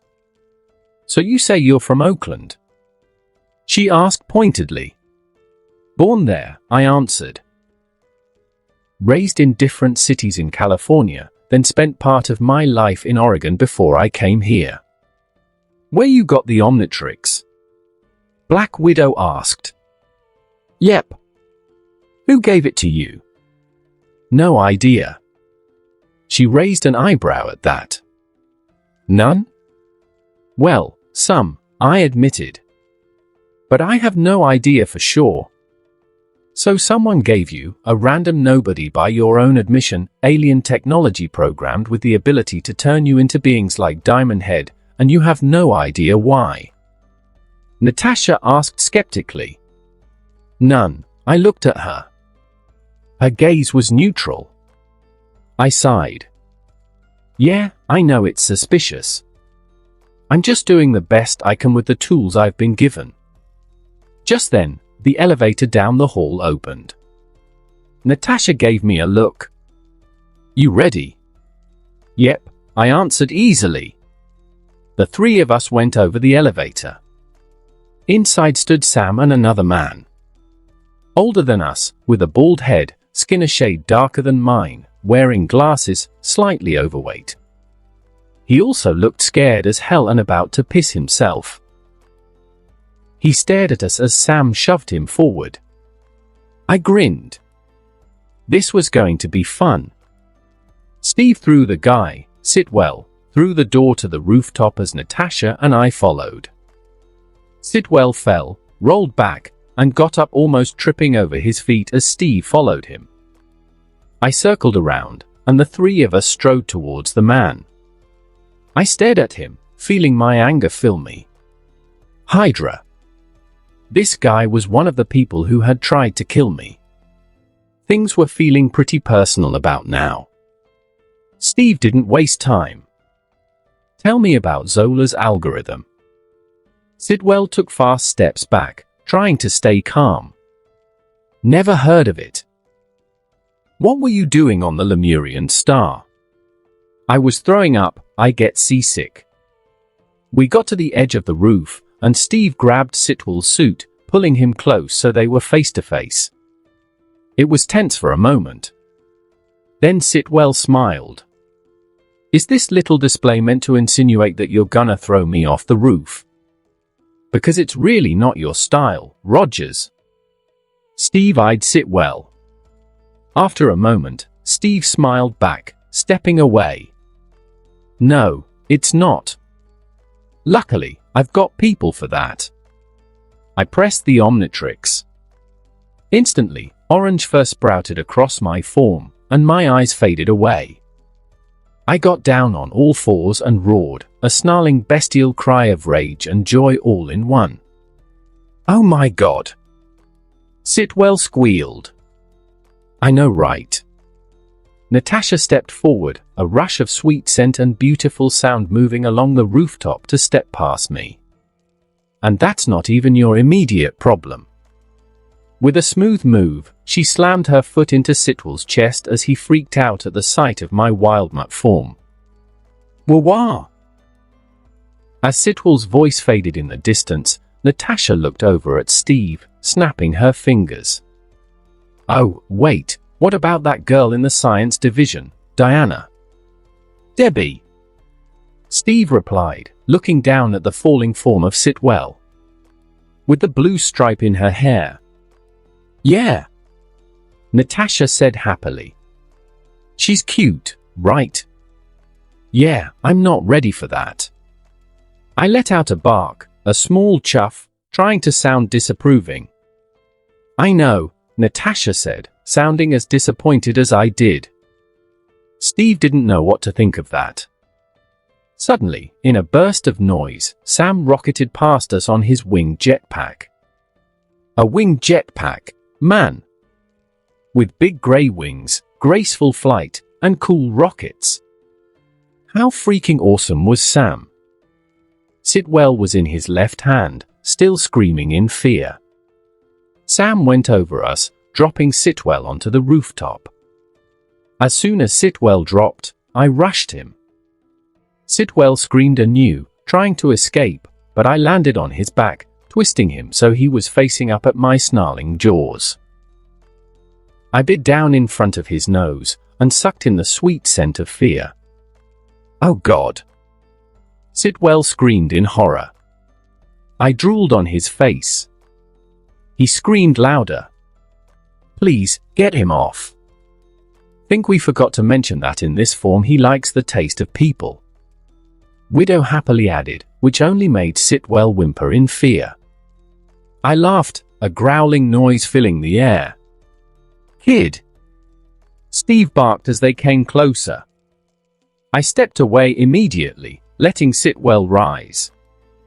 Zola's algorithm is a program, Sitwell said hurriedly, trying to back away from Sam, Natasha, me, and any other monsters hiding nearby. For choosing Insight's targets. We got that part, Natasha said wryly. As she walked by me, she ran a hand along my head, getting a pleased growl as she scratched my head. Who are the targets? All of you. Sitwell looked around, trying to breath, flinching whenever he laid eyes on me. A TV anchor in Cairo, the Undersecretary of Defense, a high school valedictorian in Iowa City. Bruce Banner, Stephen Strange, anyone who's a threat to HYDI. Now, or in the future. I stopped growling. Anyone. Anyone. Even a baby could eventually grow to have a rebellious hatred of HYDI. What if he developed that as a child when he saw his parents were killed? Would Project Insight decide he was a risk? Hell, anyone could decide HYDI was evil. Peter Parker, Matt Murdock, Jessica Jones, the people of Wakanda. If any of them decided to rise against HYDI, HYDI would attack. And once they did, I slapped my Omnitrix symbol. In a snarl, I rose to my feet as a human, ignoring Natasha backing away hurriedly from where she'd been petting me. How many people? Sitwell stared at me. How many? Millions. Sitwell looked around at us. The Insight helicarriers will kill millions. We were in Sam's car later, driving at high speed towards the Triskelion, the headquarters of S.H.I.E.L.D. I was sitting in the back on the left of Sitwell, behind Sam, while Natasha sat behind Steve on Sitwell's right. So we're going to sneak in there and shut it down? I asked. That's the plan, Steve said grimly. Well, Project Insight is launching in 20 hours, we should be able to get it done in time, Natasha noted, leaning forward to speak to Steve and Sam. I know, but let's make it fast anyways, Steve said. We'll use him to bypass the DNA scans and get to the helicarriers, then we can have Jury Rig or Diamond Head stop them from flying. What? I winced when Sitwell yelled in my ear. Are you kidding me? That is a terrible, terrible idea. A massive impact hit the roof. Then a robot hand shattered the back window, grabbed Sitwell, and threw him screaming from the car. Holy shit! I yelled, shocked. I could see Sitwell fly 20 feet before slamming into a car, rolling to a stop only to get run over. Damn! Move! Natasha grabbed me and pulled me from my seat as a bullet slammed into the cushion. I let her move me, following her lead, and she forced me into the front seat with Steve, where we crammed ourselves in as awkwardly together as possible. How did he even get on the car? I yelled in shock. Natasha shot at the roof as the guy on it fired back. Steve reached over Natasha to slam the parking brakes on as Sam drove, and we came to an abrupt stop. A man came flying off the roof, rolled along the pavement, then got to a kneeling stance and slammed his fingers into the concrete, coming to a stop. His robotic arm glinted in the light, and I stared. Winter Soldier. He rose to his feet. His face was covered in a mask and goggles. But I knew Bucky Barnes rested beneath that mask. I reached for the Omnitrix. Natasha raised her gun. And a car slammed into us from behind. For a moment, Natasha's elbow was in my stomach as we were thrown around by the impact, and I hurriedly pushed myself into the back seat. Our car was forced forward at high speed towards the Winter Soldier. He leaped over and onto the car with another loud thump. Sam tried to put on the brakes, but we were getting pushed by the car behind us even so.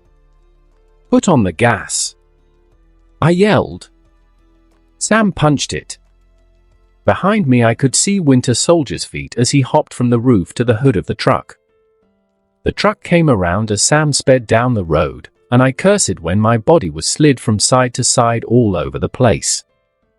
The truck slammed into the car once more, and we were sent into the guardrail. There was a horrific moment where I was airborne. I reached for the Omnitrix. Steve, Natasha, and Sam flew out of the car. I had a brief moment where Natasha and I shared a horrified glance. And then I was alone as the car flipped through the air. Author's note. Next chapter is the Battle of Washington, done my way. Afterwards, a meeting with new allies, and the decision of what to do with S.H.I.E.L.D. The car was spinning in the air, sending me up into the ceiling where I slammed my neck into the roof. The whole world had gone crazy. At some point I slapped my wrist. Still, I was bounced around and I felt pain blossomed with each slam against the car. Then I was transformed. But the car still rolled. I still smashed into things over and over again. The car still threw me around, bouncing me against everything. Finally, the car came to a stop. I lay there for a second. Then I got up to my feet with a snarl. Someone had hurt me. Someone had to pay. The car was on its back. I didn't care. I slammed my claws into the floor that was now above me and slashed my way through steel, plastic, and foam. I dug my way out and pushed my way to freedom. Once I was out, my gills took a deep breath.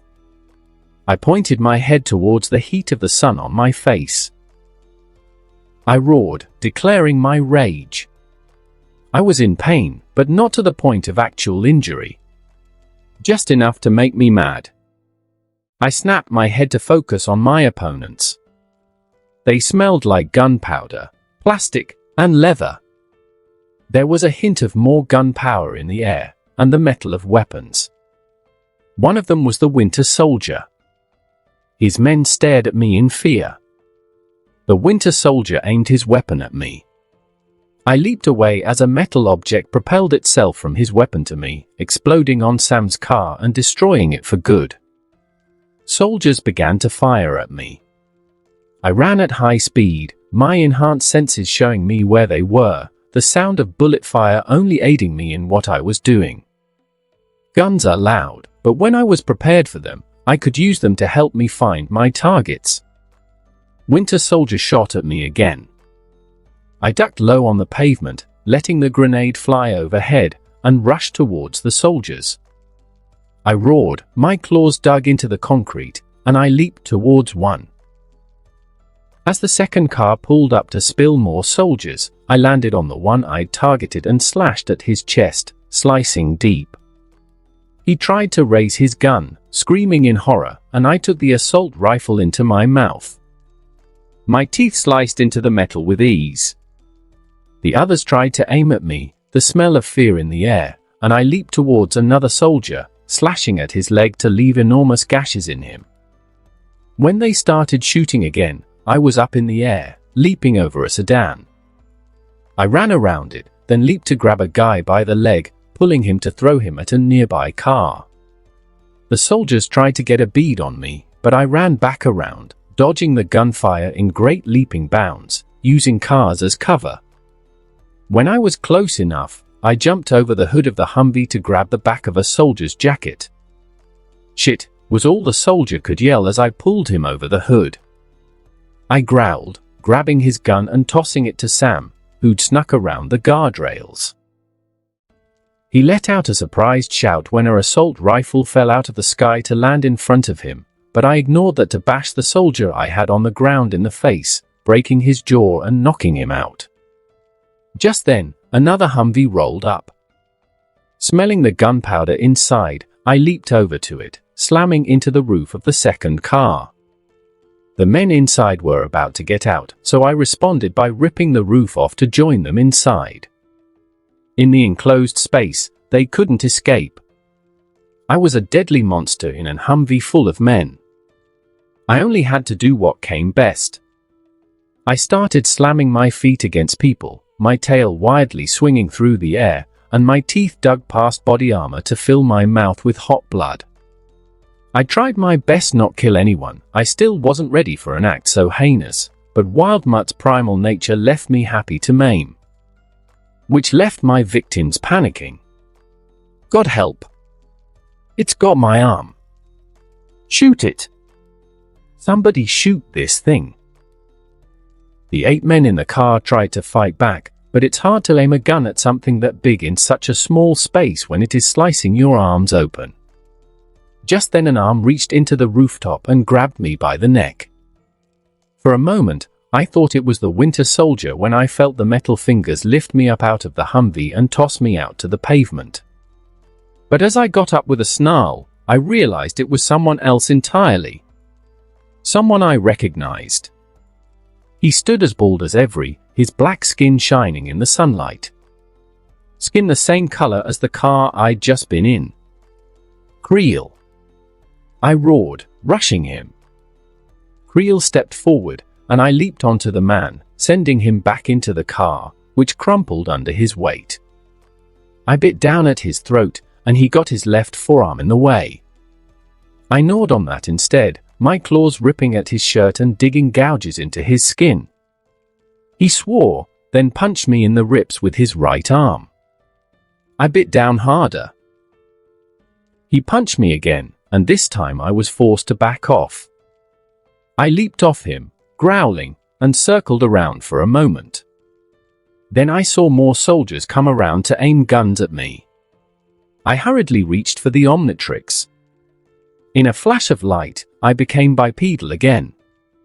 My claws shifted to become a single one on the back of my fist. My orange fur became striped with black, and a white patch grew on my belly. The Omnitrix went from my shoulder to my chest. I roared, the sound erupting in a wave. Oh yeah, baby! I flexed, my muscles bursting with power. The wrath is back! The soldiers fired at me, but I didn't feel a thing as bullets bounced off my skin. Hey you! I pointed at Creel, who was stepping forward. Let me tell you something, Creel.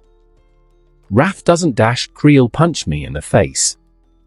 I stepped back, shaking my head.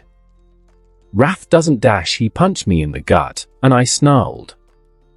Wrath doesn't dash. Creel leaped up and slammed his fist into my chin. It didn't hurt too much, but it was enough to send me onto my back, physics working against me. I snarled, shaking my head. Creel stepped forward, and I leaped to my feet, roaring. The burst of noise sent Creel back. Wrath doesn't like being interrupted while Wrath is insulting people. It's what Wrath does. And now Wrath's gonna interrupt your face with Wrath's fist, and make you like it. Creel tried to attack again, but this time I was ready. I leaped forward, slipped under his right cross to circle around to his back. My arms wrapped around his waist, and I pulled him close, his metal back to my chest. I flexed, lifting him off the ground. Ah, shit! Creel yelled. He tried to struggle, and I grinned. Too late. I grinned toothily. Final. I lifted him up, leaning back into a classic German suplex. I slammed him into the concrete head first. Then I leaped up, still holding him, and brought us back to standing. Atomic. One more suplex. I brought us back to standing, spun him around so he was upside down in my arms, then leaped 20 feet into the air. Spinning towards the ground as soldiers stared in awe, I slammed Creel headfirst into the pavement. Buster! A crater was slammed into the bridge. I sat for a moment, with Creel embedded in the bridge at the center of the crater. Huh? I rose up, louching. Why do you even try? You're always going to ice skate uphill. Then Wrath will make the hill and not hill, so your trying is meaningless. While I love the trash talk, that doesn't make any sense. I looked up to see Sam. He was holding one of the assault rifles that belonged to the soldiers and wore his jetpack in its folded form, giving me a look of surprise. He shook his head. Hey, I'm gonna help Cap. You got this. Wrath has everything. I turned to look at Creel. He was rising from the crater. Go, flies around like a falcon, but doesn't he have feathers? Got it, Sam said after a confused glance. Creel rose to his feet, shaking his head before glaring at me. I should have figured I couldn't beat you like this, he said, stepping forward. You're dumb if you didn't. I stepped forward as well, glaring. I'm the Wrath. Wrath can't be beaten. Not now, not ever. Bring on your best. Mr. absorbs stuff and works for stupid HYDI. Creel smiled. You know, you remind me of my boxing days. The guys who were all talk until I finally beat some sense into them. His skin went from black steel to flesh. I'm going to do the same to you. Creel reached into a pocket. If I'd been thinking straight, I'd have stopped them. But as Wrath, with my lowered IQ, I just stared at him. He took out what looked like a piece of rock, barely a pebble. It glowed slightly with a blue light. He raised it for me to see. Vibranium, like in your friend's shield. My eyes widened in horror. I sped forward, and Creel clenched his fist around it. I lashed out with my claw, trying to beat him to the punch. My claw slammed into his face and uselessly bounced off his blue chin. Damn it! I roared. I lashed out again and again, slashing at him. Creel let me fruitlessly hit him for a bit. Break! Break, you moron! Let me tell you something, Creel of Hydra. When Wrath hits something, it breaks. Creel caught my fist. He squeezed. And I screamed. For the first time, I felt unbearable pain as Wrath. I tried to pull back, but he was unmovable. That's the thing, Creel smiled, his blue face shifting. I'm unbreakable. He pulled back and punched. I staggered back, falling to my knees. He kicked me in the chest, and I went flying, slamming into a car. The force of my impact made it slide back, then over the edge and off the bridge, smashing the guardrail and sending concrete through the air. The car landed on the street below with me smashing into it a second later. It turned into scrap on the pavement. I rested there for a moment, groggy. Then Creel landed on my stomach. He wasn't that heavy, so it didn't hurt much. His right hook did. From his spot on my body, Creel grabbed my neck and started punching me in the face. Over and over, his vibranium fist hit me in the chin, cheek, and nose. Soon, blood started to pour from my lips and nostrils. I was scared. But I was also Wrath. I didn't want to die. But I was also not about to let Creel hit me without making him pay for it. Wrath. I wasn't willing to let him kill me without leaving a mark. Rah! With a roar, I grabbed Creel by the shoulders. In his vibranium form, he was lighter than his steel form, so I could lift him and toss him over me. He was sent flying, and I quickly rolled to my feet. I fell to my right knee, staggering. Creel landed on his back nearby, rolling to his feet as well. Thinking quickly, I grabbed the car I'd been embedded in and threw it at Creel. It smashed into him with fruitless results, exploding and sending shrapnel everywhere. Creel walked right through it, smiling. "Nothing you can do to hurt me," Creel said. "Wrath is willing to try." I spat blood out, rising up.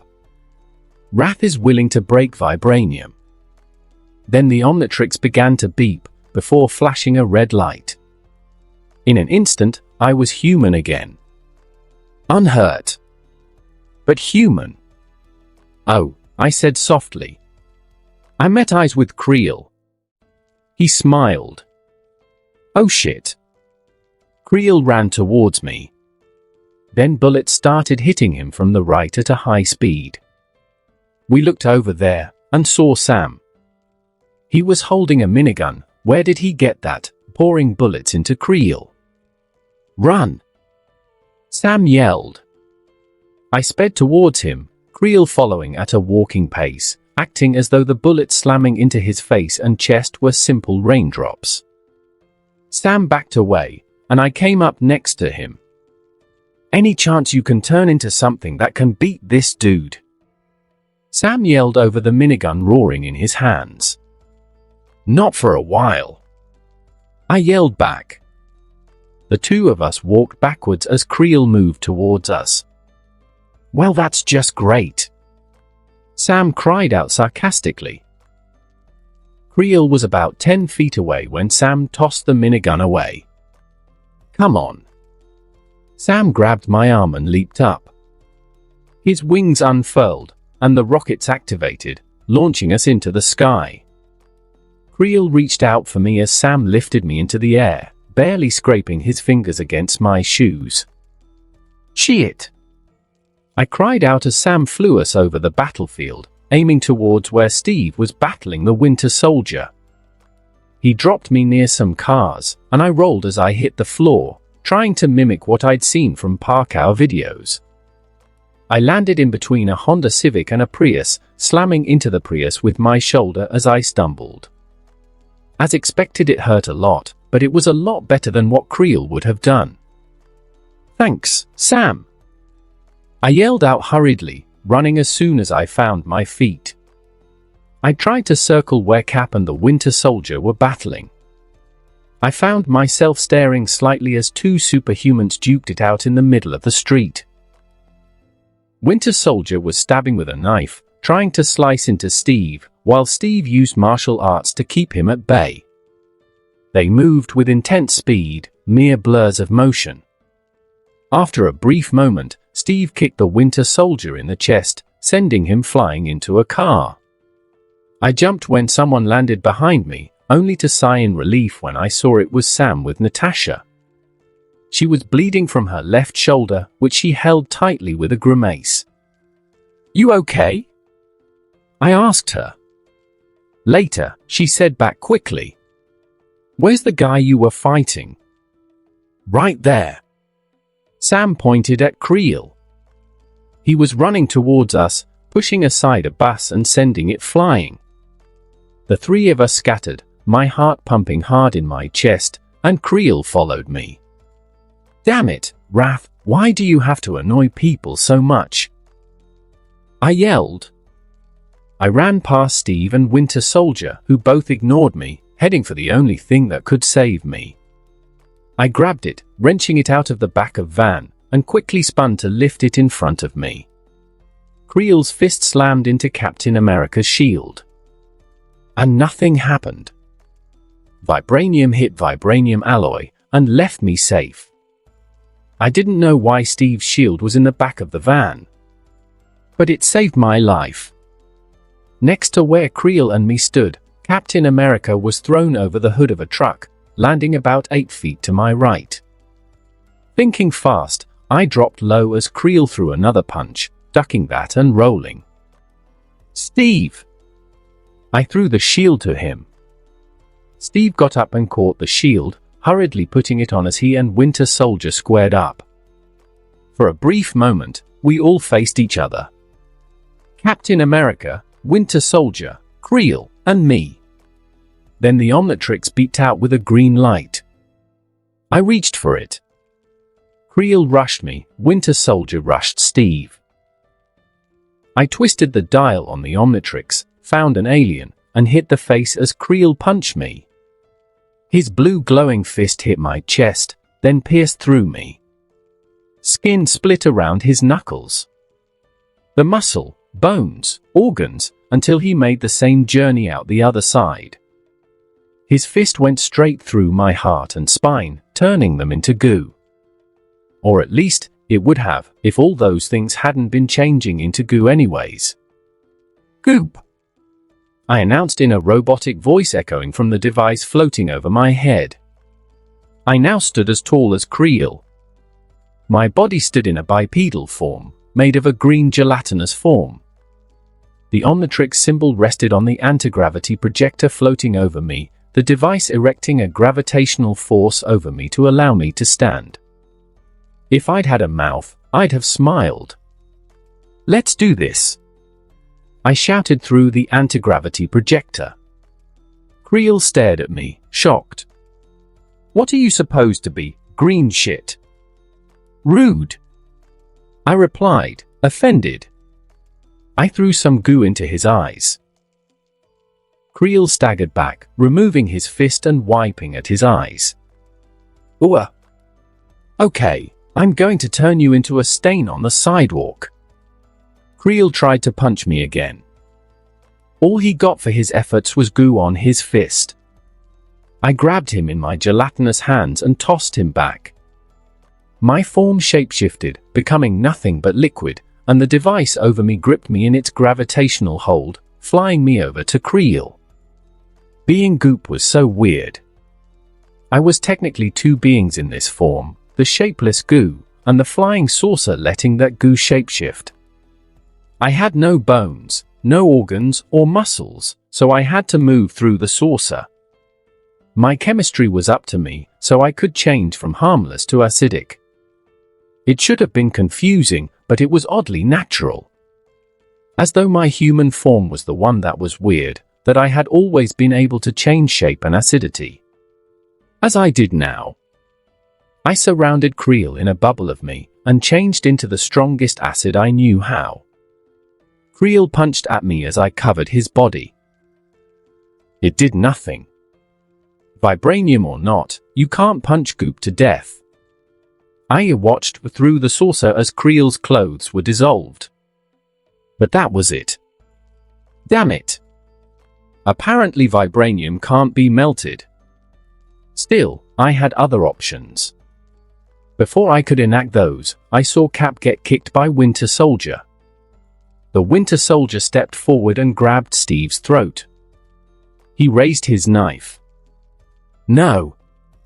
My saucer form flew at the Winter Soldier. I slashed into the back of his hand, blood flying into the air and forcing him to drop the knife. With Creel, my goo fell to the floor, allowing him freedom.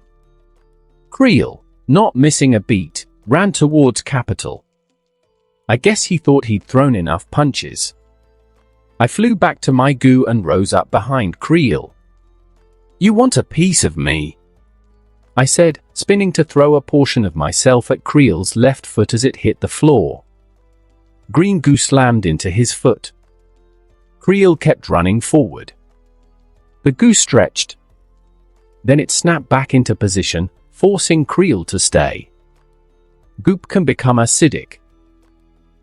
But he can also become an adhesive, as sticky and stretchy as you want. "What the hell?" Creel said. In front of him, Captain America and Winter Soldier moved off, Cap knocking off Winter Soldier's mask with a left uppercut. "Here, have all the pieces you want," I shouted. I spun around, becoming a floating green swirl, and rapidly fired off portions of myself. They hit Creel in the back and shoulders.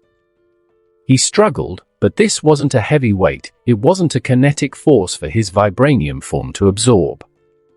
This was glue, surrounding him in adhesive and gummy stuff. In seconds, he was covered in the stuff from neck to toe in a massive pile of sticky glue. He slowly struggled through it, but it would take him a while to get out. Once I was done, I walked around to look at him. Creel glared at me. "I'm still not down," Creel said. "I'll get out of this eventually."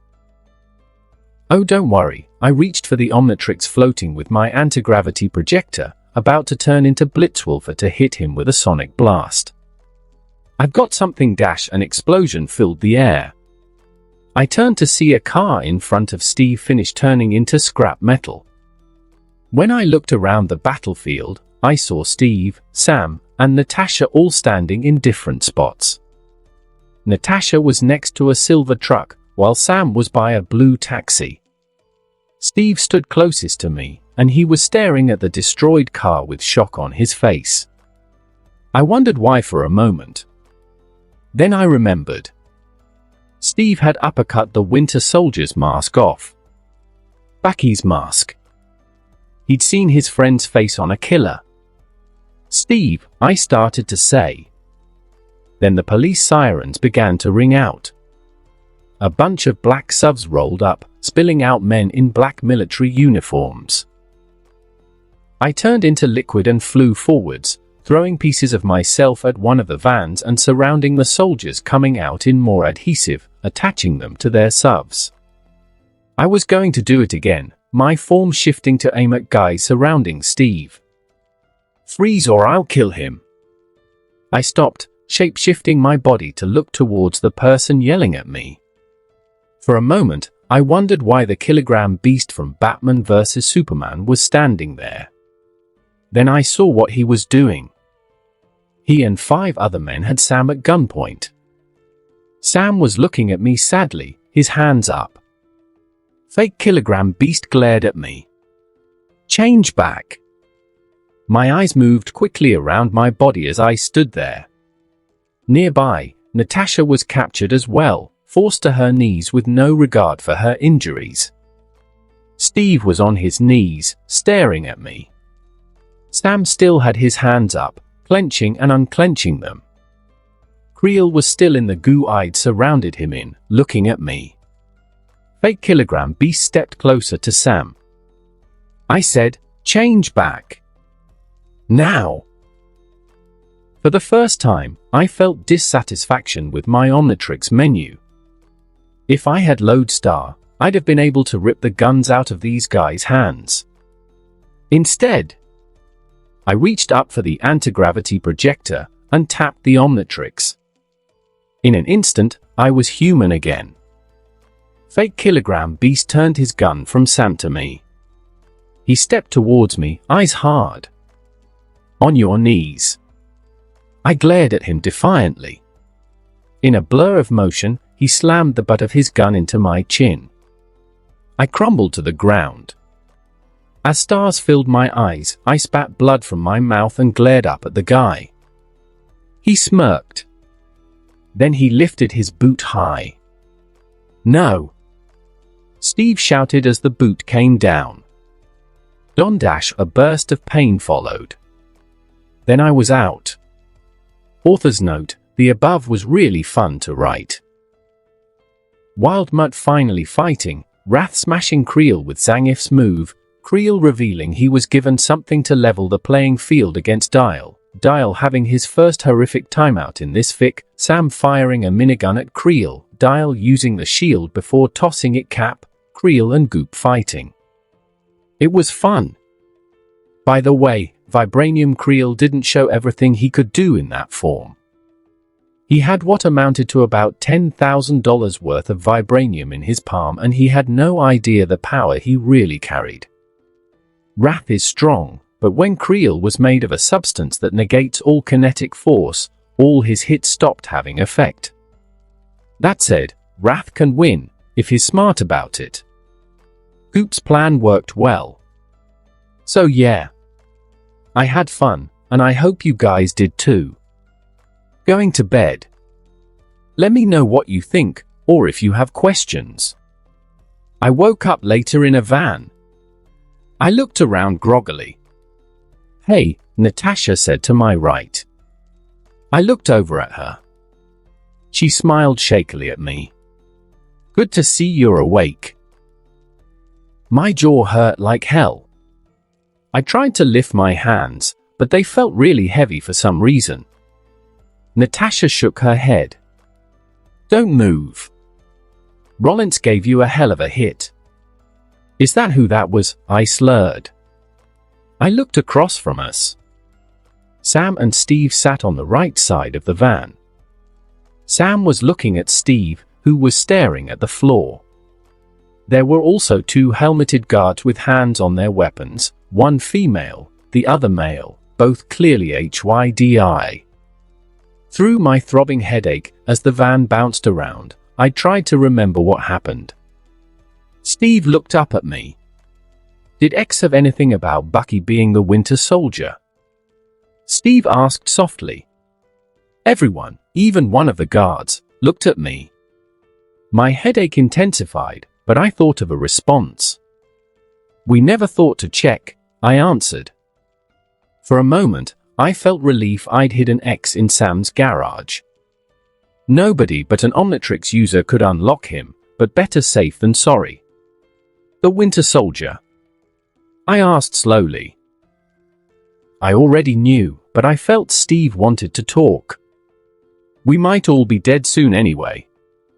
I held back my fear at the thought. Steve looked down at the floor again. Yeah. And he didn't even know who I was. How's he even alive? Natasha asked. Was he frozen, like you? Zola, Steve said, still looking down. Bucky's whole unit was captured in 43, Zola experimented on him.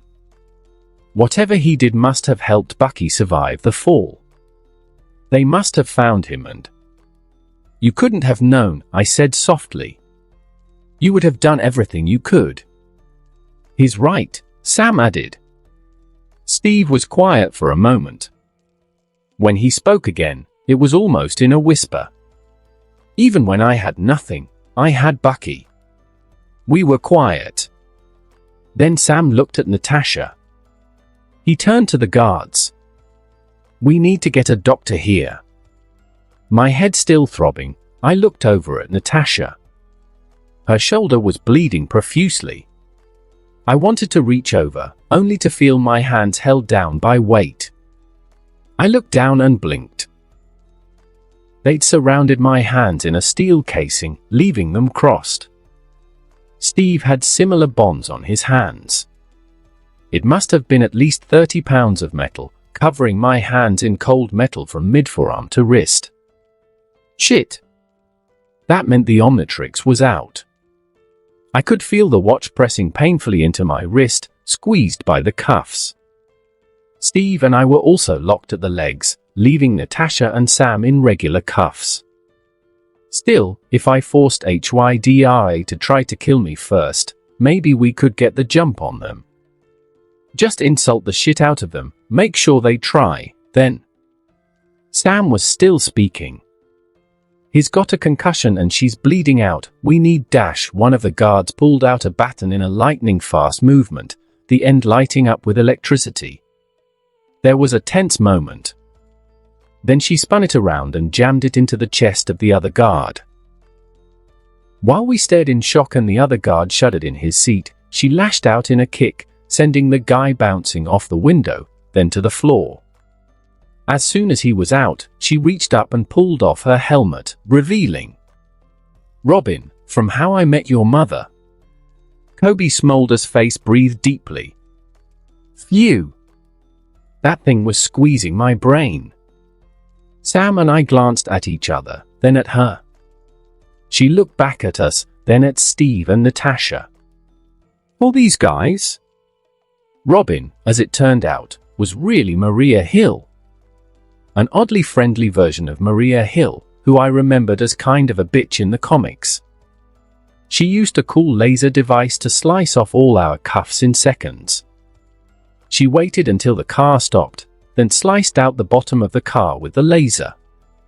The strike team had placed our van in the middle, which meant Steve had to be careful to reach down and pull a manhole cover from the ground without anyone seeing. He was smooth, lifting it out of its place and sliding it aside. We dropped down into the sewers from the van with Steve's shield and Sam's wings as carefully as possible so the driver of the van wouldn't notice any jostling in the back. I went goop again so I could simply float down into the hole. Once we were safe, Maria sliced off my bonds. I turned into goop again and covered Natasha's wound with adhesive goo to stop her bleeding. That done, we started walking through the sewers. We came out after about 30 minutes of walking, then got into a grey van. Maria drove, leaving the city and heading through a forest until we reached a dam. There, we got out. I turned into fast track for his better-than-human strength and picked up Natasha. "What are you doing?" she asked, glaring at me. "Carrying you," I answered, hefting her up and following Maria. "I'm not an invalid," Natasha growled. "You're wounded, you need help, you get help," I replied back. "Put me down," she grumbled. Despite her protests, she didn't fight me, a testament to how much blood she'd lost. I carried her carefully. The five of us entered the dam and started walking through the halls. The place was wet, as expected, with green moss on the walls, and everything colored brown and illuminated with fluorescent lights. As we walked, a guy in a suit, wearing glasses, with thinning gray hair came towards us, running. Maria apparently knew him, because she yelled out as he came closer. "GSW," Maria said. The acronym for gunshot wound. "She's lost a lot." "Maybe a pint," Sam added. But Mahmood sealed the wound. "Let me take her," the man, a doctor apparently, said as I walked up carrying her. He gave me a startled look when he saw my fast-track form, but focused on Natasha again, who was still giving me a petulant look. "She'll want to see him first," Maria replied. We shared a confused look that Maria ignored. Going into a large room with pillars and machinery strewn about, we went down some stairs. There was a section of the room blocked off by plastic hanging on hooks set up like makeshift walls. Maria pulled back the plastic and stepped aside to let us look inside. Samuel the bad motherfucker Jackson stared at us for a moment before speaking. "What the hell is that carrying you, Natasha?" "A stubborn idiot," was all she could reply. I think she was too shocked to say anything else.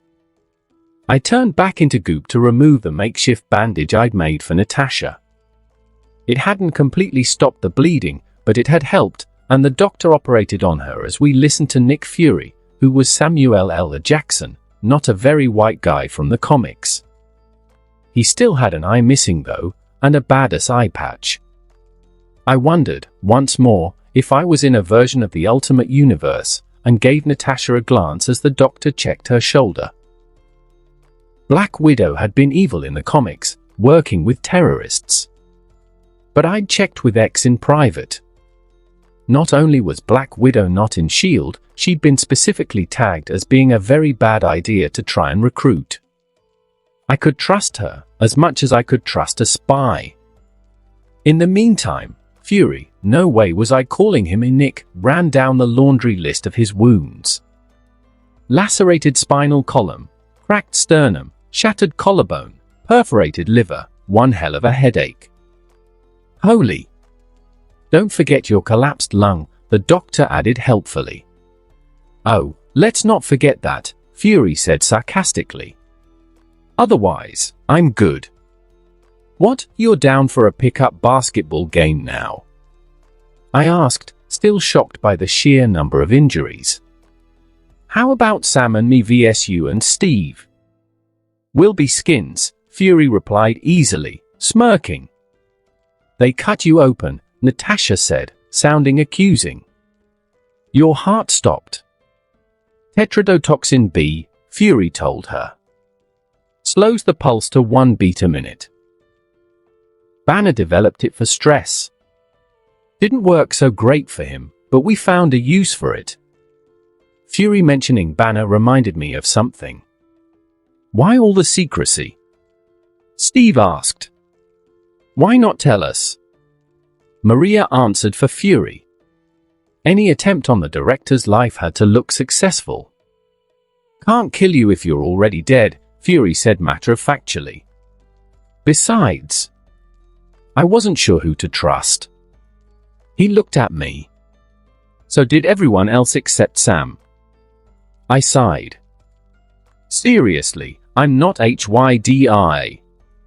Also, you didn't think you could trust Captain America, really? Or Tony Stark? First, you may not be HYDRA, but you are still suspicious, Fury said simply. Second, I am trusting Captain America. You see him standing here, don't you? As for Tony Stark, he'd go telling the presses about anything if he didn't follow your lead and destroy a Best Buy first. That wasn't on purpose, I growled out. And I'm telling the truth. I'm not the enemy. How can you prove that? Fury asked simply. I gaped at him. You appear in New York with no paperwork, in this or any nation. You have a watch that can turn you into things that can fight any of the Avengers on even ground or better, and admit it's alien, meaning you must have gotten it from off-world. Natasha, has he told you where you got it from? No, Natasha said. Oh. Fury cocked an eyebrow.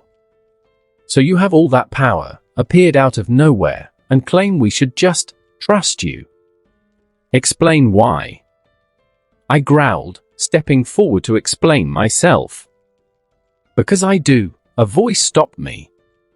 I looked over at Steve. He was smiling at me. I trust him, he looked back at Fury. I've seen what Mahmood can do. He's got a lot of power. If he wanted to, if he was working for an enemy, he could have killed us at any point. But he's put that power to use to help us. He could have died at the bridge if it wasn't for Sam, but he stayed and fought when it would have been better for him to hide. I trust him. There was no chance for me to respond when Sam stepped forward as well, patting me on the back. For a moment, I felt myself choke up. I swallowed down the tears like a man, only to have to wipe away some. Geez, why was I breaking down? All Captain America had said was that he trusted me. Ah, thanks man.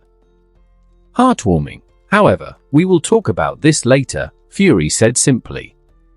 So you trust him? What now? We am. I wiped away my last tear. We need to call Tony, Rhodes, and Clint. They're all on standby.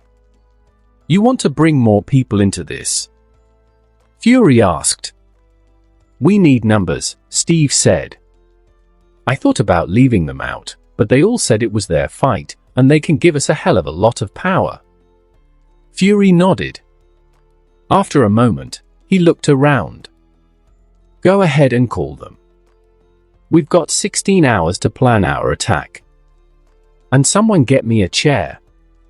Clint, funnily enough, arrived first. I was with Steve and Sam at the door to the dam when he rolled up. Maria had recovered devices I'd been using to hide from radar and satellites on, keeping us from being seen by HYDRA, so it was safe for him to join us. She had also recovered X from where I had hidden it at Sam's house once I explained to Fury just what it was, and he all but ordered to her to get it. Clint was riding a red motorcycle and was wearing a purple jacket and blue jeans. He came up to us, parked the motorcycle, then got off and removed his helmet. Like Sam, He didn't look like an actor I recognized. He had blonde hair groomed to go into a point, a 50-foot clock shadow beard, and eyes that seemed to pierce through you. He was shorter than all three of us, but he came towards us with the same sort of subtle walk that Natasha did. "Good to see you, Clint," Steve said, smiling. He stepped forward with his hand out. "You too, Steve," Clint smiled back, taking Steve's hand and shaking it. He looked over at me and Sam. "Gonna introduce me?" "Ah, yeah," Steve said. He pointed at Sam. "This is Sam Wilson," he pointed at me. "And Mahmoud Shard. They're friends of mine." Clint shook hands with Sam, then turned to me. As he shook my hand, he cocked his head. "You aren't military." Was it weird that it didn't surprise me he could tell that? "No, sir, I'm not."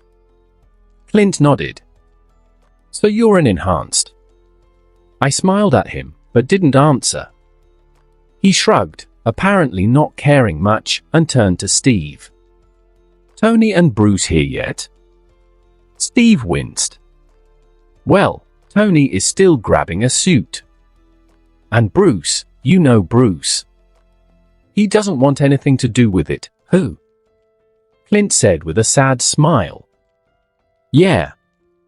He could have been really useful," I said softly to Sam. "Or destroyed everything in his path," he replied. When Clint and Steve looked at him, he held up his hands defensively. "I'm just saying. The Hulk is pretty good at breaking things." Steve didn't seem to have a defense for that. He turned back to Clint. "Come on. I'll show you inside." 1 second, Hawkeye went to his motorcycle and pulled a bag off of it. He came back. "All right." With that, the four of us went inside. Tony Stark arrived later on.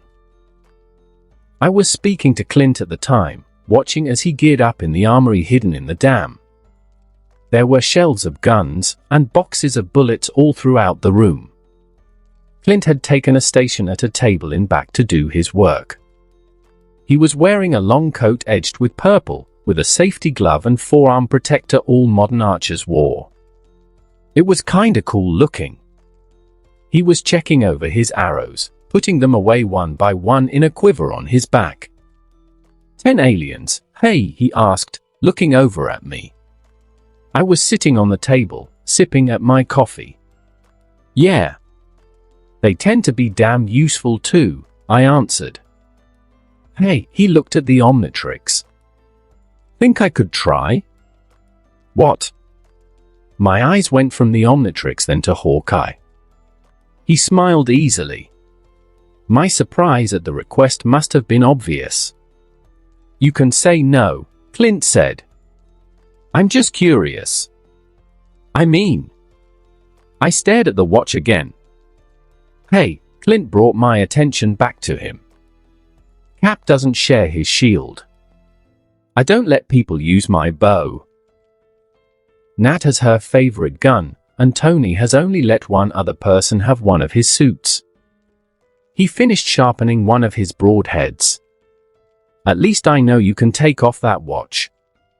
"Only when I want to," I said. Clint nodded. Sam walked over then. He was wearing a flight suit similar to the one he'd worn in the photo he'd shown us. "Where'd you get that?" I asked as he walked past a rack of submachine guns. Sam stopped to grab a pair of submachine guns before joining Clint and I. Turns out, they've got a room full of uniforms and suits. "You should grab something for yourself." I thought about that, looking down at myself. I'd been wearing the same blue jeans and white shirt with a black stripe ever since I'd left New York. Technically, I didn't need to change. The Omnitrix was all the costume I needed. But that thought was stupid. If the Omnitrix timed out mid-battle again, I might not have Sam to save me, and the right suit could at least prevent injury. "I will," I said at last.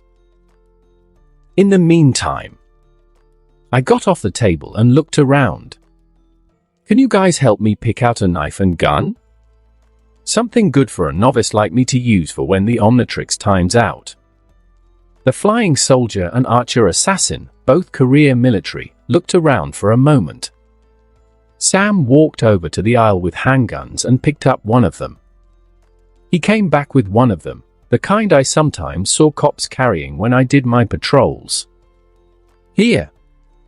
Glock 19. Sam held it for me to see.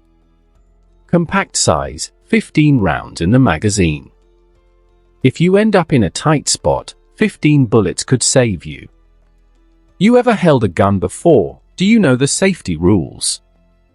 Don't point the hole at anything you like, I said, looking at the gun in his hands. I've gone shooting with my brothers. Never anything real though. Sam nodded. Well, keep in mind. Guns are made to kill. Don't let movies fool you.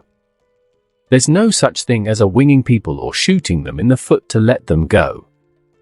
You shoot, you do it to kill. Understand?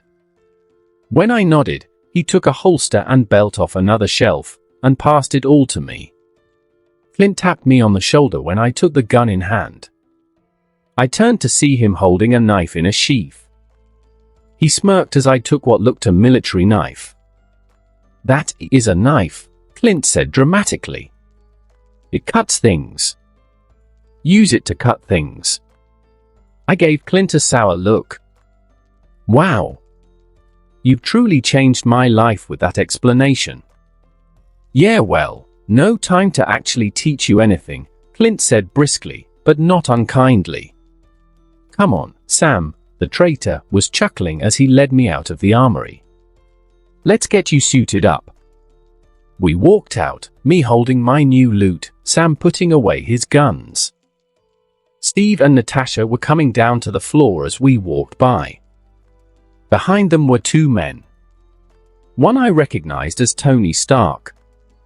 He looked much the same as the photos I'd seen of him, a taller and buffer Robert Downey Jr. He had a well-trimmed mustache and beard combo, and his hair was set up in spikes.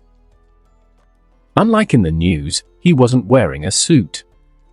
He wore a Black Sabbath Tour of 78 shirt.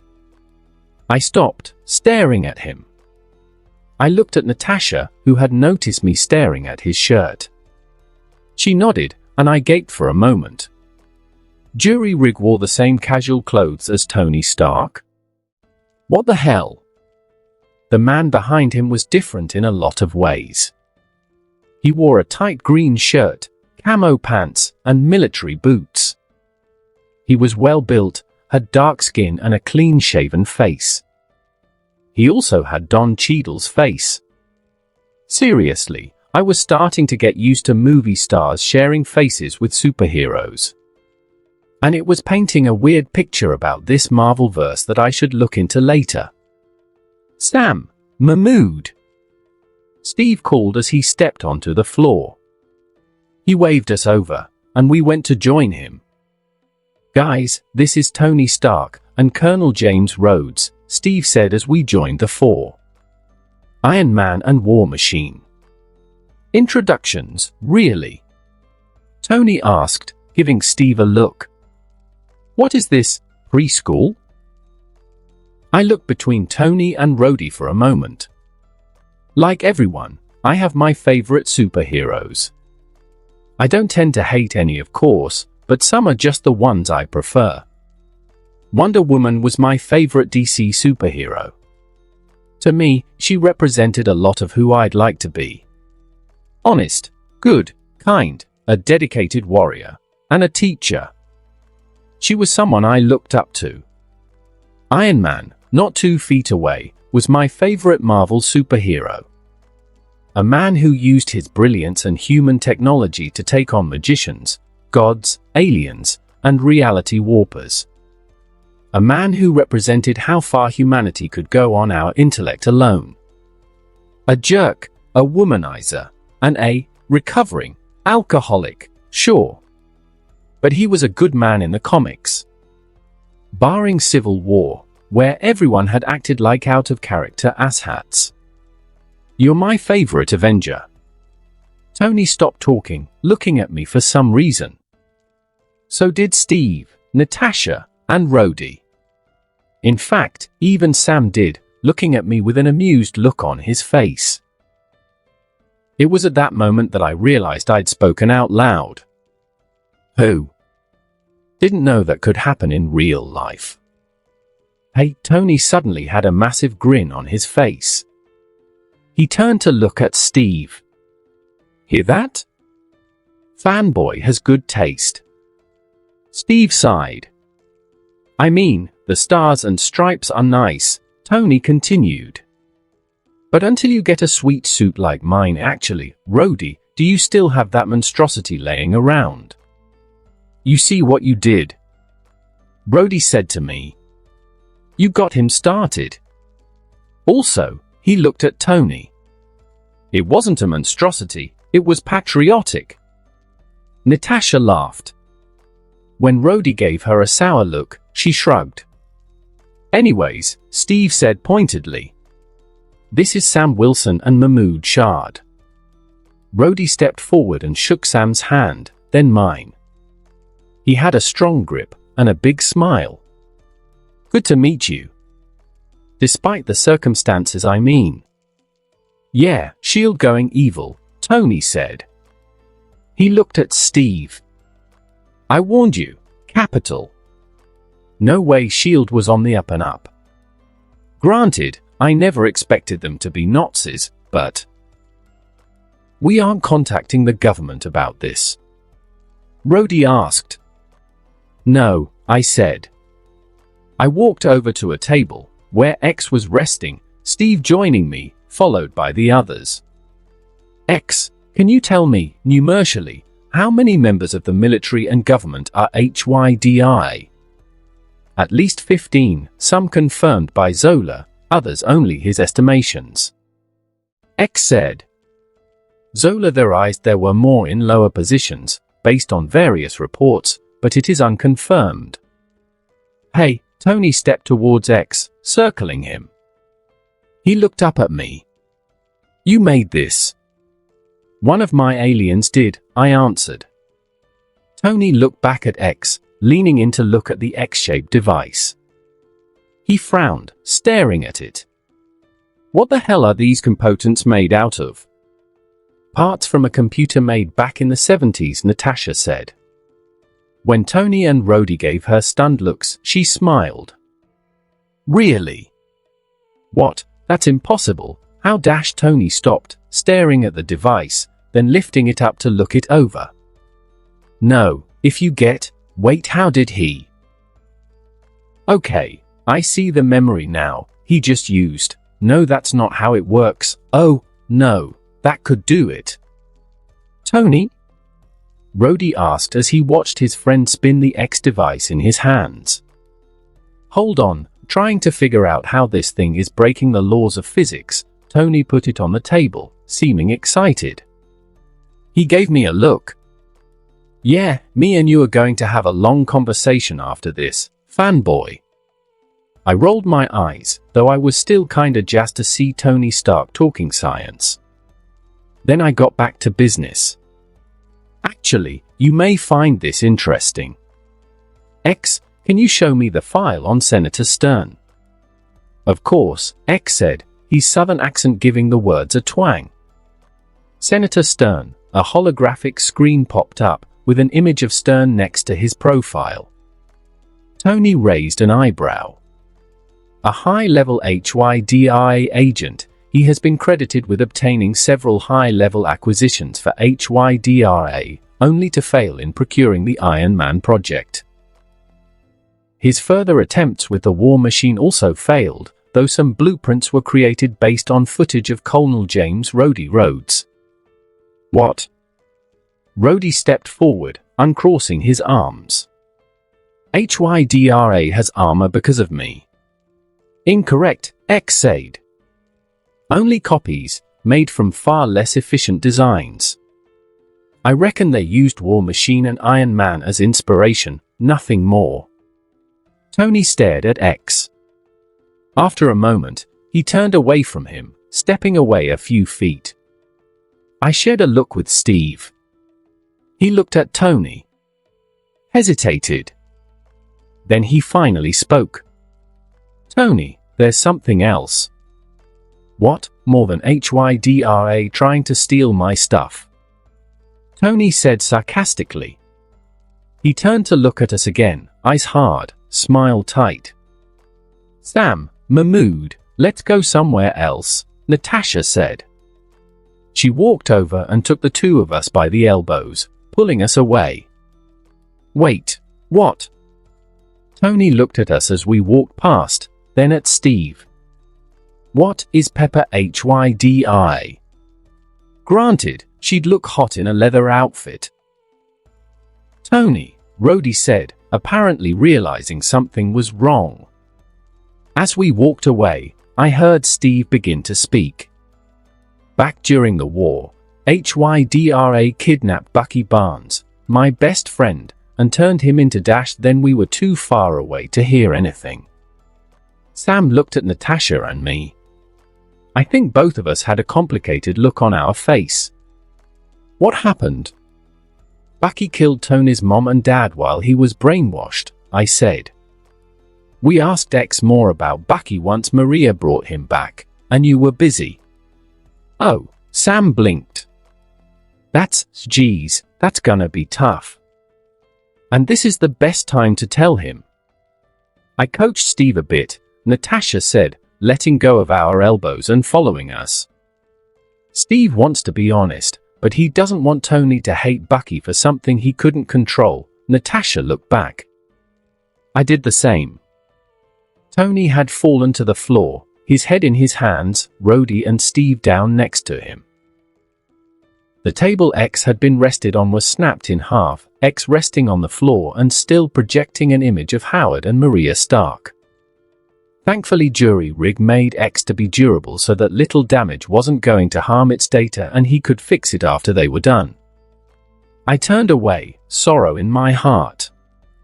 My first time meeting my favorite Marvel hero, and it's to bring up his deepest pain. Yay me! A little bit later, we were standing in a room full of clothes. Everything from military uniforms, tuxedos, dresses, Hawaiian shirts, and even some cowboy boots and hats. Whatever a secret agent would need. In this case, we were in the more military-focused section. It's a mistake to go for the heaviest bulletproof armor in our business, Natasha said, rifling through the clothes. Mobility is what humans like you and I need. Protection from guns is still important, but compared to just outmaneuvering guys as powerful as Winter Soldier and Creel, we need to be able to move too. She pulled out a pair of black pants with a belt. The pants were thick and had pockets everywhere. She handed them to me. Then she handed me a pair of underwear, grinning at the embarrassed blush I gave her at the sight of the white jockeys. Sam coughed in a vain attempt to hide his own laughter. Now, you need some armor, but it needs to let you move. She went over to where some plates, knee and elbow pads, and boots were. The armor ranged from almost uselessly small to big enough for Wrath.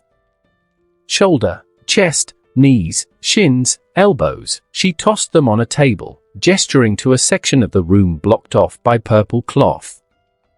Get in there, put on what I throw at you. I went inside, throwing my clothes off. She tossed something over the curtain, and I looked at it before snorting. Deodorant. Extra strong variety for the men of action. You'll thank me, Natasha said through the curtain. She's not wrong, Sam said. The less glamorous side of hero work, I said with a chuckle. I put on the pants and underwear. Natasha threw me a shirt, vest, and jacket. The jacket was kinda cool, all black and sleek looking. The vest was a dark green. I put them all on, then walked out. Natasha looked me over, then nodded, handing me the chest plate next. Sam helped me put it on. The chest plate was big enough to cover my pectorals, heart, lungs, and abdomen, but let me move rather easily.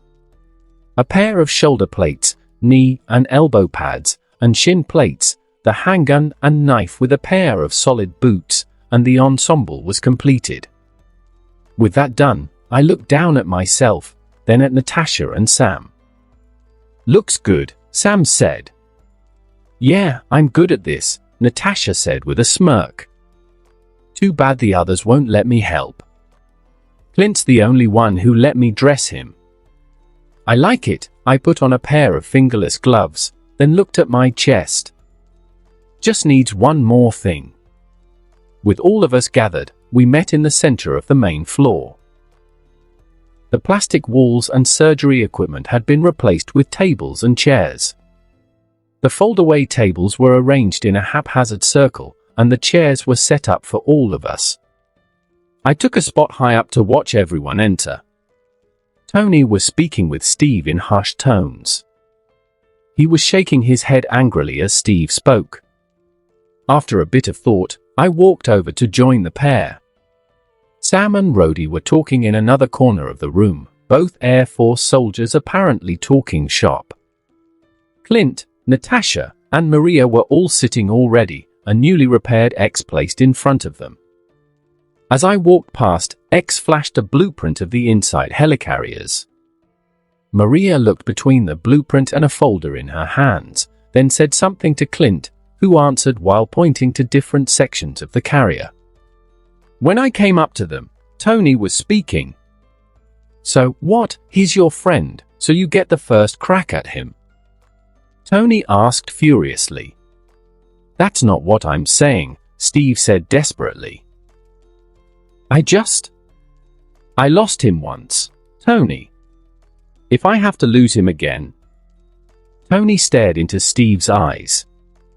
Steve looked away. "He killed my mom," Tony said. "I don't care if it was on purpose or not. I deserve to at least bring him in." "Then do it together," I said as I came up to them. They looked at me. "Who gives a shit who deserves it? Consider what you're facing. He is one of the strongest fighters in the world right now. You want to bring him in, it might just take more than one of you to do it. The rest of us will watch for him, let you know when he shows up, and you guys will have a plan to bring him in. X says there is a way to reverse his conditioning. In the meantime, I'll try to find out who sent the order." "Vasily Karpov," Tony said. He looked between us. "X told me. I'm having Jarvis track him down." He smiled, a tight, enraged quirk of the lips. His left hand tightened into a fist. "After this is over, I'm going to find him myself." "Tony," Steve began to say. Then he closed his mouth, looking at Tony. "I need to do this," Tony said softly. "I'll help you," Steve finally said. "And so will the rest of us. Okay, people." Fury's voice got all of our attention. He walked into the room wearing a cast on his left arm and looked around at us. "Let's begin."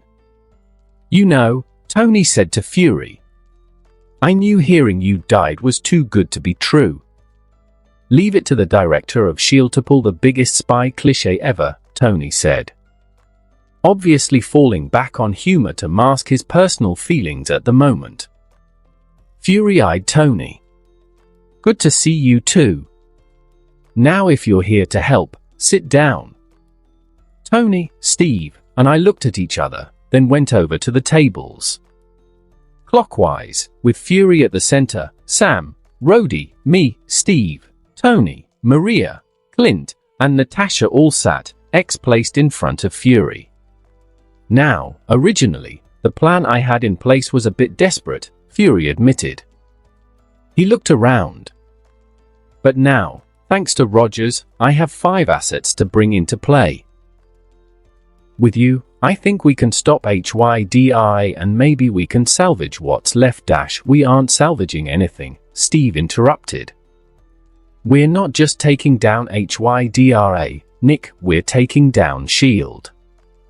As all of us stared at Steve, Fury responded. S.H.I.E.L.D. had nothing to do with this. He sounded insulted. You gave me this mission, this is how it ends, Steve said firmly. S.H.I.E.L.D's been compromised, you said it yourself. HYDRA grew right under your nose and nobody noticed. I winced. He was right, in a sense. Still, I was beginning to feel like this was too much. Fury agreed. Why do you think we're meeting in this cave? I noticed. Yeah, not before my parents were killed, Tony interrupted. Oh, by his brainwashed buddy, by the way. Fury looked between Tony and Steve. Look! I didn't know about Barnes. Even if you had, would you have told me? Fury was silent. Embarrassing, right? Tony said. Realizing how ingrained your super spy stuff is. S.H.I.E.L.D., HYDRA, it all goes. Steve said. He's right, Maria added. Fury looked around. At Clint, Natasha, Rhodey, Tony, and Sam. He didn't look at me. I think he thought I was going to go along with Steve and Tony. I got up. Sam, who was about to say something, stopped. Steve, Tony. Everyone. I know I'm the new guy here, but I think I need to give my opinion. You don't, Tony said. So you can sit down. As the only guy here who is arguably superhuman, I need to say this. Tony shut his mouth. I placed my hands on the table and looked around. You guys want to take down S.H.I.E.L.D. On one level, I agree. It needs to be cleaned out, seriously. But I don't think complete dismantling of it is the right idea. Not to mention impossible, Rhodey said. Way too many people in the military, government, and even the private sector have dealings with S.H.I.E.L.D. HYDI will hide away again and cause trouble for someone else. Doesn't that thing, Clint nodded towards X, have all the information on HYDI? Portions of it, I said. I can try to make something to give us more, maybe get lots more from main S.H.I.E.L.D. systems and hook up to HYDI. But that's not all. I looked around. We need S.H.I.E.L.D. Super secret organization with shady business practices and a history of Nazis in its ranks. Tony said sarcastically. I'm good, thanks. No, but we need people to fight the good fight, I argued. At the least, we need an organization dealing with the weird stuff in the world. The Avengers can do that, Steve said. The Avengers are a small group of people, I snapped. You guys can't be there all the time, and you can't deal with everything. What if someone in Idaho suddenly gets accelerated reflexes? Is Tony Stark going to go and visit them? Teach them how to use their powers, or even help them when people like HYDI try to kidnap them for experiments? I'd do it, Tony said. I'd save them. What the hell are you insinuating? That you wouldn't even hear about it, I said simply. It's not me calling you callous, it's me saying that you're one man, and you can't be everywhere. We need to have a big organized group of people. It's a weird world now. I raised the Omnitrix and showed it to everyone. This thing was given to me. But if someone else had gotten it, and they started killing people, who would have informed you guys? S.H.I.E.L.D., Natasha said. I nodded. We need to take them down, Steve said. We'd never know for sure who we could trust otherwise.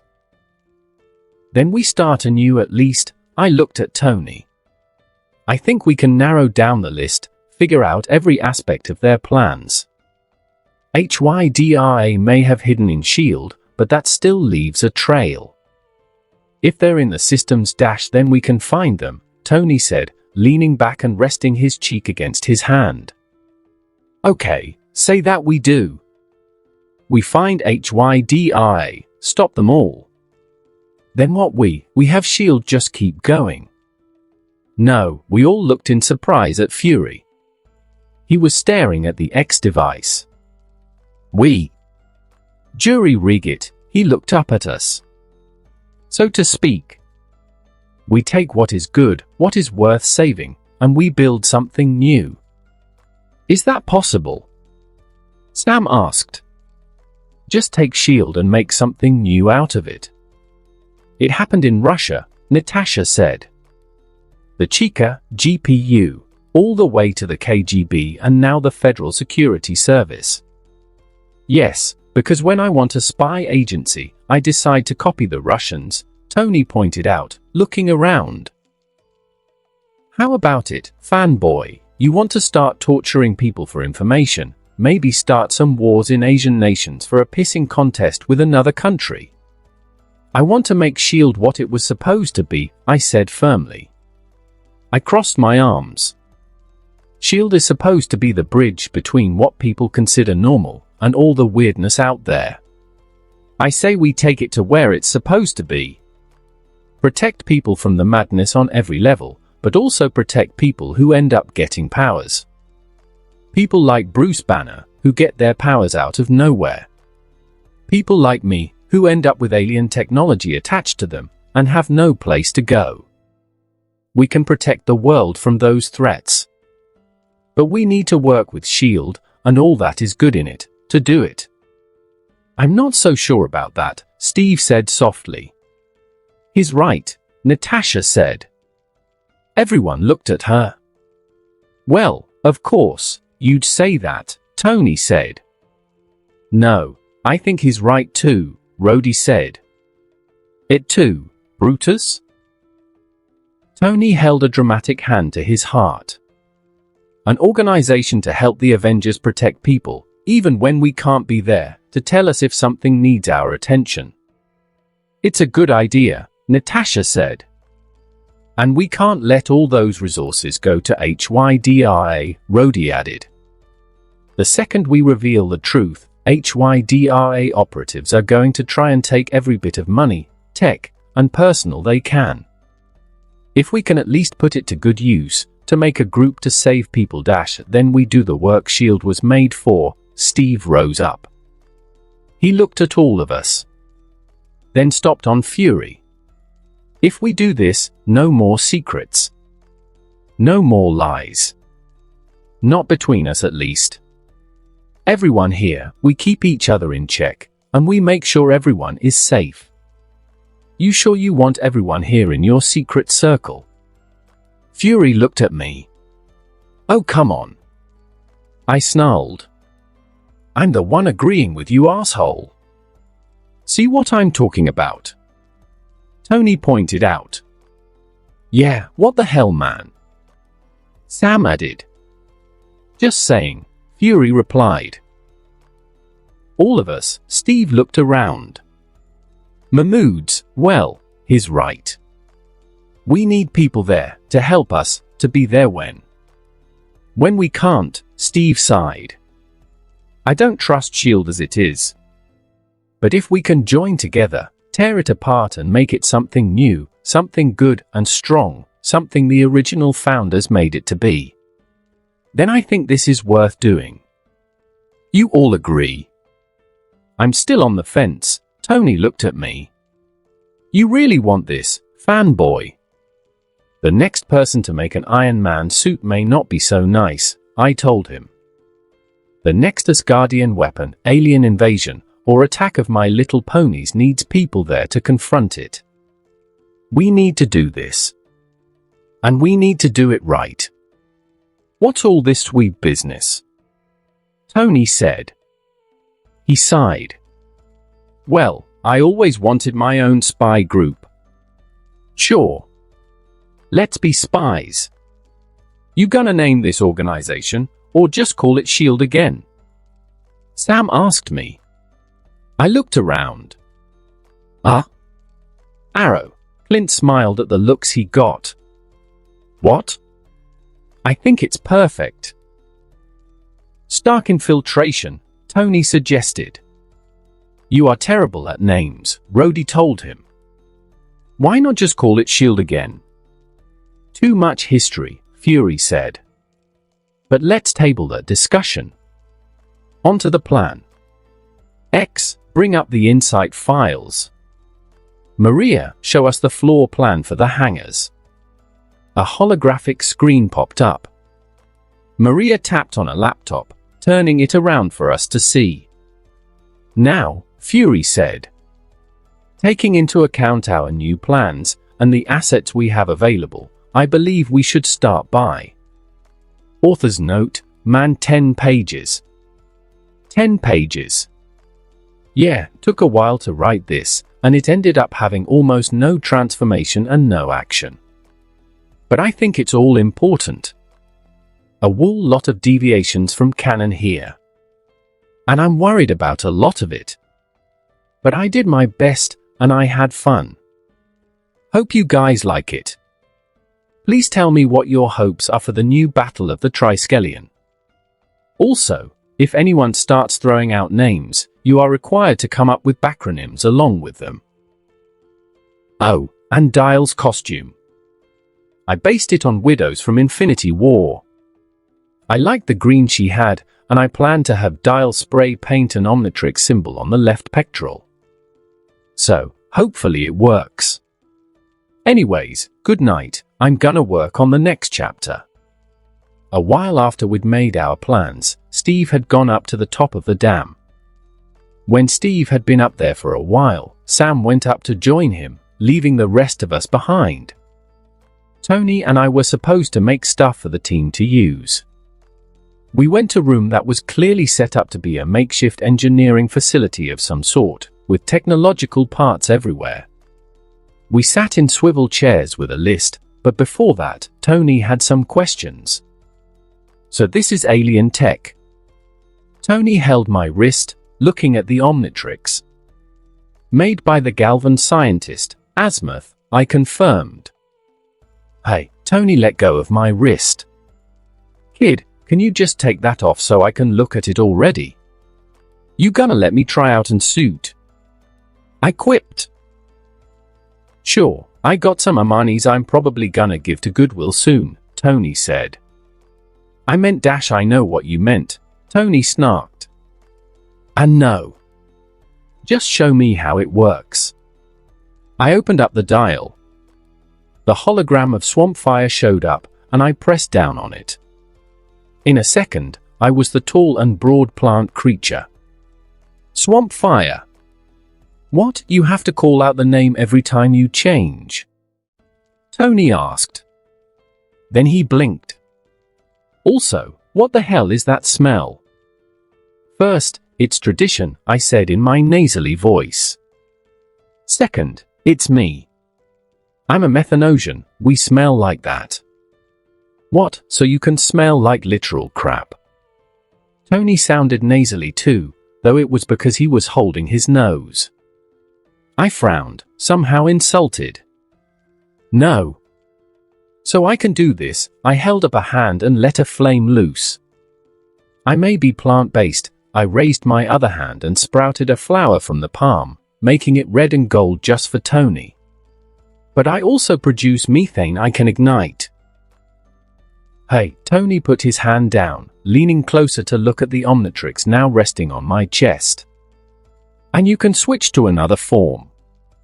Yeah, I put out the flame, and handed the flower to Tony. He blinked, staring at it. I'm flattered fanboy, but dash it's for Pepper, you ass, I rolled my eyes, tapping the Omnitrix. So much for being your favorite Avenger, Tony quipped. He looked up from the flower to me. Then a little further up. Who? That is impressive. I was Blitzwolfer again. I stretched upwards and smiled as savagely as I could. Which was pretty damn savagely. Thanks. So yeah, I can change. I really wish I had time to study how you do that, Tony said with a grimace. Okay, let's get to business. He turned away to pick up a tablet Maria had handed him. Time to waste my skills making a bunch of things you can find in a grocery store.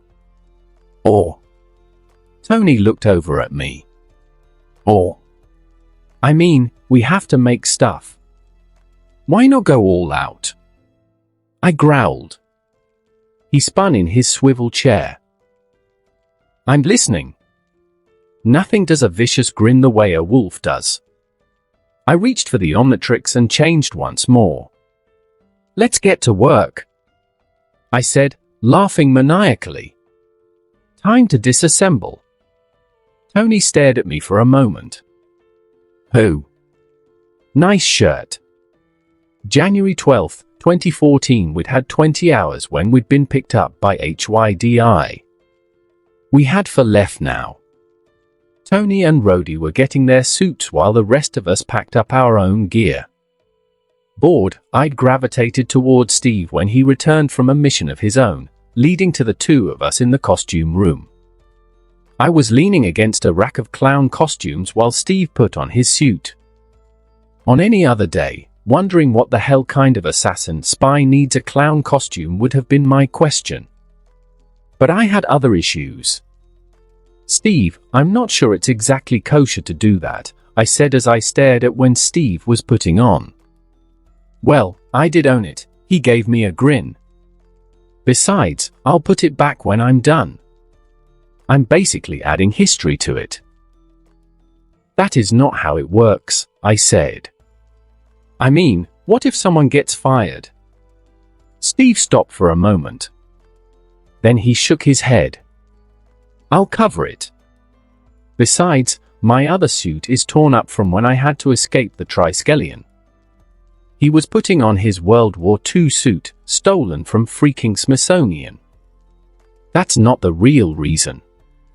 We looked over to see Natasha walking in wearing all navy blue. A skirt, jacket, and shirt. And some pearl and gold necklaces that glimmer slightly as she walked cat-like into the room. She was holding a wig in one hand, short and blonde.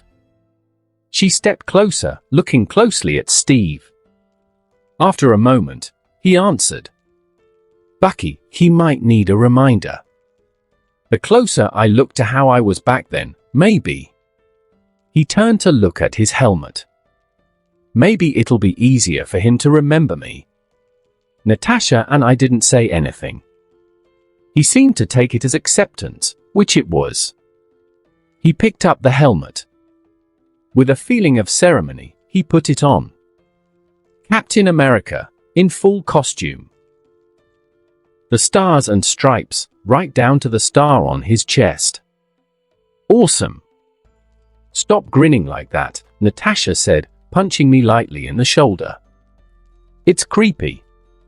Sorry, I replied. She smiled, then nodded towards my right pectoral. I see you found that spray paint you wanted. I looked down and smiled. It was a bit rough. But now the symbol of the Omnitrix rested on my chest in green and black. It had dripped a bit as it dried, but it looked good. Yeah. Can't be the only one of us without a cool costume after all. I'll leave that to you, I said. Then I looked at Black Widow, looking her up and down dramatically. Kinda funny, you having to play elderly politician. Although I was sorta looking forward to the leather. Well, play your cards right. Natasha's red lips lifted just slightly. I blinked, not knowing how to respond. That just made her eyes glimmer. She turned to walk away. I looked at Steve, who was smirking at me. I don't understand what just happened. She has that effect, Steve noted. He stepped forward and put his hand on my shoulder, walking me out. Come on. If all 96 years hasn't taught me anything about woman, a couple minutes talking won't help either. Weren't you trapped under ice for 70 of those years? I groused. Details. Out on the floor, Tony and Rhodey came toward us with another man. Happy Hogan. I recognized him from hacking into Stark Industries. Man, that felt like a lifetime ago, just patrolling in New York City and watching for any changes. Hopefully I'd be able to do that again one day. Happy was about my height, with a heavy build, a black suit, and slightly balding hair. I tried to figure out if he looked like an actor I knew, but none came to mind, which was almost a relief. Steve, you've met Happy, Tony said, walking by us quickly. Hey Howard, Steve said as Happy strode into the room. Ah, Tony. Tony stopped to look at Steve, as did Rhodey and Happy. I thought we were keeping it confidential. That was our agreement. It's okay, Tony waved a hand dismissively. Happy's my guy, so he gets to know about this. And you don't even discuss it with us? Steve asked, affronted. Dude, I added, giving Tony the same look. Happy and Rhodey shared a look, both apparently understanding where we were coming from. Oh, I'm sorry, dude, is the guy who hacked my company and Happy's email for weeks extending an opinion? Tony asked pointedly. Wait, what's happening now? Happy looked at me, stepping closer.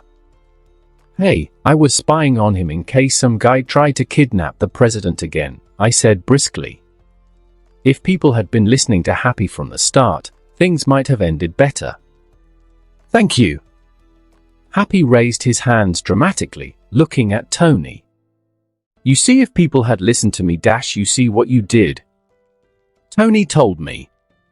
If people had just listened, I did listen. That's how I found out how Killian was doing the bombs. Yeah, and then I was in a coma. You want to do this now, in front of Fanboy and Cap? Hell, bring Natasha in too.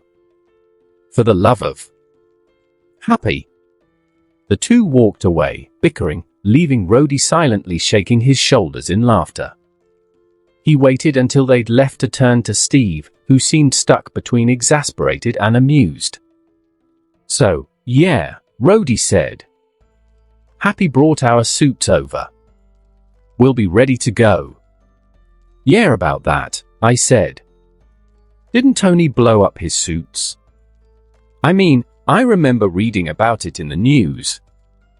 He did, Rhodey looked over at his friend. But he just can't stop making more. Pepper complains about it. I thought about Pepper Potts. Then I thought about Rescue, the superhero identity Pepper would eventually take on. Hell, she did really good work as Rescue. Something for the future. Okay, come on. Cap patted me on the back. Time to get started. Actually, can I talk to him? Rhodey said. Steve and I looked at Rhodey. Sure, I said. Rhodey waved me over to another section of the room, and we walked over to one of the damp hallways. I'm going to be blunt about this, Rhodey said simply. I don't think you should go. That was not what I expected at all. Wait, what? I don't think this mission is one you should go on, he said firmly. Are you kidding? Rhodey shook his head. I'm one of the strongest members of our team.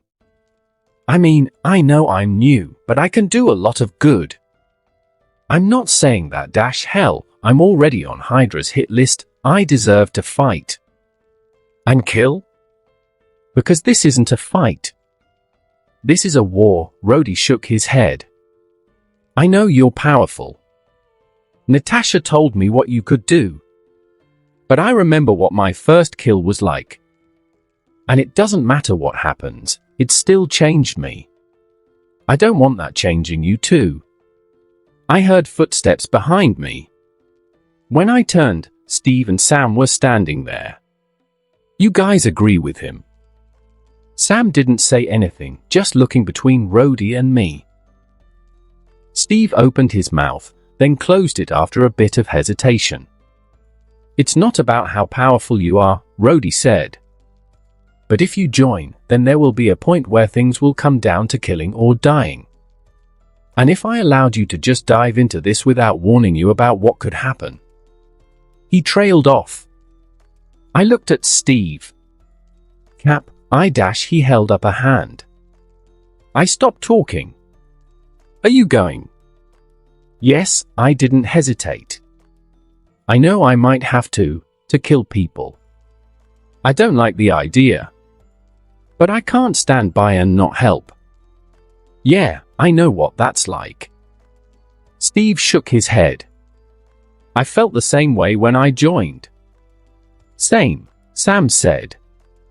Rhodey nodded reluctantly. "Just know that afterward, you have someone to talk to if you need it," Steve said.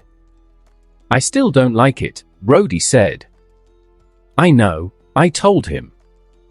I clenched my fist. "But I'm still going." War. Ready or not, it was time to go. The Triskelion really was pretty. From our position in a forest nearby, I could see it across the river. Something about it just screamed of authority and strength. Too bad it was going to be a war zone soon. "Okay, this is where we split," Steve said. There were 6 of us. Captain America, Iron Man, War Machine, Maria Hill, Sam Wilson, and me. We stopped for a moment. "Everyone has their comms systems on?" "Yep," I said. "Well, the Omnitrix is connecting well. Was it really necessary to make these so powerful?" Sam asked, tapping at his ear. He had a point. When Tony and Jury Rig had made comm links, they went crazy with them. They looked like small earbuds. Elegant design really, only thanks to Tony curbing Jury Rig's antics. Crystal clear sound, it could pick up the vibrations of the bones in the jaw, so even whispering was heard clearly, unable to be picked up by any comm system on Earth we didn't want it to. Oh, and it was FTL in speed, and could project in deep space through quantum entanglement, even pierce through a mountain's worth of material to still connect. "Hey, you want my best or something you can find out of a Radio Shack?" Tony said, his Iron Man mask flipped up. "Oh yeah." Tony and Rhodey were in their suits. God, the suits were so badass. Iron Man in the classic red and gold, all sleek and shiny, with an upside-down triangular light in the center representing the arc reactor that powered the suit. It gave him a presence that matched with Cap's. Almost as though Tony was magnified in every respect by the suit. War Machine was different. Black and somber gray to Iron Man's flashy red and gold. Bulky instead of sleek, with a square light in the chest, and a massive minigun on his right shoulder. His forearms also carried a pair of guns. If Tony would have looked right at home with a sleek sci-fi movie, Rhodey belonged to a more gritty cyberpunk noir. All business. More importantly, I was staring at some of the coolest suits in fiction. Oh, wait. I was staring. I looked back at the Triskelion. Mission time, man. Gotta focus. Okay, enough talk, Steve said. He looked over us. You all know what to do. Launch. Inside the Triskelion, things should have been going smoothly. Everyone would infiltrate, beginning our assault by disrupting HYDI from the start. It was probably very intense. God, this is so boring, Tony grumbled next to me. How can something so intense be so boring? It's just how it goes, Tony, Rhodey said. Hurry up and wait. It's one of the oldest military adages, man. Tony grunted. The 3 of us had taken a spot in the forest to wait for our signal. Once it came, we had some of the most important roles in the attack. But for now, it was just the three of us watching the Triskelion in the distance. The wind blew through the trees, rustled the grass, and blew ripples across the water. For a moment, we sat in peace. "Yeah, this is boring," I finally admitted. "You see," Tony said to Rhodey, who sighed in annoyance. "I really wish I could see what everyone else was doing," I grumbled. "Well, maybe they'd tell me about it later." Sam Wilson Falcon as he followed Captain America through the Triskelion, Sam had to admit he was having a weird couple of days. Even the Air Force couldn't provide the training needed to prepare for all of what he was going through. A guy who could turn into aliens, Iron Man and War Machine, S.H.I.E.L.D. actually being HYDRA, suddenly getting drafted into making a new espionage organization. As the three went around the next corner, Sam found himself shaking his head. "I really didn't expect this to be how my day would go." "Yeah," Steve said as they hurried forward. "It's not what I expected either. But you get used to it." "I doubt that," Maria said, the spy wearing her blue uniform with the S.H.I.E.L.D. symbol on the shoulders. "But then, I was about ready to destroy S.H.I.E.L.D. yesterday." Maria looked at Steve. "Are you sure about this? Making a new S.H.I.E.L.D.?" "No," Steve said.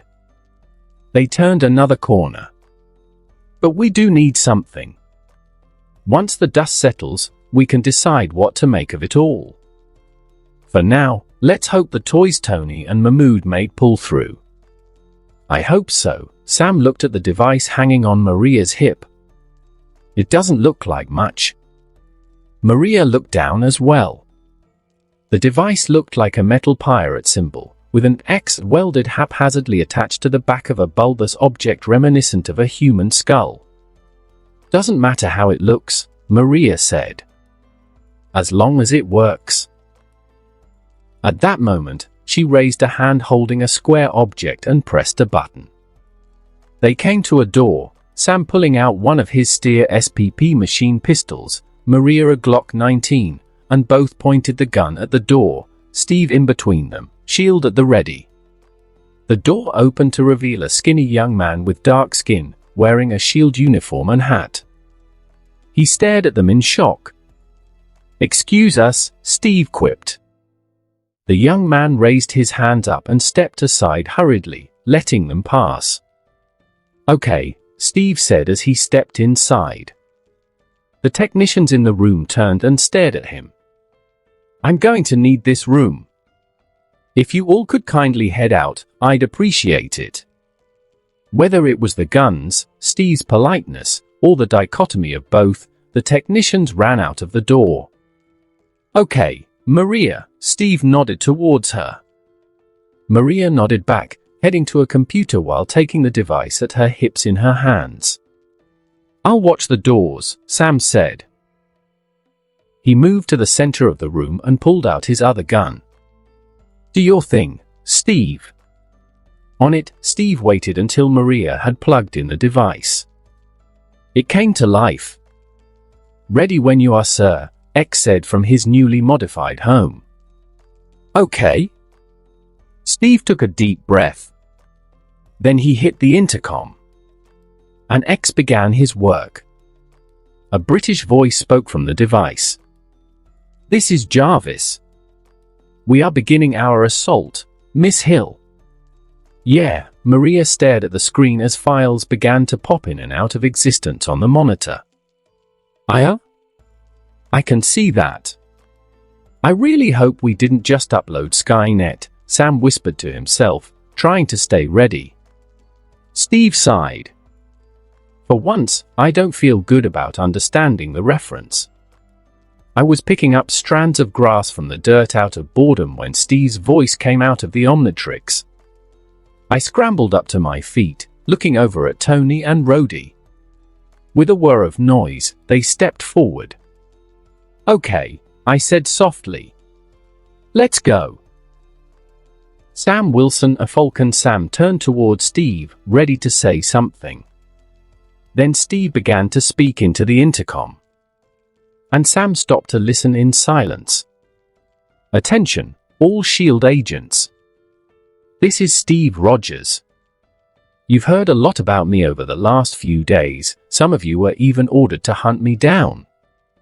But I think it's time you know the truth.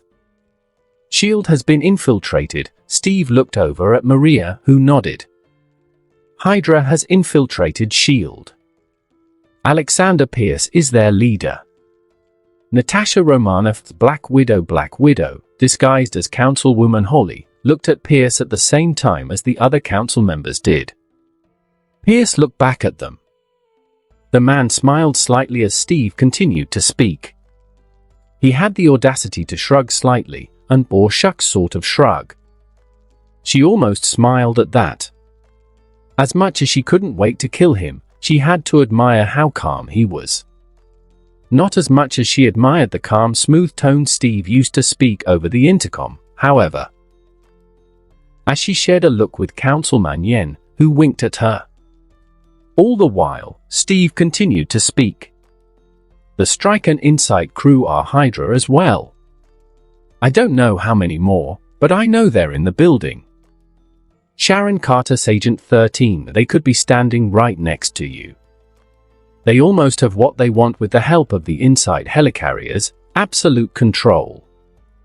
Sharon listened to the voice of Captain America with horror and sadness filling her. Unlike the others in the room, SHIELD wasn't a job or even a duty. It was her legacy. Something her great-aunt, Peggy Carter, had believed in with all of her heart. Sharon couldn't count how many times Peggy had spoken about founding SHIELD, of the pride and joy she'd felt building the organization. To know how her pride was torn apart would break her heart. Sharon focused, looking around quickly. As of now, all loyal SHIELD agents should be getting a program on their phones, Steve said. Sharon blinked when the phones of every person in the room began to buzz. Including her own. Everyone took out their phones, Sharon included. She blinked at the screen on her smartphone. Hercules? She asked herself. The words were in big letters. As she watched, it flashed into the SHIELD symbol, then showed a photo of a man. Rumlow, leader of strike team. Other began to flash, person after person. Apparently the app not only had files on all Hydra, but would flash green near SHIELD members and red near Hydra. The app will show you every member of Hydra as we discover them, with evidence to back it up, so you know I'm not simply spreading dissent in the ranks. The threat is real. Hydra is among us. They shot Nick Fury. And it won't end there. Sharon shared looks with other agents in the room. Almost as one, they all raised their smartphones. All had the Hercules app flashing green, something that visibly relieved her. SHIELD. Everyone in the room, down to the skinny technician sitting at the computer in front of her. Now to see about the rest of the base.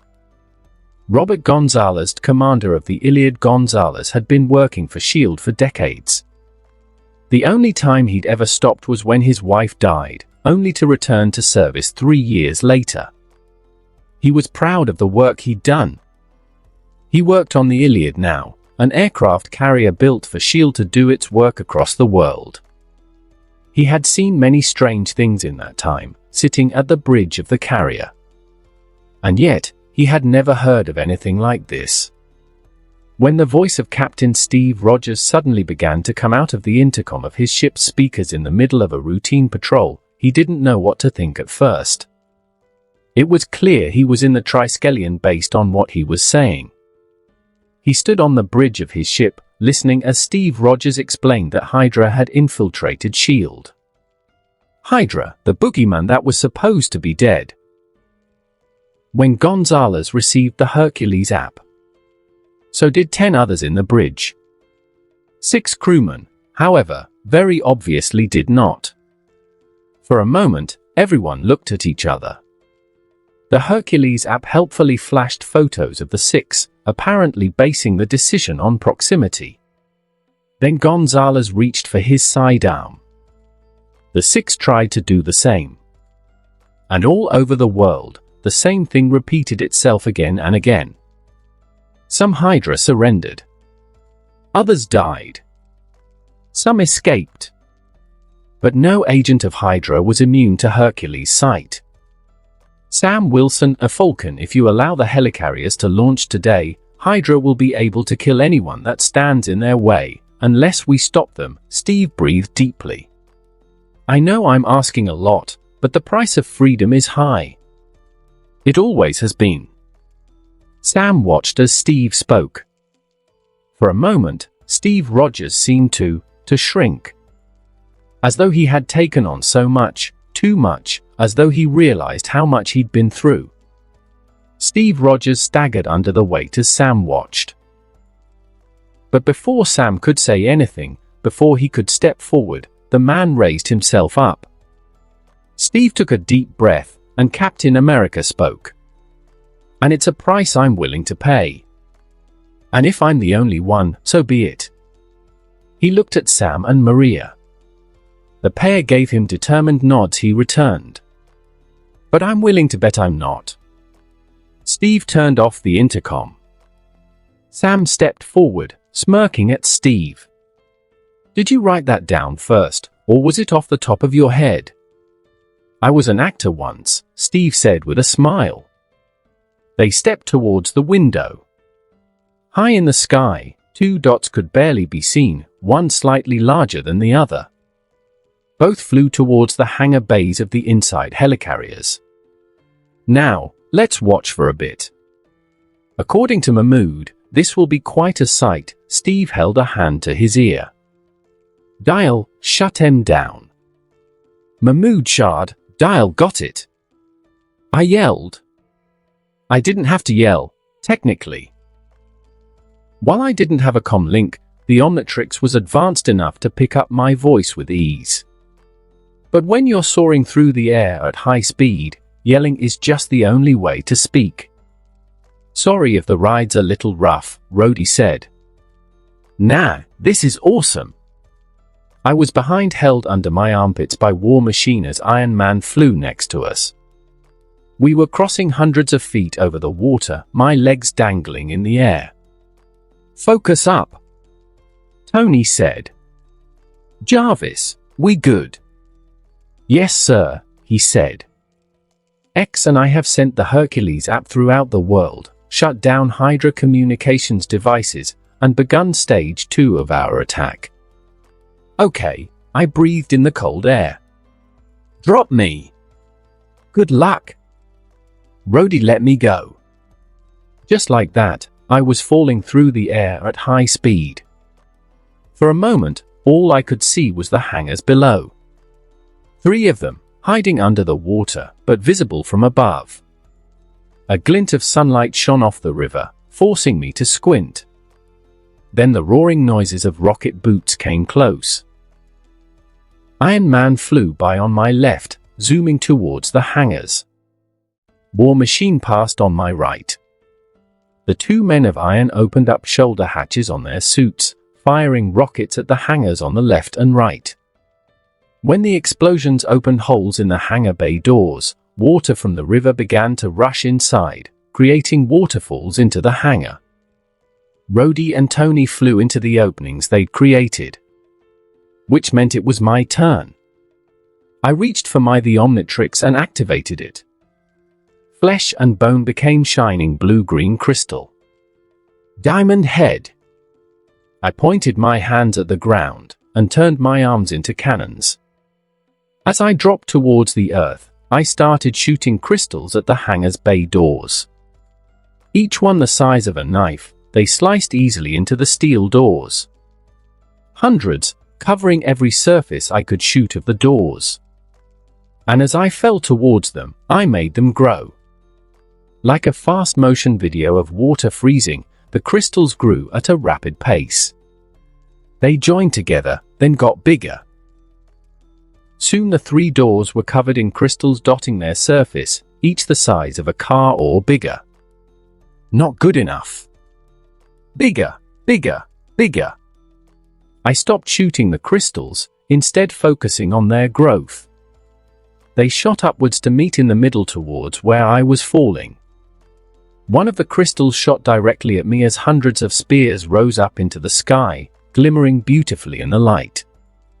Just before I would have landed on one of my own gems, I shifted it to become a ramp. I still slammed into it hard enough to shatter human legs, but Diamond Head's durability made the impact negligible and let me slide down along the crystals to the center of the middle hangar. I turned my left arm into a razor-sharp blade. It took 3 cuts to slash my way into the hangar.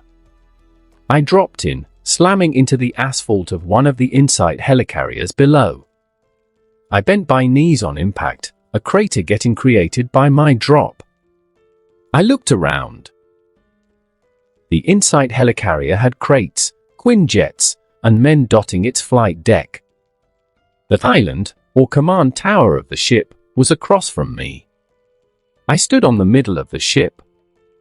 I took in my position, ignoring the stunned Hydra agents around me. Then I rose up and lifted my hands to the sky, closing my eyes. The sunlight outside came in through the hole I'd created, letting a beam of light into the dark hangar. As the mountain I was creating outside grew, the yellow light became a sea green. Then the hole was covered in crystal. "Kill it!" One man cried out behind me. He fired a handgun. The bullet slammed into the back of my head. I ignored it, and the bullet fell to the floor with no effect. "Come on, shoot that thing." More men, about 15, came up and started shooting as well. I grunted in annoyance, but ignored the useless bullets bouncing off me. The Omnitrix on my chest spoke then, Steve's voice coming from it. "All right, dial. It's perfect. Neutralize the crew." I opened my hands and ran at the men shooting me. All wore black uniforms and helmets, the gear I always saw Hydra's men wearing. But now I know who they were. I leaped at one man and bunched him in the ribs. He flew back 20 feet and slammed into a crate. I turned, ignoring the hail of bullets being shot at me. "This is Dial," I said as I stalked through the bullets. "Engaging." What happened to his voice?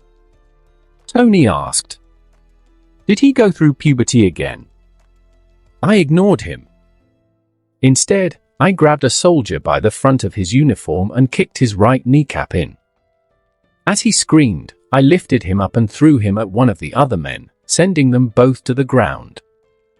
Just then, a Quinjet roared to life, one of a few resting on the flight deck of the helicarrier with us. It rose up, aiming its gun at me. I leaped towards it instead, jumping onto the cockpit. The aircraft rose up towards the doors above us, the pilot staring at me while I climbed on top. My feet shot out crystals from my heels to slice into the Quinjet and give me footing. I snapped my hands out to the side, my arms becoming 12-foot-long blades. Rah! With a quick downward slice, I chopped off the wings of the Quinjet. It plummeted out of the air, slamming into the flight deck. I hopped off the Quinjet and looked at the pilot, who stared at me in horror. I responded by kicking the Quinjet away from me, sending it skittering across the concrete until it was out of my way. The soldiers, seeing they couldn't hurt me, tried to run for cover. I tapped the Omnitrix symbol on my chest. Fast track. As soon as I became the blue-furred speedster, I was moving. I sped up to one man and kicked him in the back as he ran. I landed and ran to another, grabbing him by the chest of his uniform and spinning to throw him as fast as I could. He hung in the air when I let go, slowly flying away.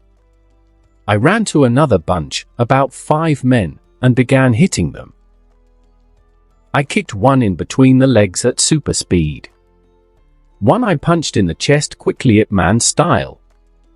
Another got a Superman punch. One was thrown at a Quinjet. For the last, I swept his legs out from under him. I watched as he slowly floated in the air before slapping the Omnitrix on my chest. As my perception of time slowed, the effects of my run took place. The man I'd kicked flew forward 10 feet, rolling to a stop. The one I'd thrown sped up in an instant, slamming into a crate. Another man fell to his knees, clutching his devastated groin. The guy I'd punched in the chest grunted in pain as his broken ribs caught up with him. Another man spun in the air before he slammed into the ground from the force of my Superman punch. A Quinjet shuddered when a human man was thrown into it. The guy whose legs I'd swept hit the ground. He looked up at me and released a high-pitched scream at my visage. "Blitzwolfer!" I howled. My voice crying my name echoed through the hangars, then into the hallways. "The hell was that?" Rhodey said from the Omnitrix. Me, I leaned towards the guy on the ground. He screamed again. I punched him in the face, and he fell unconscious. I ran towards the command tower island on all fours. I needed to get inside and stop the crew members from doing anything. Tony and Rhodey had the same goal. While Black Widow and Captain America lead their teams in the Triskelion, the 3 heavy hitters took out the crew of the helicarriers. I loped along the flight deck. 6 men popped out from behind cover and started shooting at me. My mouth opened into 4 parts. As the inhuman sound erupted from my lungs as though it was rending at reality, a sonic wave of noise slammed into the 6 men with physical force. The crates they were using as cover slid back from the attack. They fell to their knees, blood pouring from their ears to spill down their neck. And then I was among them. I shoulder-tackled one into a crate, then back-fisted him in the face, sending him unconscious to the ground. His friend shakily raised a gun at me. My claws slashed out, slicing through Kevlar to cut into his chest. The man shrieked in horror. I let out my own noise. He was thrown by my sonic blast, rolling to a stop on the pavement. I leaped over another crate and kicked a man in the face with a pawed foot, the crack of a broken jaw following. I heard another gunshot, then felt an pain in my shoulder. I barked in pain, spinning around. One of the Hydra men who I deafened shakily aimed a Glock 19 at my face. Blood poured from my wound. It hurt, but only enough to enrage me. I was on him in an instant. I bit into his arm and began to shake my head furiously, savaging his arm. When he dropped the gun, I let go of his arm and grabbed him by the front of his uniform, lifting and throwing him away dismissively. The sound of a Quinjet brought my attention closer to the command tower. The aircraft lifted up and aimed its guns at me in a repeat of last time. Not happening. The sonic blast slammed into the Quinjet, shaking it. I leaped upwards and gripped the damaged aircraft by the underside, then fired a point-blank blast. The Quinjet, then I saw a massive cannon turn towards me. Apparently, I'd finally pissed Hydra off enough that I was now worth the big guns. Anti-aircraft guns began to turn on me. I leaped away as the Quinjet began to crash, only for the aircraft to get hit by massive bullets, turning it into shrapnel. I needed a way to shut down the anti-aircraft weapons as well as the Quinjets, and Blitzwolfer wasn't going to cut it. I needed more ranged firepower. I slammed the Omnitrix on my chest. My fur turned into rubbery black skin. My eyes merged into the center of my forehead. My ears and tail grew from woven to long tendrils with plus at the tips. My 5 claws became 4 fingers with more plugs on each fingertip. I rose to my full height and grinned as I lowered my hand from the Omnitrix on my chest. Feedback. A Quinjet flew close and fired on me. I pointed my hands at the ground.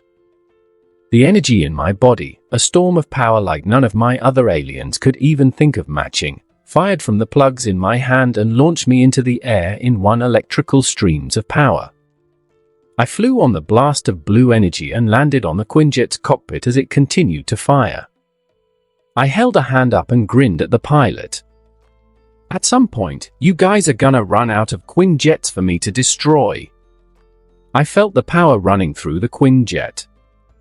Advanced fuel cells running through the aircraft to the powerful rotors in the wings and the jet engines in the back. Feedback could feel that power. And I could take it. Electricity flowed from the steel of the Quinjet, entering into my fingertips. The Quinjet's rotors slowly faltered. I turned away from the Quinjet to point at another one that was lifting off the helicarrier. As I turned into a living conduit of energy, shooting the energy I was siphoning from the Quinjet I was on top of to hit another with a beam of blue energy. The Quinjet I was on smashed into the pavement as the one I was shooting did the same, its wings exploding. I fired at the anti-aircraft gun trying to kill me, my energy blast turning the massive cannon into scrap. I leaped off the Quinjet and ran towards the control tower. I felt the power flowing through it from below deck, more than I'd ever felt. This helicarrier had more power in it than New York City. I stole electricity from one, blue energy flowing into my tendrils as I ran past, and fired another blast as a ball of power that exploded against the next, destroying it in a wave of power. Soldiers firing at me were blasted as well. I leaped into the air, pirouetting and firing lightning from my fingers into them. I ducked a grenade and ran faster. I summoned a ball of electricity into my hand and tossed it into a group, where it exploded and sent the soldiers into fits of shaking as thousands of volts flew through them. I blasted the floor and flew upwards. I released the blasts and began shooting as I dropped. Lightning arced from me to slam into the men on the flight deck in a dizzying display of light, my fingers and tendrils shooting as fast as I could. I landed, then used another jet of power to get out of the way of more gunfire. Then I was at the control tower. I tried to open the door, but it was electronically locked. No, seriously. It was electronically locked. I absorbed the power running through it, then slammed the door with an energy blast. Can't blame them, I guess, I said, as the door was sent flying off its hinges. My next words were directed to the Omnitrix. Maria, I'm in the helicarrier. How do I get to main power from the flight deck? It's in the lower levels, she said swiftly. Head down the hallway, then turn to your left, I'll guide you through. A man came out of a side room with an assault rifle up. I fired a blast into his chest, sending him flying, then tapped the Omnitrix. Goop! Turning into the green goo alien was the best choice for the tight quarters of the ship. With the anti-gravity projector floating me through the halls, I flew through the grey rooms at high speed. If anyone snuck up on me, I couldn't be hurt, and I could slide around obstacles with ease. Still, I was pushing it. I had rarely transformed this much before. I'd been reckless at the start of the battle, something to watch out for. Right then, however, I focused on getting to the power source I'd felt as feedback. Down the stairs, Maria said. Another crew member tried to stop me. I flew right at him, ignoring the bullet that flew through my floating form, then turned bipedal to roundhouse kick him into a wall, shooting adhesive that attached him there. Heading down, I told Maria, turning into a floating ball again and shooting downwards. Level by level I went. More men tried to shoot me, bullets flying uselessly into me. I responded by flying over and punching them, kicking them. At one point 5 guys were running at me down a hallway.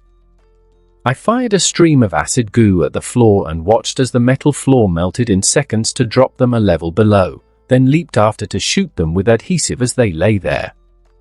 From there, Maria walked down another level. Okay, you're there, she told me. I can tell, I said, my form solidifying into my biped form once more. It was a big-ass engine room. Very cool looking. More crew members tried to shoot at me, which I responded to by shooting streams of adhesive, attaching them to the walls, floor, or just covering them in sticky fluid until they couldn't move. Of course, it was right as the gunfire got really heavy that I heard a familiar beep. Shit! I leaped behind a massive piece of machinery just in time for the red flash of light to come. Just like that, I was a normal human. Bullet slammed into my cover. I reached for my leg and pulled out the Glock 19 I'd been given. Gonna be a slight delay. I yelled into the Omnitrix. How is everyone else doing?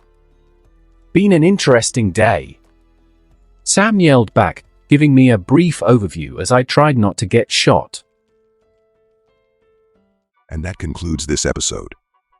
If you enjoyed it, I'd seriously love it if you guys could leave a like on the video, as it genuinely helps out so much, and it keeps me going, plus it takes only 1 second. That said, have a wonderful day. See you in the next one.